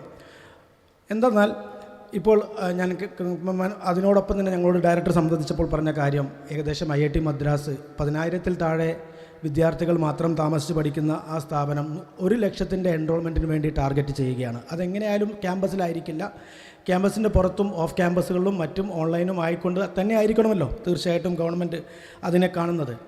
അങ്ങനെയുള്ളൊരു സാഹചര്യത്തിൽ ഏറ്റവും മിനിമം ഇത്രയും ആളുകൾ, ഇത്രയും സ്ഥാപനങ്ങൾ, ഇത്രയും യൂണിവേഴ്സിറ്റികൾ ഒരേ സമയത്ത് ഈ 50% ടാർഗറ്റിന് വേണ്ടി വർക്ക് ചെയ്യുന്ന സമയത്ത് ഡെക്സ്ഫോർഡ് പോലത്തെ പുതിയ സ്ഥാപനങ്ങളെ സംബന്ധിച്ചിടത്തോളം അതൊരു ചാലഞ്ച് തന്നെയായിരിക്കും. ആ ചാലഞ്ച് എങ്ങനെ നേരിടാം എന്നതിനുള്ള നമ്മൾ how to equip our self towards achieving those target and from within the constrain and the competition around. ആ ചോദ്യത്തിനാണ് നമ്മൾ പലപ്പോഴും ഉത്തരം കണ്ടെത്തേണ്ടത്. തീർച്ചയായിട്ടും നമുക്കറിയാം, ഇപ്പോൾ IIM കോഴിക്കോട് അദ്ദേഹത്തിന് സജി ഗോപിനാഥ് സാറുടെ പാരൻറ്റ്, അദ്ദേഹം ആദ്യമായിട്ട് സ്ഥാപനത്തിൽ ജോയിൻ ചെയ്തത് NIT കാലിക്കറ്റാണ്. അത് ഞങ്ങൾക്ക് അഭിമാനമുണ്ട്. NITയിൽ ജോയിൻ ചെയ്ത ശേഷമാണ് അദ്ദേഹം IIMലേക്ക് മൂവ് ചെയ്തത്. അദ്ദേഹം വന്ന് തുടങ്ങാൻ ഉദ്ദേശിച്ച മാനേജ്മെൻറ്റ് ഡിപ്പാർട്ട്മെൻറ്റ് പിന്നീട് ഒരിക്കലും അദ്ദേഹത്തിൻ്റെ കാലഘട്ടത്തിൽ തുടങ്ങാൻ പറ്റിയിട്ടില്ല. ശേഷം നമ്മളൊക്കെ വന്ന ശേഷം, അല്ലെങ്കിൽ നമ്മളൊക്കെ വരുന്നതിന് മുമ്പായിക്കൊണ്ട് തുടങ്ങിയതുകൊണ്ട് നമ്മളെല്ലാം അതിൻ്റെ ഭാഗമായി മാറുകയാണ് ചെയ്തത്. ഞാൻ പറഞ്ഞു വരുന്നത് IIM കോഴിക്കോട് ഒരു ഉദാഹരണമായിട്ട് എടുക്കാം. അല്ലെങ്കിൽ IIM കോഴിക്കോടിൻ്റെ കൊച്ചി ക്യാമ്പസ്, IIM കോഴിക്കോടിൻ്റെ കാലിക്കറ്റ് ക്യാമ്പസിലേക്ക് ഒരാൾക്ക് അഡ്മിഷൻ നേടാൻ വേണ്ടിയിട്ട് CATൽ 99% സ്കോറെങ്കിലും മിനിമം വേണ്ടി വരുന്നു. അതേസമയത്ത് കൊച്ചി ക്യാമ്പസിലേക്ക് ഒരാൾക്ക് അഡ്മിഷൻ എടുക്കാൻ അത്തരം കൺസ്ട്രെയിൻ ഇല്ല, കുറച്ച് പൈസ മാത്രം മതി ഈവനിങ് ബാച്ചിൽ. പക്ഷേ സർട്ടിഫിക്കറ്റുകളെല്ലാം ഒരേ വാല്യൂ ഉള്ള അല്ലെങ്കിൽ ഒരേപോലെ തോന്നിപ്പിക്കുന്ന ഒരേ നിലവാരമുള്ള സർട്ടിഫിക്കറ്റ് ഒരേ സമയത്ത് ഇഷ്യൂ ചെയ്യുന്നു. അതേപോലെ തന്നെ IIT മദ്രാസ് ഈ 100,000 ആളുകളെ ഒരേ സമയത്ത് ഇറക്കുന്ന സമയത്ത് എൻറോൾമെൻറ്റ് ചെയ്യാനുള്ള സാഹചര്യം ഉരുത്തിരിഞ്ഞു വരുമ്പോൾ സ്വാഭാവികമായിട്ടും അതേ നിലവാരത്തിലുള്ള സർട്ടിഫിക്കറ്റുകൾ ഒരു ഭാഗത്ത് കൊടുക്കുകയും അത് IIT മദ്രാസിൻ്റെയും IIMൻ്റെയും IITകളുടെയും എല്ലാം പേരിൽ തന്നെ കൃത്യമായി ഇറക്കപ്പെടുക, അതോടൊപ്പം തന്നെ മറ്റ് യൂണിവേഴ്സിറ്റികളുടെയും ഇറക്കപ്പെടുന്ന സമയത്ത് അതിനോടൊപ്പം തന്നെ കോമ്പീറ്റ് ചെയ്യാൻ പാകപ്പെട്ടുകൊണ്ട് ഉയരേണ്ടതിൻ്റെ ആവശ്യകതയാണ് നമുക്ക് ഡക്സ്ഫോർഡിനെ പോലത്തെ പുതിയ ജനറേഷൻ ബി സ്കൂൾ അല്ലെങ്കിൽ ആർട്സ് ആൻഡ് സയൻസ് കോളേജ് അല്ലെങ്കിൽ മറ്റെന്ത് യൂണിവേഴ്സിറ്റികൾ വളർന്നു വരുന്ന യൂണിവേഴ്സിറ്റികളായിട്ട് മാറിക്കൊണ്ടിരിക്കാൻ സാധ്യതയുള്ള സ്ഥാപനങ്ങളോട് നമുക്ക് പറയാനുള്ളത്. ഈ സാഹചര്യം അതിനെ ഏറ്റവും അനുകൂലമായി ഉപയോഗിക്കാൻ ഏറ്റവും എളുപ്പമായിട്ട് നമ്മൾ ഈ ചേഞ്ച് എത്രയും പെട്ടെന്ന് കമ്മ്യൂണിക്കേറ്റ് ചെയ്യുക എന്നതാണ്. അതിന് നമ്മൾ എത്രയും പെട്ടെന്ന് എക്യുപ്ഡ് ആവുക, എത്രയും പെട്ടെന്ന് നമ്മളത് ഫെസിലിറ്റേറ്റ് ചെയ്യുക അതിനുശേഷം ഏറ്റവും മിനിമം ഏറ്റവും കുറഞ്ഞ കാലം കൊണ്ട് ഈ ടയർ 3 എന്ന കാറ്റഗറിയിലേക്കിനും, കാരണം നമുക്കൊരു ടയർ 1, ടയർ 2, ടയർ 3 എന്നൊരു കാറ്റഗറി എല്ലാ കാലത്തും ഉണ്ടല്ലോ, അല്ലെങ്കിൽ ടയർ 4 ഉണ്ട്. അപ്പോൾ നമ്മൾ ആ ഒരു ഔട്ട്ലെയർ ആയിക്കൊണ്ട് നിൽക്കാതെ ഏറ്റവും പ്രധാനമായി പിന്നെ നമ്മുടെ മുമ്പിൽ ബി സ്കൂളുകളെല്ലാം നമുക്കറിയാം, ഒരു ഗവൺമെൻറ് ബി സ്കൂളായിട്ടുള്ള അല്ലെങ്കിൽ IIM പോലത്തെ സ്ഥാപനങ്ങളോട് കെട്ടപ്പിടിക്കുന്ന, സജി സാർ തന്നെ ഡയറക്ടറായിട്ടുള്ള ടാപ്മി പോലത്തെ സ്ഥാപനങ്ങൾ ഉണ്ടായിട്ടുണ്ട്, ഇന്ത്യൻ അതുപോലെ ഒരുപാട് ബി സ്കൂളുകൾ ജിൻഡാലുണ്ട്, അങ്ങനെ ഒരുപാട് ബി സ്കൂളുകൾ നമ്മൾ ഒരേ സമയത്ത് തന്നെ XLRI പോലത്തെ സ്ഥാപനങ്ങൾ ഇവിടെയുണ്ട്. അപ്പം അവർ IIMനെയും കോമ്പീറ്റ് ചെയ്യുന്നു, IIMൻ്റെ കോമ്പറ്റീഷനെ അതിജയിച്ചുകൊണ്ട് അവർ നിലനിൽക്കുന്നു. അതേ സമയത്ത് വീണ്ടും കോളേജുകൾ അല്ലെങ്കിൽ പുതിയ കോളേജുകൾ ഈ രംഗത്തേക്ക് കടന്നു വരുമ്പോൾ സ്വാഭാവികമായിട്ടും ഈ കോമ്പറ്റീഷനെ അതിജീവിക്കാനുള്ള സാഹചര്യങ്ങൾക്ക് ഉണ്ടായിരിക്കേണ്ട പ്രധാനപ്പെട്ട കാഴ്ചപ്പാട് അല്ലെങ്കിൽ പ്രധാനപ്പെട്ട സാഹചര്യം എന്ന് പറഞ്ഞാൽ എത്രയും പെട്ടെന്ന് ഏറ്റവും വേൾഡ് ക്ലാസ് സൗകര്യങ്ങളിലേക്ക് മാറി ഈ ചേഞ്ചിനോട് അഡാപ്റ്റീവ് ആയിട്ട് കൊണ്ട് എത്രയും പെട്ടെന്ന് ഓട്ടോണമിയിലേക്ക് പോവുക. ആ ഓട്ടോണമി എന്ന് പറഞ്ഞാൽ ഇനിയിപ്പോൾ എല്ലാ കാലഘട്ടത്തിലും ഓട്ടോണമിയാണല്ലോ നമ്മുടെ ഒരു പ്രധാനപ്പെട്ട കാഴ്ചപ്പാട്. നേരത്തെ ഇവിടെ ചോദിച്ചത് അഫിലിയേഷൻ്റെ കാര്യം. അഫിലിയേഷൻ്റെ കാലഘട്ടം കഴിഞ്ഞു. NEPയുടെ ഏറ്റവും പ്രധാനപ്പെട്ട ഒരു മോട്ടീവ് എന്ന് പറഞ്ഞാൽ അഫിലിയേറ്റിംഗ് കോളേജുകൾ ഒഴിവാക്കിക്കൊണ്ട് പരമാവധി അഫിലിയേറ്റിംഗ് കോളേജുകളെ ക്ലസ്റ്ററുകളായിട്ട് കൺവേർട്ട് ചെയ്തുകൊണ്ട് ക്ലസ്റ്റർ യൂണിവേഴ്സിറ്റികൾ സ്ഥാപിക്കുക. ഇനി ക്ലസ്റ്റർ അല്ലെങ്കിൽ മറ്റേതെങ്കിലും മറ്റു വിധത്തിൽ അതിനെ കമ്മ്യൂണിറ്റി കോളേജുകളാക്കി മാറ്റുക. അതും കഴിഞ്ഞ് ഏറ്റവും ഉയർന്ന നിലവാരത്തിലുള്ള യൂണിവേഴ്സിറ്റികളാക്കി മാറ്റുക അല്ലെങ്കിൽ ഓട്ടോണമസ് സ്ഥാപനങ്ങളാക്കി നിലനിർത്തുക. ഇൻഡിപെൻഡൻ്റ് ആകുക. പരമാവധി ആളുകൾക്ക് പരമാവധി സ്ഥാപനങ്ങളെ ആ നിലവാരത്തിലേക്ക് ഉയർത്തിക്കൊണ്ടുവരിക എന്ന് തന്നെയാണ്. അതൊരു ബൃഹത്തായ പദ്ധതിയാണ്. നമ്മളതിനെ വിമർശിക്കേണ്ട സാഹചര്യങ്ങൾ ഒരു ഭാഗത്ത് അല്ലെങ്കിൽ മറുഭാഗത്ത് നിലനിർത്തിക്കൊണ്ട് തന്നെ പറയുമ്പോൾ ആ വിമർശനത്തിന് അതീതമായിക്കൊണ്ട് നമ്മളതിനെ ഉൾക്കൊള്ളേണ്ട കാഴ്ചപ്പാടുകൾ നമ്മൾ ഉൾക്കൊള്ളുക തന്നെ വേണം. അപ്പോൾ ആ ഒരു ഓട്ടോണമിയിലേക്ക് നമ്മൾ കൃത്യമായ സമയത്ത് മാറ്റത്തിലേക്ക് ഉൾക്കൊള്ളുക എന്നതാണ് എനിക്ക് പറയാനുള്ളത്. എനിക്ക് ഈ ചേഞ്ച് പ്രധാനമായിട്ടും നമുക്കറിയാം. ഈ ഒരു നമ്മൾ നേരത്തെ പറഞ്ഞ പ്രഭാഷണങ്ങളിലും മറ്റ് രാവിലെ പറഞ്ഞ പ്രഭാഷണങ്ങളിലെല്ലാം പറയുന്ന കുറച്ച് കാര്യങ്ങളൊന്ന് കോർഡിനേറ്റ് ചെയ്തുകൊണ്ട് വളരെ കുറച്ച് വാക്കുകൾ മാത്രം ഞാൻ അവസാനിപ്പിക്കാം. ഇപ്പോൾ നമുക്ക് വരുന്ന മാറ്റങ്ങൾ എന്തൊക്കെയാണ്? ഈ മാറ്റങ്ങളിൽ നമ്മൾ എങ്ങനെ അതിജീവിക്കും, ഈ മാറ്റങ്ങൾ നമ്മൾ എങ്ങനെ ഉൾക്കൊള്ളും എന്ന് നമ്മൾ പറയുമ്പോൾ പ്രധാനമായിട്ടുള്ള മാറ്റങ്ങളുടെ ഒരു ലിസ്റ്റ് മാത്രം പറഞ്ഞുകൊണ്ട് നമുക്കതിൻ്റെ മറ്റ് ചർച്ചകളിലേക്കൊക്കെ പിന്നീട് അടുത്ത ഘട്ടത്തിലൊക്കെ വരുന്ന സമയത്ത് നമുക്കതിലേക്ക് മാറാം. ഏറ്റവും പ്രധാനമായിക്കൊണ്ട് ഫസ്റ്റ് സ്ലൈഡ് ഏറ്റവും പ്രധാനമായിക്കൊണ്ട് നമ്മൾ സ്റ്റുഡൻറ്റ് സെൻട്രിക്കാണ്. സ്റ്റുഡൻറ്റ് സെൻട്രിക്കാണ് എന്ന് പറഞ്ഞാൽ ലേണേഴ്സ് ഫസ്റ്റ് എന്നാണ് ഉദ്ദേശിക്കുന്നത്. നേരത്തെ തന്നെ സജി സാറും ബാക്കിയുള്ള ആളുകളും അത് സൂചിപ്പിച്ചിട്ടുണ്ടായിരുന്നു. ഈ കരിക്കുലം എന്ന് പറഞ്ഞാൽ ഇനി വരാൻ പോകുന്ന കാലഘട്ടത്തിൽ കരിക്കുലം തീരുമാനിക്കുന്നത് അധ്യാപകരോ ബോർഡ് ഓഫ് സ്റ്റഡീസോ മറ്റാരും മാത്രമല്ല.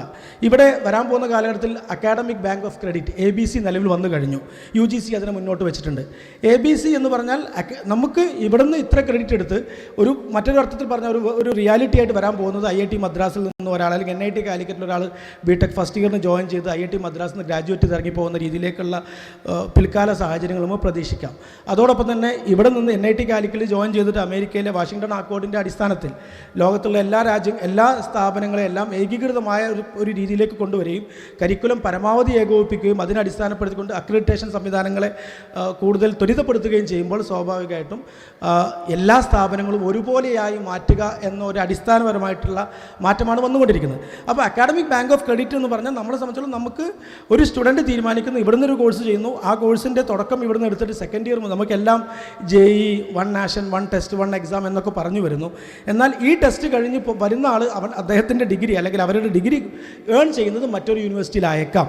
അതൊന്നും അല്ലെങ്കിൽ അക്കാഡമിക് ബാങ്ക് ഓഫ് ക്രെഡിറ്റ് മറ്റൊന്ന് പറയുന്നത് നമ്മൾക്ക് ആവശ്യമുള്ള കരിക്കുലം നമ്മൾ എന്ത് ചെയ്യുന്നു, നമ്മൾ നമ്മുടെ സൂപ്പർ മാർക്കറ്റിൽ നിന്ന് ഓരോ സാധനങ്ങൾ പാക്ക് ചെയ്ത് പാക്കറ്റിലാക്കുന്നത് പോലെ നമുക്ക് സ്വന്തം കോഴ്സുകൾ തീരുമാനിച്ചുകൊണ്ട് അതിനെ ഒരു ബ്രാക്കറ്റിലാക്കിക്കൊണ്ട് ആ ബ്രാക്കറ്റിൻ്റെ അടിസ്ഥാനത്തിൽ സാഹചര്യങ്ങൾക്ക് അടിസ്ഥാനപ്പെടുത്തിക്കൊണ്ട് അത് ഏതെങ്കിലും ഒരു യൂണിവേഴ്സിറ്റിയോ അല്ലെങ്കിൽ ഒരു അഫിലിയേറ്റിംഗ് സംവിധാനത്തെയോ സമീപിച്ചുകൊണ്ട് അതിനൊരു ഡിഗ്രി ആക്കി മാറ്റുക എന്ന ഒരു ഫ്യൂച്ചറിസ്റ്റിക് വ്യൂ ആണ് വരാൻ പോകുന്നത്. അപ്പോൾ അങ്ങനെ വരുന്ന സമയത്ത് അതിൻ്റെ ചർച്ചകൾ ലോകാടിസ്ഥാനത്തിൽ എല്ലാ യൂണിവേഴ്സിറ്റികളും അത്തരത്തിലുള്ള മാറ്റങ്ങളിലേക്കുള്ള ചർച്ചകൾ നടന്നുകൊണ്ടിരിക്കുന്നു. അപ്പോൾ ഇത്രയും സ്റ്റുഡൻറ്റ് സെൻട്രിക് ആയിട്ടുള്ള സ്റ്റുഡൻസിന് ഏറ്റവും കൂടുതൽ ഓണർഷിപ്പുള്ള മറ്റൊരു കാര്യം സ്റ്റുഡൻസിൻ്റെ ഓണർഷിപ്പ് എന്ന് പറയുമ്പോൾ സ്റ്റുഡൻസ് ആണ് കാര്യങ്ങൾ തീരുമാനിക്കുന്നത്. അലൂമിനിയും മറ്റുള്ള ആളുകളുടെയും ഫീഡ്ബാക്ക് സ്റ്റുഡൻറ്റ് സെൻട്രിക് ഫീഡ്ബാക്കിൻ്റെ അടിസ്ഥാനത്തിൽ കരിക്കുലം അങ്ങോട്ടും ഇങ്ങോട്ടും നമുക്ക് മാറ്റേണ്ടി വരുന്ന സാഹചര്യങ്ങൾക്ക് അനുസൃതമായിക്കൊണ്ട് നിൽക്കുമ്പോൾ തന്നെ നമ്മൾ സ്വമേധയാ മാറാൻ തയ്യാറാവാതെ കേരളത്തിലെ യൂണിവേഴ്സിറ്റികൾ പലപ്പോഴും അത് അങ്ങനെ തന്നെ നിൽക്കുന്നു എന്നത് ഒരു യാഥാർത്ഥ്യമാണ്. മറ്റൊന്ന് ഞാൻ ആദ്യത്തെ പോയിൻ്റ് മെൻറ്റേൺഷിപ്പാണ്. ഇപ്പോൾ മെൻറ്റർഷിപ്പ് എന്ന് പറയാം. ഇപ്പോൾ ഞാൻ എൻ്റെ കാലിക്കറ്റ് NITയിൽ നമ്മൾ ആദ്യമായിട്ട് ഒരു സംരംഭം തുടക്കമിട്ടത് മെൻറ്റേൺഷിപ്പ് എന്ന് പറഞ്ഞാൽ ഒരു മെൻറ്റേൺ ഇന്ത്യ എന്ന് പറഞ്ഞ ഒരു പ്രൈവറ്റ് കമ്പനിയുമായിട്ട് ജോയിൻ ചെയ്തുകൊണ്ട് മെൻറ്റേൺഷിപ്പ് ഒരു കമ്പനി അല്ലെങ്കിൽ പ്രധാനപ്പെട്ട യൂബറിനെ പോലത്തെ കമ്പനികൾ മെൻറ്റേൺ ഇന്ത്യ എന്ന് പറഞ്ഞ കമ്പനിയുമായിട്ട് ജോയിൻ ചെയ്തുകൊണ്ട് അവരുടെ തന്നെ പ്രോബ്ലം നമ്മുടെ കുട്ടികൾക്ക് തരുന്നു. ആ പ്രോബ്ലത്തിൻ്റെ സൊല്യൂഷനുള്ള മെൻറ്റർഷിപ്പും അവർ തരുന്നു. അതോടൊപ്പം തന്നെ നമ്മുടെ അധ്യാപകരും ചേർന്നുകൊണ്ട് ഒരുമിച്ച് വർക്കൗട്ട് ചെയ്തിട്ട് അതിനൊരു പ്രോബ്ലമോ അല്ലെങ്കിൽ അതിനൊരു പ്രാഥമിക രൂപമാണ് ഇപ്പോൾ നടന്നുകൊണ്ടിരിക്കുന്നത്. ആ പ്രാഥമിക രൂപം അതിൻ്റെ അടുത്ത ലെവലിലേക്ക് മാറിക്കൊണ്ടിരിക്കുകയാണ്. എന്ന് പറഞ്ഞാൽ ഇനി വരാൻ പോകുന്നത് ഈ മെൻറ്റേൺഷിപ്പിൻ്റെയും വെറും ഒരു ഇൻറ്റേൺഷിപ്പിൽ നിന്നും മെൻറ്റേൺഷിപ്പിലേക്കും മാറിക്കൊണ്ടിരിക്കുന്ന സാഹചര്യത്തോട് നമ്മൾ ഓരോരുത്തരും പൊരുത്തപ്പെട്ടാലല്ലാതെ നമുക്ക് ഈ മാറ്റത്തെ ഉൾക്കൊള്ളാൻ പറ്റുകയില്ല. ഇനി അടുത്തത് പറയാൻ next slide. Exam, future of exam നമ്മളെല്ലാം കേട്ടുകൊണ്ടിരിക്കുകയാണ്. ഫ്യൂച്ചർ ഓഫ് എക്സാം ഈസ് നമുക്കറിയാം ഒരു എക്സാം ഒരിക്കലും നമ്മുടെ നോളജിനെ വാലിഡേറ്റ് ചെയ്യുന്നില്ല. അതുകൊണ്ട് തന്നെ എക്സാമിൻ്റെ സംവിധാനങ്ങൾ നിലവിൽ തന്നെ മാറിക്കഴിഞ്ഞു. പ്രോക്ടറുകൾ ഉപയോഗിച്ചുകൊണ്ട് എക്സാം ഇതിൽ തന്നെ പലരും എഴുതി കഴിഞ്ഞു. അപ്പോൾ നമുക്കറിയാം അങ്ങനെ വരുന്ന സമയത്ത് അവിടെ അതൊരു മാറ്റമാണ്, പ്രാഥമികമായി കോവിഡ് കൊണ്ട് മാത്രമുണ്ടായ മാറ്റമാണ്. പക്ഷേ അവിടെയും നമുക്ക് എന്താൻ പറ്റുന്നില്ല, ആ ഒരു അപ്ലിക്കബിലിറ്റി ഓഫ് നോളജ് അത് ടെസ്റ്റ് ചെയ്യപ്പെടുന്നില്ല. ഇനി നമ്മളൊക്കെ NIT-യിലും IIM-ലും ഓട്ടോണമസ് സ്ഥാപനങ്ങളിലെല്ലാം നമ്മൾ ഫോളോ ചെയ്യുന്ന ഒരു കണ്ടിന്യൂസ് അസസ്മെൻ്റ് ആണ്. ഇപ്പോൾ നമ്മളൊക്കെ ഒരു 30% 35% മാക്സിമം എക്സാമിന് വെയിറ്റേജ് കൊടുത്തുകൊണ്ട് ബാക്കി 70% 75% എല്ലാം 65% 60 മുതൽ ശതമാനം വരെ നമ്മൾ മറ്റ് കണ്ടിന്യൂസ് ആയിട്ടുള്ള ആക്ടിവിറ്റീസിന് പ്രാധാന്യം കൊടുത്തുകൊണ്ട് പ്രൊജക്റ്റെല്ലാം പിന്നീട് വരുന്നു. അതോടൊപ്പം തന്നെ എല്ലാ കോമ്പണൻറ്റിനും പ്രാധാന്യം കൊടുത്തുകൊണ്ടുള്ള ഒരു ശ്രമമാണ് കണ്ടിന്യൂസ് അസസ്മെൻറ്റ് നമുക്ക് പറയാൻ പറ്റും. ആ കണ്ടിന്യൂസ് അസസ്മെൻറ്റിൻ്റെ അടിസ്ഥാനത്തിൽ മുന്നോട്ട് പോകുന്നത് ഇനിയിപ്പോൾ വരാൻ പോകുന്ന കാലം ടെസ്റ്റിംഗ് ടു ടെസ്റ്റാണ്. അപ്പോൾ ആ രീതിയിലേക്കുള്ളൊരു മാറ്റം ലോകം മാറിക്കൊണ്ടിരിക്കുന്നതിന് ഉൾക്കൊള്ളാതിരിക്കാൻ നമുക്ക് പുതിയ ജനറേഷൻ സ്ഥാപനങ്ങൾക്ക് കഴിയില്ല. പിന്നെ മറ്റൊരു കാര്യം, നേരത്തെ തന്നെ സാറും പറഞ്ഞ കാര്യമാണ് ക്വാണ്ടിറ്റേറ്റീവ്സ്. നമ്മളെല്ലാം ക്വാണ്ടിറ്റേറ്റീവ് ആപ്റ്റിറ്റ്യൂഡിനെ പറ്റി പറയും. നമുക്ക് ജസ്റ്റ് കാൽക്കുലേഷൻ നടത്താൻ ഇവിടെ കമ്പ്യൂട്ടറുകളും കാൽക്കുലേറ്ററുകളും ഉണ്ട്. പക്ഷേ അതിലൊക്കെ ഉപരി ഇൻ്റർപ്രിട്ടേഷനാണ്. ഈ ഇൻ്റർപ്രിട്ടേഷൻ്റെ അടിസ്ഥാനത്തിലുള്ള മാറ്റമാണ് ഇപ്പോൾ machines are there for replacing manual calculation. And അതിന് ഉപരിയായിക്കൊണ്ട് അതെങ്ങനെ ഇൻ്റർപ്രറ്റ് ചെയ്തുകൊണ്ട് ഏറ്റവും ബൃഹത്തായ ഒരു ഔട്ട്കം ഉണ്ടാക്കിയെടുക്കാം എന്നതിനെക്കുറിച്ചുള്ള ചർച്ചകളും അതിനനുസരിച്ചുള്ള മാറ്റങ്ങളുമാണ്. അപ്പോൾ ആത്യന്തികമായിട്ട് logical inference than simple mechanical or machine calculation, simple mathematical knowledge മെക്കാനിക്കലായിട്ട് ചെയ്യുന്ന കാര്യങ്ങൾ വ്യത്യസ്തമായിക്കൊണ്ട് ലോജിക്കലായിട്ടുള്ള ഒരു ചിന്താപരമായിട്ടുള്ള മാറ്റത്തിലേക്ക് ഓരോരുത്തരെയും ട്രെയിൻ ചെയ്യുക എന്നതായിരിക്കും തീർച്ചയായിട്ടും ഇനി വരാൻ പോകുന്ന കാലം. അപ്പോൾ അവിടെ ആണ് ഇനി വരാൻ പോകുന്ന കാലഘട്ടത്തിൻ്റെ AI-യും വെർച്വൽ റിയാലിറ്റിയും എല്ലാം നമ്മൾ ഒരുപാട് തവണ പറഞ്ഞു കഴിഞ്ഞു. അടുത്ത സ്ലൈഡ്. ദെൻ ഇതിവിടെ നേരത്തെ തന്നെ രാവിലെ മുതൽ വൈകുന്നേരം വരെ പറഞ്ഞുകൊണ്ടിരിക്കുന്ന കാര്യം റിയൽ വേൾഡ് സ്കിൽസ് ആണ്. അപ്പോൾ റിയൽ വേൾഡ് സ്കിൽ അല്ലെങ്കിൽ ഫീൽഡ് സ്കിൽസ്. അപ്പം ഇന്ന് നേരത്തെ നമ്മൾ ഈ സ്കില്ലെല്ലാം യൂണിവേഴ്സിറ്റികൾ മാത്രമാണ് കേട്ടിരുന്നത്. ഇന്ന് 8ാം തരം മുതൽ അല്ലെങ്കിൽ പ്രൈമറി സ്കൂൾ തലം മുതൽ സ്കിൽസിന് അടിസ്ഥാനപ്പെടുത്തിക്കൊണ്ടുള്ള വിദ്യാഭ്യാസം മാറിക്കൊണ്ടിരിക്കുകയാണ്. അപ്പോൾ ആ മാറ്റം നമുക്ക് അറിയാതിരിക്കാൻ പറ്റില്ല. അതോടൊപ്പം തന്നെ ക്യാപ്സ്റ്റൺ പ്രൊജക്റ്റുകളും ഇൻറ്റേൺഷിപ്പും collaborative and consultative work, industry exposure, connectedness, collaboration, co creation, ഇങ്ങനെയുള്ള മാറ്റങ്ങൾ, ആ മാറ്റങ്ങൾ നമ്മുടെ ഡെയിലി ലൈഫിൽ നമുക്ക് ഉൾക്കൊള്ളാതിരിക്കാൻ അല്ലെങ്കിൽ നമ്മുടെ സംവിധാനത്തിൽ നമുക്ക് ഈ ഉൾക്കൊള്ളണമെങ്കിൽ എല്ലാം നമുക്ക് വേണ്ടത് ഓട്ടോണമിയാണ്. ആ ഓട്ടോണമിയിലേക്കുള്ള ശ്രമം നടത്തുന്നതോടൊപ്പം തന്നെ ഈ തരത്തിലുള്ള മാറ്റങ്ങളിലേക്ക് ഓരോരുത്തരും ഉൾക്കൊള്ളുക എന്നത് സ്വാഭാവികമായി ഇതിൽ പറയേണ്ടതായിട്ട് വരും. അതിലൊക്കെ ഉപരി ഇനി നമുക്കറിയാം ഈ കോവിഡ് കാലത്ത് നമുക്ക് ഡിജിറ്റൽ സിമുലേഷൻസ്, ഈ സിമുലേഷൻ എന്ന് പറഞ്ഞാൽ ഇപ്പോൾ ഞങ്ങളൊക്കെ ഹാർവാർഡിൻ്റെ സിമുലേഷൻസ് ഉപയോഗിക്കുന്നു. അപ്പോൾ റിയൽ ടൈം സിറ്റുവേഷൻ മറ്റാരോ ഹാർവാർഡ് പോലത്തെ സ്ഥാപനങ്ങൾ ഉണ്ടാക്കിയ സിമുലേഷൻ നമ്മൾ റൺ ചെയ്തുകൊണ്ട് നമുക്ക് തന്നെ ഔട്ട്കം ഉണ്ടാക്കിക്കൊണ്ട് അനുഗുണമായ രീതിയിലേക്ക് അത് മാറ്റാൻ സാധിക്കുന്നു എന്ന സാഹചര്യം നിലനിന്നുണ്ട്. അതോടൊപ്പം തന്നെ അരീനയും അല്ലെങ്കിൽ എനി ലോജിക്ക് പോലത്തെ സംവിധാനങ്ങൾ ഉപയോഗിച്ചുകൊണ്ട് ഒരുപാട് സോഫ്റ്റ്വെയർ അവൈലബിൾ ആണ്. അതുകൊണ്ട് ഫ്രീ സോഫ്റ്റ്വെയർ അവൈലബിൾ ആണ്. സിമുലേറ്റിംഗ് സംവിധാനങ്ങൾ ഉപയോഗിക്കുക. അത് ഈവൻ നമുക്ക് നേരത്തെ പറഞ്ഞു പോസ്റ്റ്മോർട്ടം മുതൽ ഓപ്പറേഷൻ കഴിഞ്ഞ പോസ്റ്റ്മോർട്ടം വരെയുള്ള കാര്യങ്ങൾ ചെയ്യാൻ ഇവിടെ മെഡിക്കൽ കോളേജുകളും ഡോക്ടർമാരും മറ്റ് സംവിധാനങ്ങളും നിലനിൽക്കെ തന്നെ ഡിജിറ്റൽ ആയിക്കൊണ്ട് നമുക്ക് സിമുലേഷൻ ആയിക്കൊണ്ട് അത്തരം സംവിധാനങ്ങളെ നമുക്ക് പഠിപ്പിക്കാൻ പറ്റുന്നു എന്ന യാഥാർത്ഥ്യം ഉൾക്കൊള്ളാതെ തരമില്ല. പിന്നെ നേരത്തെ എല്ലാം പറഞ്ഞ പോലെ പ്രൊജക്റ്റ് ആൻഡ് കൺസൾട്ടൻസി, അതുപോലെ applicability of skill, variety of situation. Basically ആ ഒരു മാറ്റം നമുക്ക് വരണമെങ്കിൽ നമ്മുടെ course based project that of നമ്മൾക്കൊരു ഫൈനൽ പ്രൊജക്റ്റ്, ഒരു മിനി പ്രൊജക്റ്റ്, ഒരു ഇൻറ്റേൺഷിപ്പ് പ്രൊജക്റ്റ് എന്നതിലുപരിയായിക്കൊണ്ട് ഞങ്ങളെല്ലാവരും IIM-IIT-കളെല്ലാം ചെയ്തുകൊണ്ടിരിക്കുന്ന കാര്യം എന്താണെന്ന് വെച്ചാൽ ഓരോ കോഴ്സ് ബേസ്ഡ് പ്രൊജക്റ്റാണ്. ഇതെല്ലാം മാറിക്കൊണ്ടിരിക്കുന്ന ഘട്ടത്തിൽ നമ്മൾ നമ്മുടെ കരിക്കുലത്തിലേക്ക് അത് ഉൾക്കൊള്ളിക്കുന്ന രീതിയിലേക്ക് കാര്യങ്ങൾ ചിന്തിക്കണം. അതോടൊപ്പം തന്നെ ഞങ്ങൾ സ്ഥിരമായി ഉപയോഗിക്കുന്ന കാര്യം കേസ് ടീച്ചിങ് ആണ്. ഈ കേസിനെ കുറിച്ച് കൂടുതൽ പറയേണ്ടതില്ല, പലപ്പോഴും കേസിലേക്ക് വന്നു കഴിഞ്ഞു. പക്ഷേ കേസ് ടീച്ചിങ്ങിനേക്കാൾ ഉപരി കേസ് അനാലിസിസിലേക്കും അധ്യാപകരിൽ തന്നെ കേസുകൾ എഴുതുന്ന തരത്തിലേക്കും കാര്യങ്ങൾ മാറുന്നുണ്ടെങ്കിൽ തീർച്ചയായിട്ടും അതൊരു മാറ്റത്തിലേക്കുള്ള ചുവടുവെപ്പായി മാറിയേക്കാം. പിന്നെയുള്ളത് വരാൻ പോകുന്നത് ചോയ്സ് ബേസ്ഡ് ലേണിംഗ് ആണ്. ഇപ്പോൾ നമ്മളെല്ലാവരും ഒരേ ഡിഗ്രിയിലേക്കാണ് സഞ്ചരിക്കുന്നത്, അല്ലെങ്കിൽ ഒരു ഡിഗ്രിയാണ് കിട്ടുന്നത്. ഒരു ഡിഗ്രി കിട്ടാൻ പലവിധ മാർഗ്ഗങ്ങളാണ്. ഒരാൾ ഡിസ്റ്റൻസ് ലേണിംഗ് എടുക്കുന്നു, ഒരാൾ ഓൺലൈൻ ലേണിംഗ് എടുക്കുന്നു, ഒരാൾ മറ്റെന്തെങ്കിലും മാർഗ്ഗം, ഫ്ലിപ്ഡ് ക്ലാസ് റൂം അല്ലെങ്കിൽ ബ്രിങ് യുവർ ഓൺ ഡിവൈസ് എന്നൊക്കെ പറഞ്ഞ് ഓരോരോ പേരിലാണ്. ഈ പേരിലൊന്നും അല്ല പ്രസക്തി, അതിൻ്റെ ആക്ടിവിറ്റീസിൽ, അതിൻ്റെ ഒരു യാഥാർത്ഥ്യത്തിലാണ് പ്രസക്തി.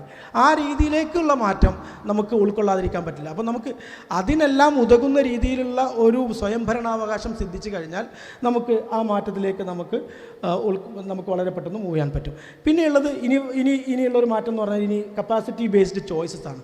നമുക്ക് സ്ലോ ട്രാക്ക്, ഫാസ്റ്റ് ട്രാക്ക്, അല്ലെങ്കിൽ അച്ചീവ്മെൻറ്റ് കിട്ടിയതിൻ്റെ ഒരു ലെവൽ ഓഫ് അച്ചീവ്മെൻറ്റ് കിട്ടിക്കഴിഞ്ഞാൽ ആ അച്ചീവ്മെൻറ്റിന് ശേഷം അടുത്ത ലെവലിലേക്കുള്ള അച്ചീവ്മെൻറ്റിനേക്കുള്ള ടാസ്കുകൾ കൊടുത്തുകൊണ്ടുള്ള പഠനമൊക്കെയാണ് ഇനി വരാൻ പോകുന്നത്. അപ്പം ഇത്രയും ഫ്ലെക്സിബിലിറ്റി, അതോടൊപ്പം തന്നെ ആ ചോയ്സിൻ്റെ അടിസ്ഥാനത്തിൽ കൊണ്ട് ഒരേ തരത്തിലുള്ള ഒരേ ക്ലാസ് റൂമിലുള്ള ആളുകൾക്ക് പല വിധത്തിലുള്ള റിയൽ ടൈം സിറ്റുവേഷൻ കൊടുത്തുകൊണ്ട് അവരുടെ ചോയ്സിനെ അടിസ്ഥാനപ്പെടുത്തിക്കൊണ്ടുള്ള മാറ്റത്തിലേക്ക് വെക്കുന്ന കാലഘട്ടം വിദൂരമല്ല, അല്ലെങ്കിൽ നടന്നുകൊണ്ടിരിക്കുന്ന സാഹചര്യത്തിൽ തോൽവിയാണ് പ്രഥമ ദൃഷ്ട്യാ കാണുന്ന ഒരു ഉത്തരം. എന്നാൽ തോൽവി മാറ്റി നിർത്തിക്കൊണ്ട് നമുക്ക് ഈ രീതിയിലേക്കുള്ളൊരു മാറ്റം സാധ്യമാണ്.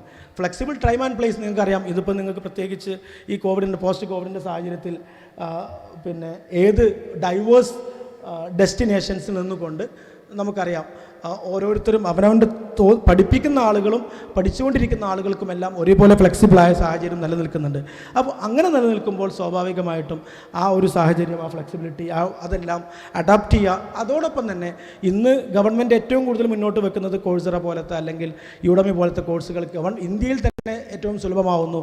അതോടൊപ്പം തന്നെ ഞങ്ങൾ NIT കാലിക്കറ്റിലോ അല്ലെങ്കിൽ IIM-ലെല്ലാം IIT-കളെല്ലാം പ്രാവർത്തികമാക്കുന്ന ഒരു കാര്യം സ്വയം NPTEL സ്വയം കോഴ്സുകൾ അല്ലെങ്കിൽ കോഴ്സറ പോലെ യുഡമി പോലത്തെ കോഴ്സുകളെ നമ്മുടെ കോഴ്സുകളായിക്കൊണ്ട് നമ്മളിലേക്ക് ഉൾപ്പെടുന്നു.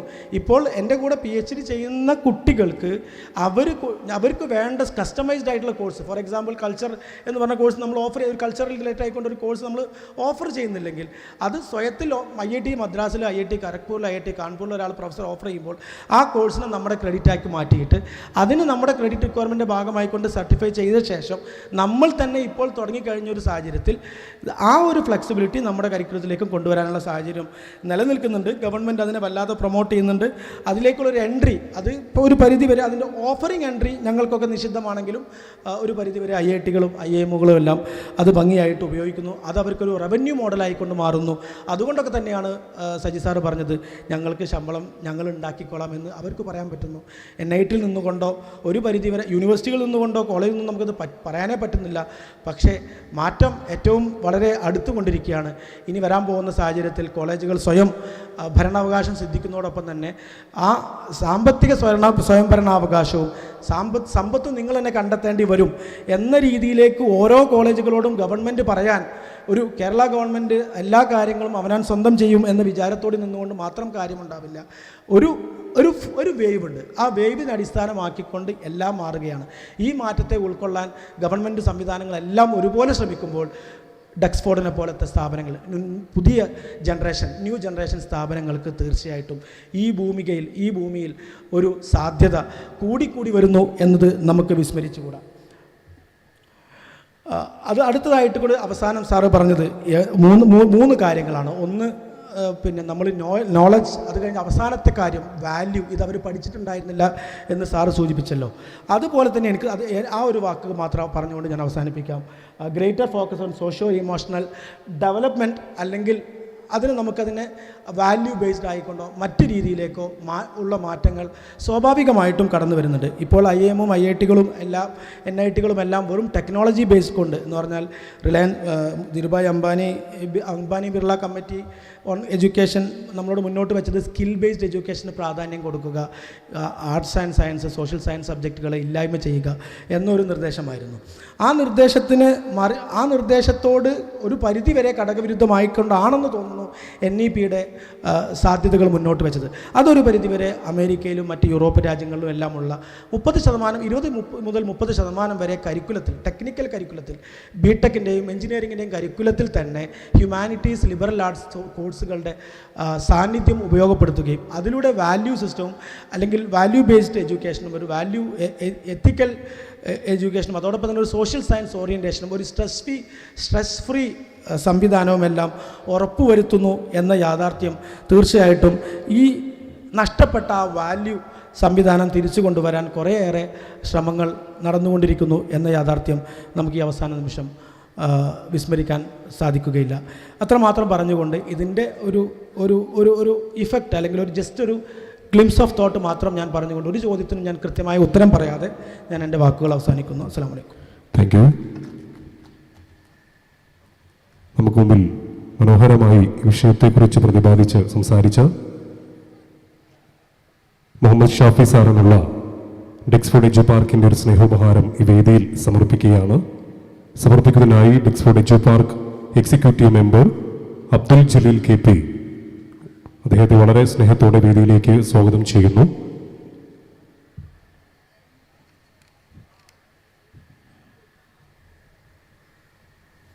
ഡെക്സ്ഫോർഡ് എഡ്യു പാർക്കിൻ്റെ ചെയർമാൻ ആൻഡ് മാനേജിംഗ് ഡയറക്ടറുടെ സാന്നിധ്യത്തിൽ അക്കാഡമിക് ടോക്ക് വളരെ മനോഹരമായി നമുക്ക് മുമ്പിൽ അവതരിപ്പിച്ച ഡോക്ടർ മുഹമ്മദ് ഷാഫി K അദ്ദേഹത്തിനുള്ള ഒരു സ്നേഹോപഹാരം ഈ വേദിയിൽ സമർപ്പിക്കുകയാണ്. Dexford edu park executive member Abdul Jaleel KP ഉപഹാരം ഇവിടെ സമർപ്പിക്കുന്നു.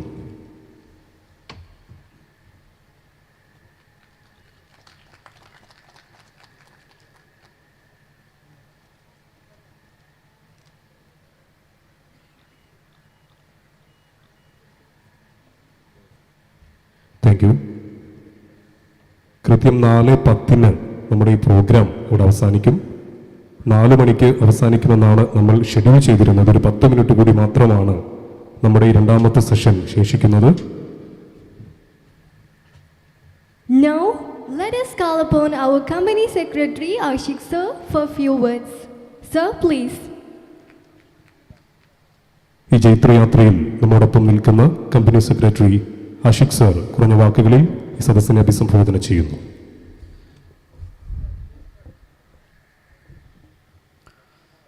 Respected our chairman, VP Mohammad Ali Sahib, Farid Rahmani, Ashraf, other dignitaries on and off the dais, and also my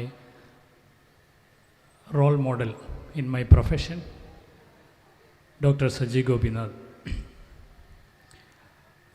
2021 ഫെബ്രുവരി മന്തിൽ ജാനുവരി എൻഡിൽ നമ്മളൊരു തൊപ്പിയിട്ട ഫരീദ് റഹ്മാനി എന്ന് പറഞ്ഞ അദ്ദേഹം നമ്മളെ ഓഫീസിലേക്ക് കയറി വരുന്നു. ഞാൻ അതിൻ്റെ സീന് പറയാനുള്ള കാരണം സ്വാഭാവികമായിട്ടൊരു കമ്പനി രജിസ്ട്രേഷന് വരാറുണ്ട് നമ്മളെ ഓഫീസിൽ. ഞാൻ ബേസിക്കലി കമ്പനി സെക്രട്ടറി ആകുമ്പോൾ പലപ്പോഴും അത് നമ്മളെ കൺസേൺ ഡിപ്പാർട്ട്മെൻറ്റ് ഹെഡുകൾ കൈകാര്യം ചെയ്തിട്ട് രജിസ്റ്റർ ചെയ്ത് വിടും. പക്ഷേ അദ്ദേഹത്തിൻ്റെ ഫസ്റ്റ് എന്നോട് സംസാരിച്ച സമയത്ത് തന്നെ എഡ്യൂക്കേഷൻ സ്കൂളുകളും കോളേജുകളും കമ്പനി രജിസ്ട്രേഷനും ട്രസ്റ്റ് രജിസ്ട്രേഷനും ഒരുപാട് വരുന്ന ഈ ഒരു സമയത്ത് അദ്ദേഹത്തിൻ്റെ ഫസ്റ്റ് വാക്കുകളിൽ ഇവിടെ ലാക്ക് ചെയ്യുന്ന അത് തന്നെ സർട്ടിഫൈ ചെയ്തുകൊണ്ടാണ് ഡോക്ടർ സജി ഗോപിനാഥ് പറഞ്ഞത്. ഫ്യൂച്ചർ ക്രിയേറ്റീവ് ഫ്യൂച്ചറിലേക്കുള്ളൊരു പവർഫുൾ സ്കിൽഡ് എംപ്ലോയബിലിറ്റി ഉള്ള കുറച്ച് ആൾക്കാരെ ക്രിയേറ്റ് ചെയ്യുന്ന സ്ഥാപനം എന്ന് പറഞ്ഞപ്പോൾ തന്നെ ഒരുവിധം ഒരു ദിവസത്തേക്ക് കവർ ചെയ്യാവുന്ന ഒരു ടോപ്പിക്കിൻ്റെ ഒറ്റ വേർഡിൽ അദ്ദേഹം പറഞ്ഞു തീർത്തി. ഇതാണ് എൻ്റെ ഡ്രീം. അദ്ദേഹം പറഞ്ഞു, ഞാൻ ചോദിച്ചു ഇത് പല റേഞ്ചിൽ നടത്താറുണ്ട്. അപ്പോൾ നമ്മളെപ്പോഴും നമ്മളെ പ്രൊഫഷന് ഞങ്ങളൊരിക്കലും ബിസിനസ് ചെയ്യാറില്ല. കാരണം നമുക്ക് അങ്ങനെയാണെങ്കിൽ കൺസൾട്ടന്മാരാണ് ലോകത്ത് ഏറ്റവും വലിയ ബിസിനസ്സുകാരാവേണ്ടത്. പക്ഷേ നമുക്ക് പറയുന്നത് മനസ്സിലാക്കി തിരിച്ച് അവരെ ഗൈഡ് ചെയ്യാൻ പറ്റും. അപ്പോൾ അദ്ദേഹത്തിൻ്റെ കറക്റ്റ് വിഷൻ പറഞ്ഞപ്പോൾ ഞാൻ ചോദിച്ചു, എനിക്കറിയാം, ഞാൻ പലപ്പോഴും യൂട്യൂബിലൊക്കെ പ്രസംഗങ്ങൾ കേട്ടിട്ടുണ്ട്, പക്ഷേ ഇത്രയും വലിയൊരു എഡ്യൂക്കേഷൻ, ഇത്രയും വലിയ വിഷനോട് കൂടിയുള്ളൊരു ആളിനെ എങ്ങനെ ഇത് ഇംപ്ലിമെൻ്റ് ചെയ്യും എന്ന് ചോദിച്ചപ്പോഴാണ് അദ്ദേഹത്തിൻ്റെ എനിക്ക് തോന്നുന്നൊരു 1 hour മീറ്റിംഗ് പറഞ്ഞിട്ട് ഞങ്ങളൊരു ഹാഫ് ഡേ മീറ്റിംഗ് സ്പെൻഡ് ചെയ്ത് അടുത്ത് പറയുന്നു കാളിക്കാവ്. അപ്പോൾ കാളിക്കാവൊക്കെ ഞങ്ങളൊക്കെ കേട്ട്, ഞാൻ മുക്കമാണ്, പക്ഷേ കാളിക്കാവ് എന്നൊക്കെ പറഞ്ഞൊരു ഒരു വെളിച്ചം മതി. നേരത്തെ അങ്ങനെ പറയല്ലോ കേട്ടോ, എൻ്റെ മനസ്സിൽ വിചാരിച്ചത് അത്ര സ്ഥലത്തിൽ വണ്ടൂരിനപ്പുറം അപ്പോൾ ഞാൻ പറഞ്ഞു എനിക്ക് വണ്ടൂർ അറിയാം. അപ്പോൾ മുഹമ്മദ് അലിഖിനൊക്കെ VP മുഹമ്മദ് അലിഖിനെ അറിയാം, നിംസ് ഹോസ്പിറ്റലിലെ ഡയറക്ടർ എന്ന നിലയ്ക്ക്. അപ്പോൾ മൂപ്പര് ഒന്നുകൂടി ചിരിച്ചു, കാരണം മൂപ്പരെ മനസ്സിൽ എന്തൊക്കെയോ പ്ലാനുകൾ ഉണ്ടായിരിക്കാം. ഞാൻ പറയും എനിക്ക് വണ്ടൂർ വരെ അറിയാം, പിന്നെ വാണിയമ്പലം അറിയാം, അപ്പുറത്തേക്ക് പിന്നെ കാടല്ലേ എന്നാണ് ചോദിച്ചത്. എനിക്ക് ഓർക്കുന്നുണ്ട്, still I remember. January end 2021 കോവിഡൊക്കെ കഴിഞ്ഞിട്ട്. പക്ഷെ അദ്ദേഹം പറഞ്ഞു, അപ്പം നമ്മൾ പിന്നെ റിസർച്ച്, കാരണം കോവിഡിന് വേറെ പ്രത്യേകിച്ച് പണിയൊന്നുമില്ലായിരുന്നു ആ സമയത്ത്. നമ്മൾ റിസർച്ച് നടത്തിയപ്പോൾ കോവിഡും പിന്നെ ഫ്ലഡും നിപ്പയൊക്കെ വന്നപ്പോൾ പലരുടെയും ധനങ്ങൾ പോയിട്ടുണ്ട്. കച്ചവടങ്ങൾ പൂട്ടിപ്പോയിട്ടുണ്ട്. പക്ഷേ പൂട്ടാത്ത ഒരു സാധനമുണ്ട്, നോളജ്. അപ്പം ആ മേഖലയിലാണ് മൂപ്പരെ കൈവെപ്പ്. അപ്പോൾ ചോദിച്ചു, എന്നോട് പറഞ്ഞു നല്ലൊരു വിഷൻ ഉണ്ടെങ്കിൽ അത് ഇംപ്ലിമെൻ്റ് ചെയ്യാൻ ടീമും ഡെവലപ്പ് ചെയ്യുകയാണെങ്കിൽ നിങ്ങളെപ്പോലുള്ള ആൾക്കാർ സഹകരിക്കും എന്ന് പറഞ്ഞപ്പോൾ ഫസ്റ്റ് അദ്ദേഹം എന്നോട് പറഞ്ഞത്, എനിക്ക് ഒരു ടാർഗറ്റ് ഉണ്ട്. നമ്മൾ VP മോമാലിക്കെ പോലുള്ള ആൾക്കാർ നമ്മളെ കൂടെ ഉണ്ടെങ്കിൽ ഒരു പവറാണ്. അശോക എവിടെ പോയി അറിയാം, അശോകൊക്കെ ഉണ്ടെങ്കിൽ ഒരു പവറാണ്. അപ്പോൾ എനിക്ക് 2-3 സാധനം കണക്ട് ചെയ്തിട്ടുണ്ട്. അതിപ്പോൾ പറയില്ല, അടുത്ത ഉദ്ഘാടനത്തിന് പറയാം. നമ്മളെ പ്രോഗ്രാമിൻ്റെ നേരത്തെ പറഞ്ഞൊരു VP മോമാലിക്ക് എങ്ങനെ ഇവിടെ എത്തിയെന്നില്ല. അപ്പോൾ ഇതൊരു കണക്ട് ചെയ്തപ്പോൾ എനിക്ക് തോന്നി ഇതിപ്പോൾ നല്ലൊരു പ്രൊജക്റ്റായി മാറും. പിന്നെ നമ്മൾ പഠിക്കുന്നത് ഇദ്ദേഹത്തിന് വേണ്ടി പഠിക്കും. കാരണം നമ്മൾ ക്ലയൻറ്റിന് വേണ്ടി നമ്മൾ റിസർച്ച് ഉണ്ട്. നമ്മളെ ടീം റിസർച്ച് ഉണ്ട്, അസ്ലമും ഷെഫീർ CEO ഒക്കെ ഉണ്ട്. അപ്പോൾ നമ്മൾ നടത്തുമ്പോഴൊക്കെ നമ്മൾ എത്തിച്ചേർന്ന ഒരു കൺക്ലൂഷൻ തന്നെയാണ്, ഞാൻ നേരത്തെ പറഞ്ഞു എൻ്റെ റോൾ മോഡലാണ് ഡോക്ടർ സജി ഗോപി. ഞാൻ പഠിക്കുന്ന CS പഠിക്കുന്ന അന്ന് മുതൽ കേൾക്കുന്നുണ്ട്. എവിടെ നോക്കിയാലും ഡോക്ടർ സജി ഗോപിനാഥിൻ്റെ സ്പീച്ച് കാണാം. IIMലൊക്കെ അതിനുശേഷം സജി ഗോപിനാഥ് സാറോട് സംസാരിക്കാൻ വേണ്ടിയിട്ടാണ് ഞാൻ IIMൻ്റെ ഒരു പ്രാക്ടിക്കൽ PG പ്രോഗ്രാം ഞാനും ഷെഫീറൊക്കെ ചെയ്തത് കോഴിക്കോട് നിന്ന്. അപ്പോൾ ഇന്ന് ഡോക്ടർ ഡിഫൈൻ ചെയ്ത ഒരു നോളജ്, സ്കിൽ ആൻഡ് വാല്യൂസ്. ശരിക്കും നമ്മൾ വിദ്യാഭ്യാസം എന്നൊക്കെ പറയുമ്പോൾ വിദ്യ, ഞാൻ ഇപ്പോൾ ഷെഫീറിനോട് ചോദിക്കാം, എൻ്റെ മലയാളം വേർഡ് കറക്റ്റ് ആണല്ലോ. വിദ്യ അഭ്യസിക്കണം. വിദ്യ കുറേ ഉണ്ട്. ഇപ്പം ഞാൻ ഇവിടേക്ക് ഞാൻ എൻ്റെ ഓഫീസിൽ നിന്ന് പോരുമ്പോൾ 11:30 പോരണം എന്ന് പറഞ്ഞ സമയത്ത് ഞാനൊരു ചെറിയൊരു കേസ് സംസാരിക്കാൻ വേണ്ടി സ്റ്റാഫുമായിട്ട് ഇരുന്നപ്പോൾ ഒരു പർട്ടിക്കുലർ കേസ് എൻ്റെ കൂടെ കമ്പനി സെക്രട്ടറി ട്രെയിനിങ്ങിൽ ഫൈനൽ നമ്മൾ ആർട്ടിക്കിൾസ് ഉണ്ടാവും, അതേപോലെ CMA CA കുട്ടികളൊക്കെ നമ്മളെ കൂടെ ഉണ്ടാകുമ്പോൾ ഒറ്റ കേസ് പറഞ്ഞപ്പോൾ ഇവർ നേരത്തെ പറഞ്ഞു നോളജ്. അതാണ് ഡോക്ടർ സജി ഗോപിനാഥ് പറഞ്ഞത്. അറിവുണ്ട്, പ്രയോഗിക്കാൻ അറിയണം, അഭ്യസിക്കാൻ അറിയണം. വിദ്യയുണ്ട്, അഭ്യസിക്കാൻ അറിയണം. ഞാൻ അവരോട് ചോദിച്ചു, ഒരു ക്വസ്റ്റ്യൻ ചോദിച്ചു, നമ്മളെ ക്ലയൻറ്റിന് നാളെ ഒരു കാര്യം, ഒരു ടാക്സ് പ്ലാനിങ്ങിൻ്റെ പെർസ്പെക്റ്റീവ്, ഒരു ഡിവിഡൻറ്റിന് പകരം ബോണസ് ഷെയർ ഇഷ്യൂ ചെയ്യുക. അപ്പോൾ ഇവരെ നേരെ നോക്കുന്നത്, ഇവർ നേരെ കണക്ട് ചെയ്യുന്നത് ആ പ്രൊസീജിയറാണ്. എന്താണ് ബോണസ് ഷെയർ, എന്താണ് ഡിവിഡൻറ്റ്. ഞാൻ ചോദിച്ചു അതല്ല വേണ്ടത്, നമ്മൾക്ക് അവർക്കൊരു സൊല്യൂഷൻ കൊടുക്കണം. അപ്പോൾ അതിന് കളിച്ചു നോക്കണം, പ്രാക്ടീസ് ചെയ്ത് നോക്കണം, അഭ്യസിച്ച് നോക്കണം. അതാണ് സ്കില്ല്. വേറെ സ്കില്ലുകളുണ്ട്, പക്ഷേ നമ്മൾ പ്രാക്ടീസ് ചെയ്തിട്ട് ആൻസർ ചെയ്യുമ്പോൾ ഇപ്പം എന്നെ സംബന്ധിച്ച് എൻ്റെ കൂടെ ഇരിക്കുന്ന ടീം എനിക്കൊരു ഇവൻ കൊള്ളാം. ബേസിക്കലി ആക്സെപ്റ്റൻസിനാണ് നമ്മൾ നോളജ്. ഒരാളെ നിൻ്റെ ക്വാളിഫിക്കേഷൻ എന്താണെന്ന് ചോദിക്കണമെങ്കിൽ ഒരു ക്വാളിഫിക്കേഷൻ ഉണ്ടെങ്കിൽ നമ്മൾ ആദ്യം കേൾക്കുള്ളൂ. നെക്സ്റ്റ് ഇവന് ആവശ്യമാണെന്ന് തോന്നൽ ഇവൻ്റെ പ്രയോഗങ്ങളാണ്. പിന്നെ ഇവന് അത്യാവശ്യമാണെന്ന് തോന്നൽ ഈ വാല്യൂസാണ്. അതാണ് നമ്മൾ റീറ്റെയിൻ ചെയ്യുക. ഏത് സ്റ്റാഫിനെയും നമ്മൾ റീറ്റെയിൻ ചെയ്യുക. നേരത്തെ പറഞ്ഞ നോളജിൻ്റെ ഈ സബ്ജക്റ്റൊക്കെ സംസാരിച്ചാൽ ഇപ്പം നമ്മളിന്ന് 4:10 നിർത്തണം എന്ന് പറഞ്ഞ് വേറെ 5:10 ആയിപ്പോവും. അപ്പോൾ വിദ്യാഭ്യാസത്തിൻ്റെ പുതിയ ഡെഫിനിഷൻ കൊണ്ടുവരുന്ന ഒരു സ്ഥാപനമായിട്ടാണ് അന്നേ ഇദ്ദേഹം നമ്മളെ MD പറഞ്ഞത്. അപ്പോൾ അത്തരത്തിലുള്ളൊരു സ്ഥാപനത്തിന് എപ്പോഴും നമ്മൾ ബിസിനസ് കൺസൾട്ടൻസാണ്. അത്യാവശ്യം ബിസിനസ് മൈൻഡ് ഇല്ലെങ്കിൽ ഒരു സ്ഥാപനം വിജയിക്കില്ല. വെറും ചാരിറ്റിക്ക് വേണ്ടിയിട്ട് നടത്തിയാൽ, ഞാൻ അതിൽ വിശ്വസിക്കുന്ന ആൾ, ചിലപ്പോൾ നിങ്ങൾക്ക് ഒരു ഡിഫറൻസ് ഓഫ് ഒപ്പീനിയൻ ഉണ്ടാവും. എന്തിനും നമ്മളൊരു ബിസിനസ് മൈൻഡ് ഉണ്ടെങ്കിൽ അതിനെ പ്രോഫിറ്റ് ആക്കാം. കാരണം ഇതിൽ ഒരുപാട് ഇൻവെസ്റ്റേഴ്സ് ഉണ്ട്. നമ്മളറിയാം, പ്രോജക്റ്റ് റിപ്പോർട്ടൊക്കെ കാണുമ്പോൾ മോമാലിക്കൊക്കെ ചോദിച്ചിട്ടുണ്ടോ ഇത്രയും ഒക്കെ വരുമോ, അല്ലെങ്കിൽ ഡയറക്ടേഴ്സ് ഇൻവെസ്റ്റേഴ്സൊക്കെ ചോദിച്ചിട്ടുണ്ട്. കാരണം നമ്മൾ ചെയ്യാൻ പോകുന്നത് സൈനിങ് ഡെക്സ്ഫോർഡിൻ്റെ ആദ്യ പേജിൽ പറയുന്നു നോളജ് ഈസ് പവർ.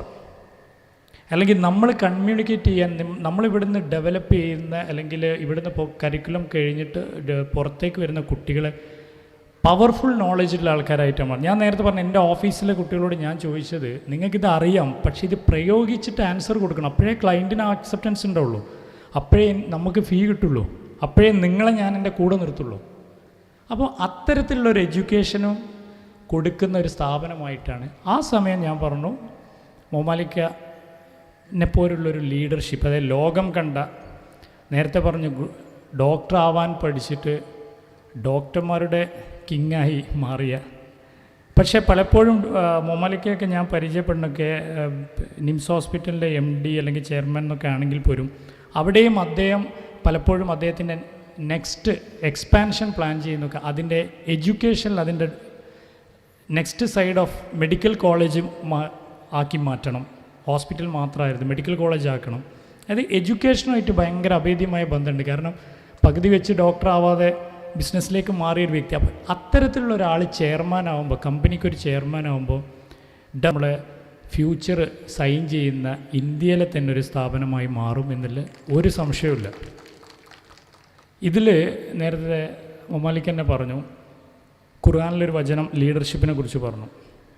അപ്പം ഞാനവിടെ നിന്നപ്പോൾ 2-3 ഗീതയിലെ വചനങ്ങളും ബൈബിളിലെ വചനങ്ങളൊക്കെ ഒന്ന്, കാരണം നേരത്തെ പറഞ്ഞല്ലേ എല്ലാം ഇവിടെ ഉണ്ട്.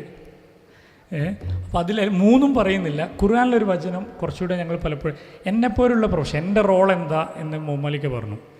ഈ കമ്പനീനെ നെടുന്തൂണായിട്ട് എല്ലാവരും ഒരേ പോലെ കൊണ്ടു നടന്ന് വിജയത്തിലേക്ക് എത്തിക്കേണ്ട ഇതാണ്. അപ്പം ഞാനതിൽ പറഞ്ഞ ആ വാല്യൂസ് എന്ന് പറയുന്നതുണ്ടല്ലോ, അപ്പം ഞാൻ പഠിച്ച വിദ്യ ഞാൻ അഭ്യസിക്കുന്നത് എന്താ പറയുക, പ്രയോഗിക്കുന്നത് എൻ്റെ ക്ലയൻറ്റിൻ്റെ മുകളിലാണ്. ആ ക്ലയൻറ്റിൻ്റെ മുകളിൽ പ്രയോഗിക്കുമ്പോൾ അതിന് വാല്യൂസ് ഇല്ലെങ്കിൽ നമ്മൾ അവസാനം ഇതിനൊരു സസ്റ്റൈനബിലിറ്റി ഉണ്ടാവില്ല. കുറേ കഴിയുമ്പോൾ ഇദ്ദേഹത്തിനൊരു വാല്യൂസ് ഇല്ല എന്ന്. അപ്പോൾ ഈ വാല്യൂസ് ഈ 3 ബൈബിളിലും ഗീതയിലും ഖുർആനിലും വളരെ ക്ലിയറായിട്ട് പ്രൊഫഷണൽസിൻ്റെ അഡ്വൈസ് ഉണ്ട്. അതിൽ ഖുർആനിലെ വചനം മാത്രം, എനിക്ക് അറബിയിൽ അത് പറയാനറിയില്ല, നോക്കി വായിക്കണം. പക്ഷേ സൂറത്തുൽ ബക്കറയിലെ 282 മൊമാലിക്ക് അവിടെ ഉണ്ട്, അത് ബൈഹാർട്ടാണ്. 282-86 ഏറ്റവും വലിയ ഒരു സൂറത്തുണ്ട്. അതിൻ്റെ ഇൻഡെപ്തായിട്ട് പഠിച്ചു കഴിഞ്ഞാൽ, അതിൻ്റെ ഡയറക്റ്റ് ട്രാൻസ്ലേഷനല്ല, അതിൻ്റെ ഡീറ്റെയിലേക്ക് പോയി കഴിഞ്ഞാൽ ഒരു കമ്പനി സെക്രട്ടറി, ഒരു ചാർട്ടേഡ് അക്കൗണ്ടൻറ്റ്, ഒരു കോസ്റ്റ് അക്കൗണ്ടൻ്റ് ഒക്കെ റോള് വളരെ വ്യക്തമായിട്ട് അതിൽ പറയുന്നുണ്ട്.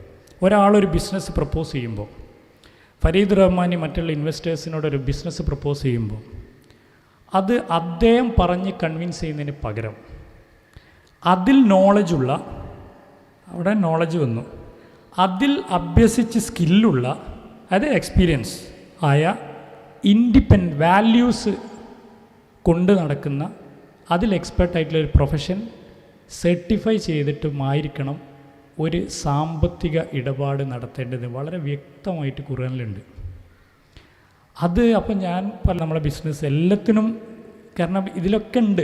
അപ്പോൾ എൻ്റെ റോൾ എന്താണ്, ഈ കമ്പനിയുടെ ഷെയർ ഹോൾഡേഴ്സിൻ്റെ, സ്റ്റേക്ക് ഹോൾഡേഴ്സിൻ്റെ ബെനഫിറ്റിന് വേണ്ടിയിട്ട് വാല്യൂസ് പ്രൊട്ടക്റ്റ് ചെയ്തുകൊണ്ട്, ഇൻവെസ്റ്റേഴ്സിൻ്റെ വാല്യൂസ് പ്രൊട്ടക്റ്റ് ചെയ്തുകൊണ്ട്, അല്ലെങ്കിൽ ഇതിൻ്റെ ബെനഫിഷ്യറീസിൻ്റെ വാല്യൂസ് പ്രൊട്ടക്റ്റ് ചെയ്തുകൊണ്ട് ഇതിനെ മുന്നോട്ട് നയിക്കുക എന്നുള്ളതാണ്. അല്ലെങ്കിൽ എനിക്കും സസ്റ്റൈനബിലിറ്റി ഉണ്ടാവില്ല എന്ന് വിശ്വസിക്കുന്നു. ഇതിൽ നിന്ന് ഈ ഒരു ഡെക്സ്ഫോർഡ് എന്നുള്ള എഡ്യൂക്ക് പാർക്കിൽ ഡെഫിനറ്റായിട്ടുള്ള എല്ലാ കോമ്പിനേഷൻസും വർക്കൗട്ട് ചെയ്തിട്ട് പിന്നെ പ്രോജക്റ്റ് ഡെവലപ്പ് ചെയ്ത് ഇതിൽ നിന്ന് അഭ്യസിച്ച് നോളജ് അക്വയർ ചെയ്ത് അഭ്യസിച്ച് വാല്യൂസ് ഉള്ളിൽ കൊടുത്തുകൊണ്ട് വരുന്നവരായിരിക്കും നാളെ ഈ പറയുന്ന വലിയ വലിയ സ്ഥാപനത്തിൻ്റെ തലപ്പത്തിരിക്കുക. നെക്സ്റ്റ് അടുത്തത് നമ്മൾ പറയാം, നമ്മളൊക്കെ age is only A number എന്ന് പറയും. ഡോക്ടർ പറഞ്ഞിട്ടുണ്ട്, പിന്നെ കുതിരവണ്ടിയിൽ നിന്നും കാളവണ്ടിയിൽ നിന്നും മാറി വരുന്നൊരു കാലമാണ്. ആ കാലത്തെ നമ്മളെപ്പോഴും ഏത് സ്പീച്ചിലും ഞാനെപ്പോഴും പറയുന്നത്, ഇനി വരുന്ന മെറ്റാവേഴ്സ് എന്ന് പറഞ്ഞ് ഫേസ്ബുക്കിൻ്റെ സക്കർബർഗ് തന്നെ അദ്ദേഹത്തിൻ്റെ ഇത്രയും ബ്രാൻഡഡ് ആയിട്ടുള്ള പേര് മെറ്റ എന്ന് അതിൻ്റെ കോപ്പി ഇട്ടിട്ടുണ്ടെങ്കിൽ നമ്മളെ ലോകം, നമ്മൾ മെറ്റാവേഴ്സ് എന്ന് പറഞ്ഞാൽ സിമ്പിളായിട്ട് പറഞ്ഞാൽ ഇപ്പോൾ ലോകത്തിൻ്റെ പല ഭാഗത്തു നിന്നും നമ്മൾ കാർഡ്സൊക്കെ കളിക്കുന്നുണ്ട്. അത് റിയലി കളിക്കുന്ന ഒരു ഫീലിംഗ് കൊണ്ടുവരുന്ന വരാൻ പോകുന്ന ലോകമാണ്. അത് വളരെ ഫാസ്റ്റ്. നമ്മളതിൽ ഈവൻ നമ്മളൊക്കെ ഇപ്പോൾ മൊബൈൽ യൂസ് ചെയ്യാൻ അറിയാത്തൊരു കോവിഡിന് ശേഷം ഉണ്ടെങ്കിൽ നമ്മൾ ഔട്ട്ഡേറ്റഡാണ് ടെക്നോളജി. അപ്പോൾ ഇത്തരത്തിലുള്ള ടെക്നോളജിക്കൽ ഇമ്പ്രൂവ്മെൻറ്റുകളും ഡിസ്ട്രാക്ഷൻസുകളും അല്ലെങ്കിൽ ഡിസ്ട്രപ്ഷൻസുകളും ഒക്കെ അക്വയർ ചെയ്യുന്ന ഒരു സെൻറ്ററും കൂടെ കുറച്ചും കൂടെ അതിലും കൂടെ ഒരു സ്പെഷ്യലൈസ് ചെയ്തിട്ട് കൂടെ വരികയാണെങ്കിൽ ഡെഫിനറ്റ്ലായിട്ട് നമ്മളെ ക്യാപ്ഷൻ ശരിവെക്കും, ഫ്യൂച്ചറിൽ ശരിവെക്കും. Signing the future, powerful knowledge produce ചെയ്യുന്ന ഒരു ഹൗസായി ഡെക്സ്ഫോർഡ് എഡ്യൂക്കേഷൻ മാറും എന്നുള്ളത് തീർച്ചയായിട്ടും നമുക്കെല്ലാവർക്കും ഉറപ്പിക്കാം, ആശംസിക്കാം. പിന്നെ എനിക്കൊരു ചെറിയൊരു പേടിയുണ്ടായിരുന്നു പ്രസംഗിക്കാൻ വരുമ്പോൾ. ഈ നമ്മളൊക്കെ ഇടയ്ക്ക് എക്സ്ട്രാ കരിക്കുലർ ആക്ടിവിറ്റീസായിട്ട് സൺഡേസിലൊക്കെ പാടും.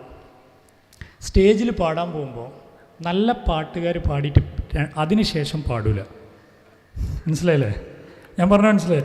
ഡോക്ടറെ പോലുള്ള ഒരാൾ പ്രസംഗിച്ചിട്ട് ഞാൻ വന്നിട്ട് പ്രസംഗിക്കുമ്പോൾ വലിയൊരു പ്രശ്നമാണ്. അപ്പോൾ ഞാൻ അങ്ങനെ പേടിയുണ്ടായിരുന്നു, ഒരു ബ്രേക്കൊക്കെ കഴിഞ്ഞിട്ട് ആ ഒരു താളൊക്കെ പോയതിന് ശേഷം പ്രസംഗിച്ചാൽ പോരേനു. പക്ഷെ നേരെ വിളിച്ചതുകൊണ്ട് എനിക്ക് കുറച്ചും കൂടെ ഒന്ന് അദ്ദേഹത്തിൻ്റെ മുന്നിലിരുത്തി കുറച്ച് പറയേണ്ടി വന്നു എന്നെനിക്ക് തോന്നുന്നു. Thank you very much for giving the opportunities. All the best. Thank you, sir, for your valuable words. Now it's time to wind up this grand event, and it's our privilege to thank you all for making this program even more wonderful. So, let me call upon Shihabuddin Kutasheri, Director, Duxford Ejupark, for a word of thanks. Sir, please.